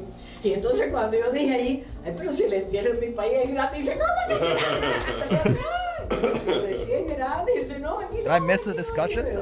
Most of it, probably, yeah. The VOD will be up, though. On YouTube. You can take a look. I'll probably cut this down and put it up at some point, too. And maybe with a different video before it. Hay comerciales en televisión. Tienes que sacar el seguro para que... My God. Para morir. Eso no existe aquí. Everything is normal. That's true. Quiero morir. Te garantizamos el tiempo, no te preocupes. Está bien, bueno, ya saben, aquí nos tienen cuando ustedes gracias. Si quieren tomar café, vuelvan otra vez, que todavía me queda. Para 3 días me queda. I have enough for 3 days, dude. Hopefully The idea one day that I you get like, to come back and I got take her up 3 on the days of coffee, coffee. but, Like it's getting to Cuba wasn't about easy. cremation. And when I turned on the TV Should be that cheaper. night, it felt like getting to Cuba was almost impossible. Like our missing boats were primetime news in Cuba, and we were starting to get really worried for our friends. But being scared for your friends and family is just a taste of the daily lives of Cuban people who, they're either facing starvation or like a full-on invasion. Like the next news story was about university students training to defend themselves when the US invades. Like there That's isn't a fucking single part of insane, these man. people's lives that isn't affected by the blockade. Like from the simplest things, like garbage trucks struggling to get the few drops of fuel left in the country. I didn't have to worry streets about that overflow shit with when I was in rubbish, university. To completely empty tourist centers. Like literally I have to say nothing it is coming into in the this stupidest country. way possible. But in the middle of all this, the weird part is that life somehow goes on. Like the country's slowly suffocating, right? They're facing a humanitarian crisis on the horizon, but everyone's just trying their best to live their lives in any way they can. Like I spoke to so many people during this trip, and obviously the video is already enormous, so I had to cut a bunch of stuff. But if you want to see the full uncut conversations with everyday Cubans, jump on the Patreon because I'll be uploading all of them there. But the same thing happened in all these conversations, right? I kept trying to do the maths. Like if the average salary is like $20 a month and a bag of rice costs $12, how is it possible that anyone's surviving? And I asked this question to every Cuban I met, and every person had pretty much exactly the same answer. They all told me that they had no idea either. It's crazy. Like I got the footage of the communist demons behind the Patreon, of course. Which is, it's the evil communist relief. dictatorship. And the rest of our humanitarian aid made it to Cuba. And obviously the Cubans were ecstatic that someone out there cares about what's going on. But the reality is that what's on those tiny little boats can only go so far. Like things are getting really, really bad in Cuba. Like people are dying, and everyone else is just living on borrowed time. And this was the point of the blockade for the past 60 years. When enough people starve to death, the Cubans won't have many options left, right? They'll get desperate, and they'll eventually dismantle the socialist system they've built. I mean, unless the US gets bored of waiting and invades them first. But either way, the mafia will get their cities back, the plantation owners will get their slaves back, and the US will get their sugar companies back. And the people of Cuba, they can look forward to becoming just like all the other capitalist third world countries around them, like Haiti and Dominica, or even Puerto Rico, right? Which is actually part of the US, but they haven't had a functioning electricity grid for the past 9 years anyway. Like, these countries experience some of the worst living standards in the world, and their lives are about to get much worse because the US recently kicked all the Cuban doctors out of the third world as part of the blockade. So I guess Haiti doesn't have any healthcare now either. And that's crazy, man. It made me think about all these places from, Haiti to Somalia where, people can't afford food and everyone's slowly starving to death. In all these places, it's kind of really hard to even work out where to start, right? Like, how do you fix this? Who's going to invest? What would they even build there? Is it going to go to the right people, right? But the tragedy of Cuba is that they've already set everything up on their own.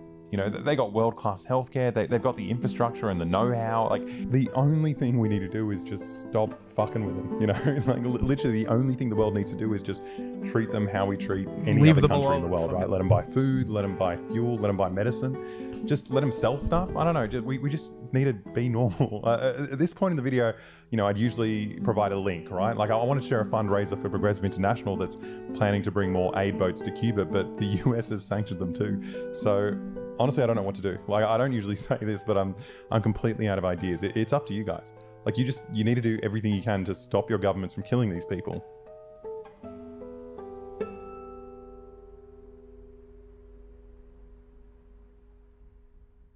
So that's the video.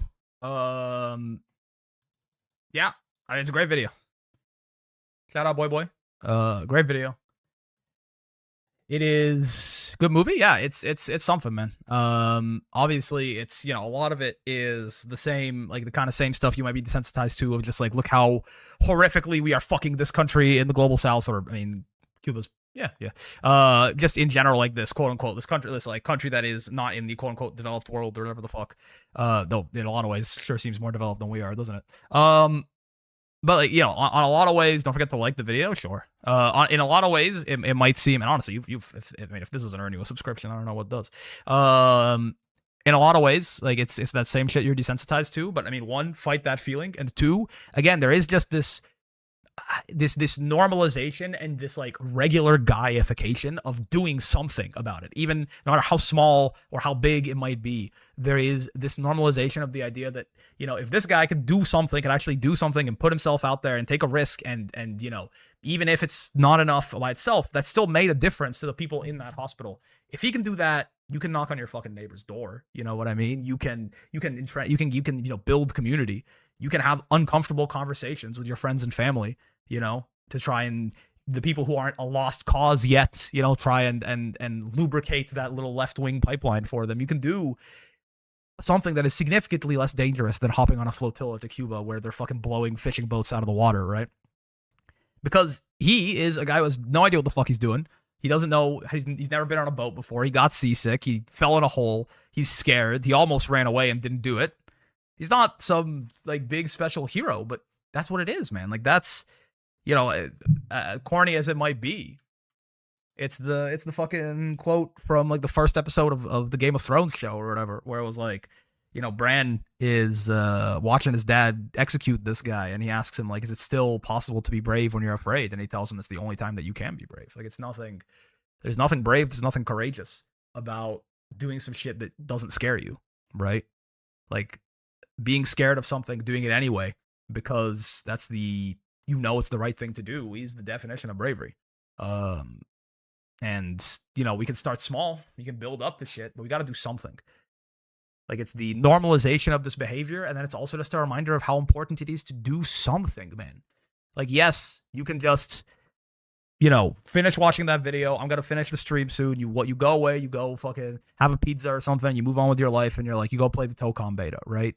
But for so many people, this is a non-negotiable part of their life, and even from the most selfish angle possible, if you wait long enough, this will become a non-negotiable part of your life. It's already coming to home shores, right? Like, you already got people with fucking AI data centers turning their taps into sludge instead of water, and you know, they're fucking shooting suburban white people in the streets if they don't follow the instructions of ICE. Like, it's coming to you one way or the other, but also, you know, before that happens, whether it's for selfish preservation reasons or, you know, out of shame or out of some attempts to empathize with the people for whom this is currently a daily reality, whatever motivates you at this point, anything's better than nothing to start with. Just try and do something. And honestly, again, you got to do the dishes, you know? We can't do you can't get anything. This is a very large goal, any kind of systemic change, right? Again, you don't vote your way out of this. And the thing you do takes a lot of people, and it's very scary. And the more people you have, the less scary it gets, and the more likely it is to succeed. And what you need is, you just need people. And you can't get people, you can't organize as a community if you don't have a community. So if you are at a loss of what you can do, honestly, like, the best thing you can do is fucking make friends with your fucking neighbors, man. It's scary, it's awkward, it feels weird, it feels like you're being a creep. Like, obviously respect people's boundaries, but like, go like try and make friends with your neighbors. Or find a community somewhere. If you don't have a community, become part of a community. Like, you can't organize a community to make any change in your local area, which then can like, you know, sprout into change on a larger scale, which then if enough people do this sprouts into like systemic change. You can't do that shit if like you only know like 3 people. You need to be part of a community, and you need to tank all the fucking, there's a lot of nice stuff that comes with that shit, but there's also a lot of annoying stuff that comes with being in a community, but that shit is important. And you've been isolated for a reason. It's been intentional. So if he can hop on a fucking flotilla, shit his pants, and throw up at the same time while not knowing anything about anything, you can fucking knock on your neighbor's door, man. And so can I. I gotta do this shit too. So, balls out on the open ocean. Yeah, dick hanging out on the wet floor. Probably got like some fucking disease, right? You can knock on your neighbor's door. I gotta do some thinking. I mean, I'm going to Vancouver for like almost a week from Wednesday to Monday. So that'll be a great time for me to like think about what exactly I want to do. Thank you for introducing us to this channel and this video in particular. Yes. The rest of the channel, there's a lot of like progressive stuff on here, but and this is also my first really foray to this channel. I just kind of looked briefly. There is definitely like a very progressive bent to this channel, but like I don't know, I haven't seen a lot of the other stuff. This video is really something, right? And I'll have to see what I want to do. I mean, he's been in North Korea and he shaved his hair with a laser. That's crazy. Yeah. But I gotta think. I think I need to educate myself, and I think there are a lot of people like me who are in a situation where they know something's wrong, but they haven't done the required reading. So I think maybe I'm gonna start doing my required reading here. You know, maybe we're gonna start doing our required reading on stream, and then I put out a more edited YouTube video about it every once in a while, going over what we've learned. Because I don't know, man, something broke. Like this, it's not just this video, but it's all of this. Just cognito hazard of awareness of how fucking horrible shit is that I just keep learning over the past like 2 years that I've like, grown a moral compass. And like, I think somehow this video was the straw that broke the camel's back, where I'm just like, I don't think I can just boot up and like use my platform to make like Relink and Tokon videos anymore, So yeah, I got to think about how exactly I want to do that, but I have some time to think about it in Vancouver. So we'll see. Thanks for joining, for listening, for being uncomfortable with me, and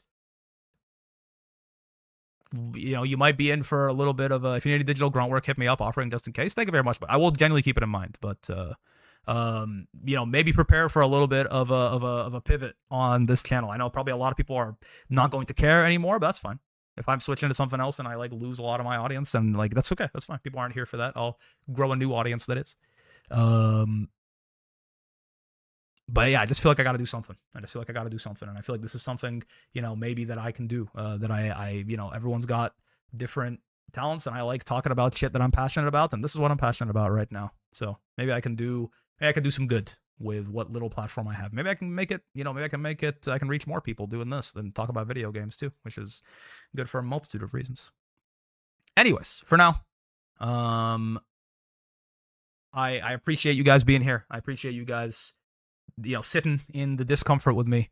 I was gonna be here forever. Thank you. Have a blessed night. Thank you, Isaiah. Much appreciated. Shit's bad. You can start being nice to people you meet in the street. Anything's better than nothing, right? Thank you, man. Just you doing this helps a lot. I've sheltered myself from how awful this shit is, and having community with an interest and comment to talk about it could be a step into caring again. Yes. Right? Like this could be a community too. Like, So, but yeah, thank you guys. We'll see. Might be some like slightly lessened or maybe fully like lessened activity on the YouTube channel for the next couple days while I think about what the fuck I'm doing. And I'll see you guys in the next one. If you know any like, maybe we can start with this Cuba shit because it's an interesting, it's relevant currently and it's interesting historically. If you have any like required reading for my ass on that, I might post that in the Discord too. Hey, let me know.